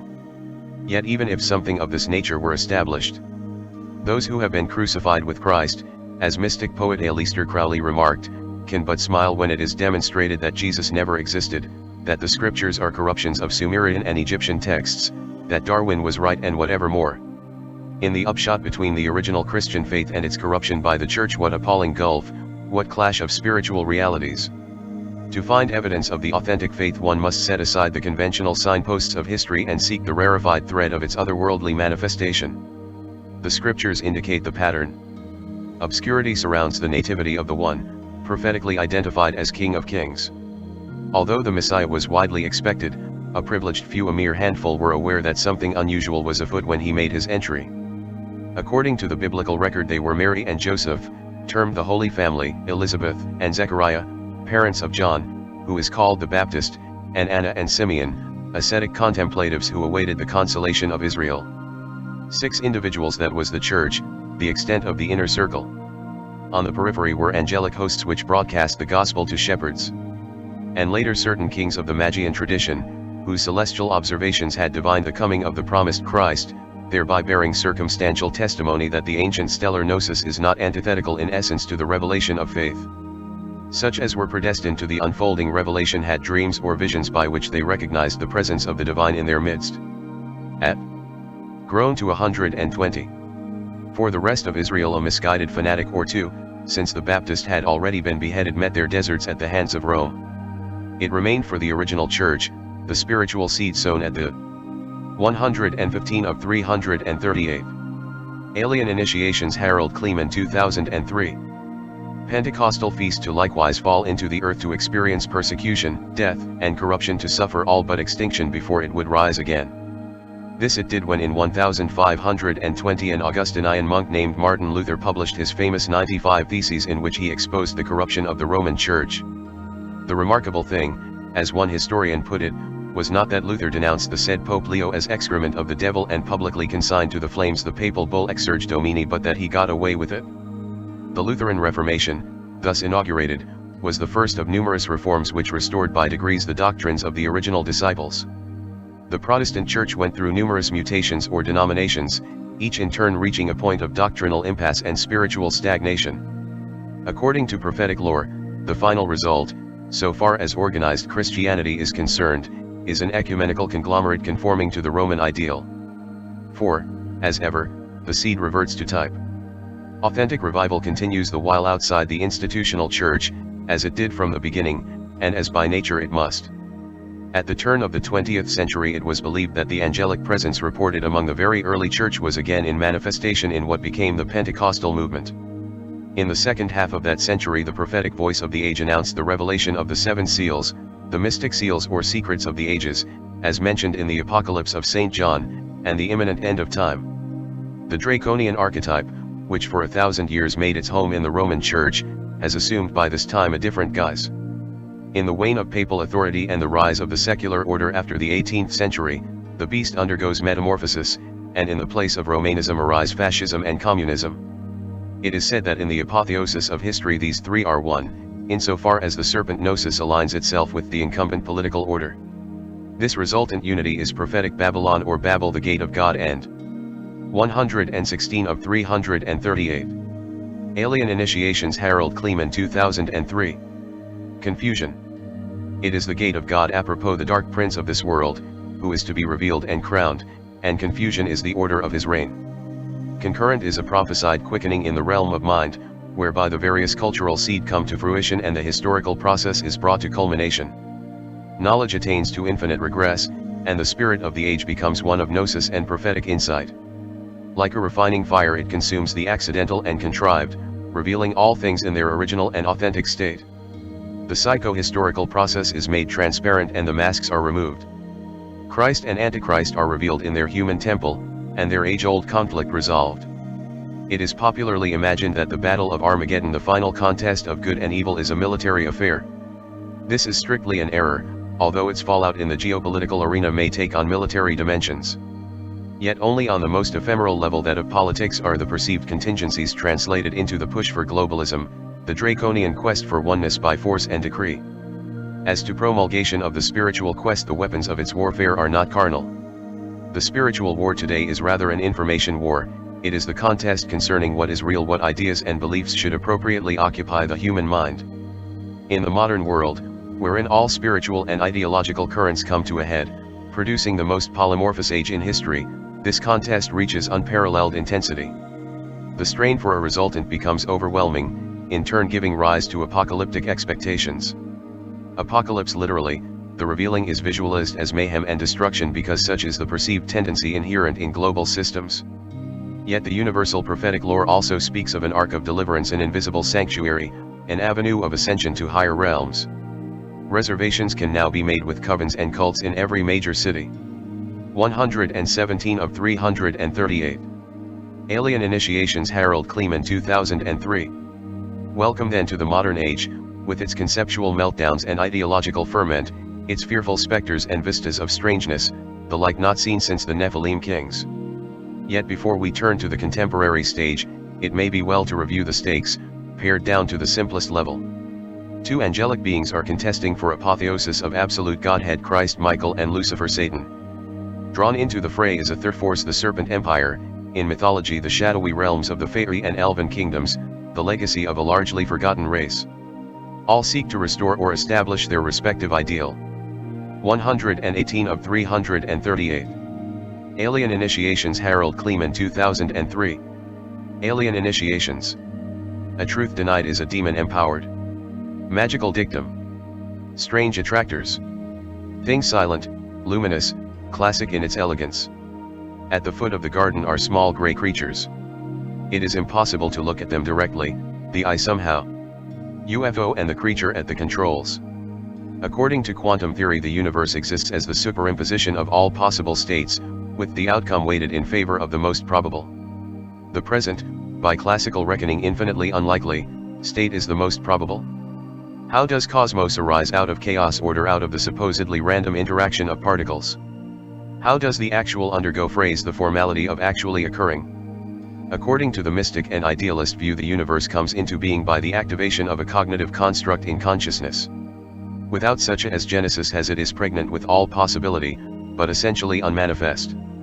These two viewpoints coalesce in the Copenhagen interpretation of quantum physics, which states that the universe does not exist unless it is observed. In more formal language, it is the experiment or measurement which generates the observed condition. The phenomenon is implicit in the point of view, in the concrescence of the contextual matrix. 119 of 338. Alien Initiations. Harald Kleemann, 2003. The alternative to Copenhagenism is the many worlds hypothesis, the idea that all possible realities coexist simultaneously in a branching multiverse. While classical theory precludes the possibility of signals traveling between parallel universes, some argue that leakage might in fact occur, and that this is a possible explanation for the incidence of the so-called paranormal. The multiverse is the ultimate of abstract objectivism, the plenipotential hypersphere without an implicit point of view. Combining these scenarios, we obtain the notion that mind itself is the hyperspatial plenum, the matrix of all possibility. To paraphrase the physicist Jack Sarfati, the universal wave function is a mental phenomenon. A specific cognitive gestalt, however, informs the mind angel, archetype, and attractor which structures thought and perception, and thus the physical universe. It does so mostly on a preconscious level. The controls on the whole are out of sight. This is why magic is so difficult nowadays, and why the rational psyche finds itself at the receiving end of ostensible realities which appear to be a cosmic given. The inner is projected on the outer, and strangely the fact is forgotten or goes unnoticed as the primal dreaming is replaced by habit and convention. A deeper conundrum yet is posed by psychic compartmentalism, the coexistence of contradictory and exclusive cognitive foci, which deny each denial and mutual repression, so that the cure, as per the psychoanalytic paradigm, consists of integration.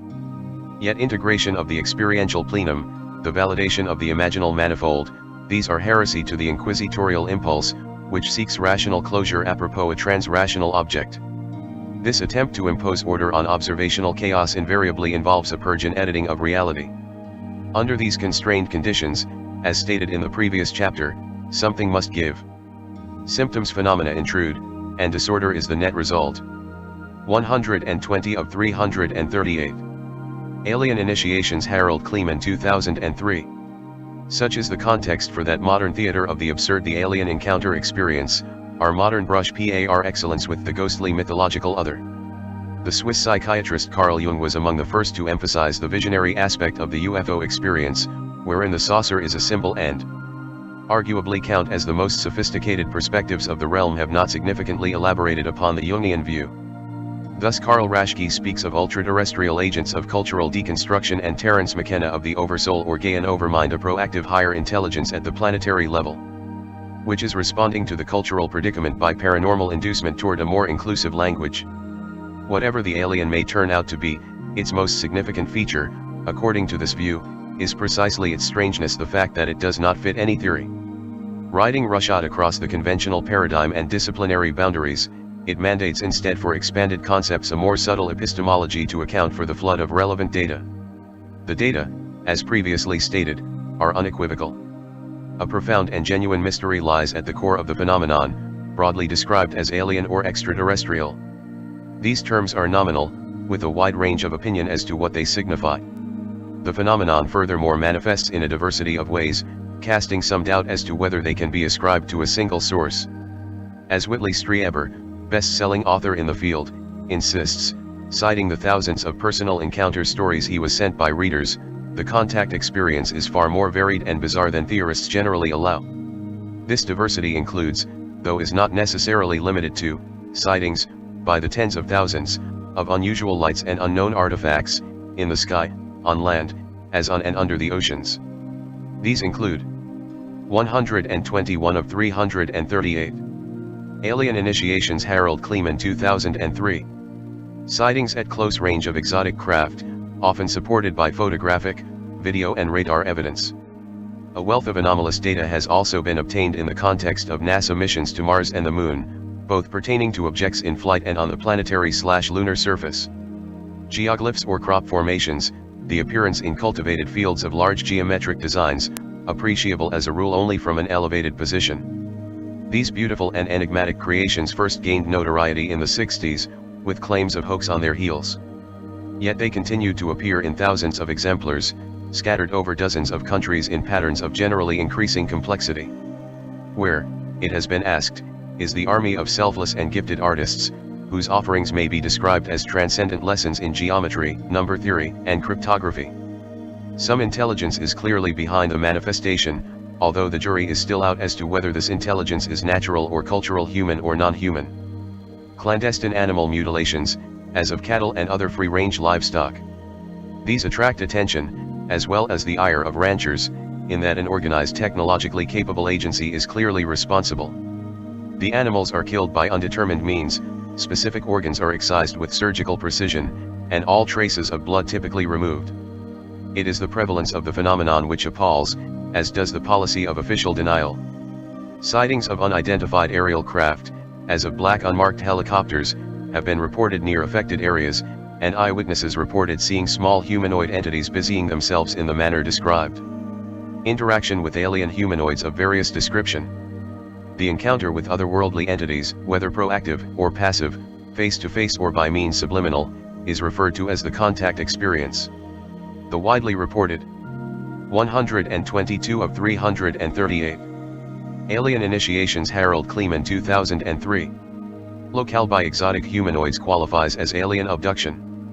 Abductees report being floated to some high-tech installation, aerial ship, or flying saucer, where they undergo quasi-medical procedures and some kind of re-education. Sightings of a range anomalous creatures, randomly assigned to either the alien or cryptozoological field. Sightings are also reported which blur the distinction between atmospheric phenomenon, organism, and craft. The retrieval of exotic materials and artifacts. These include so-called implants, foreign objects taken from the bodies of abductees and contactees, and alleged debris of crashed alien craft. Examination of these objects has identified technologies, unreported in the available scientific literature.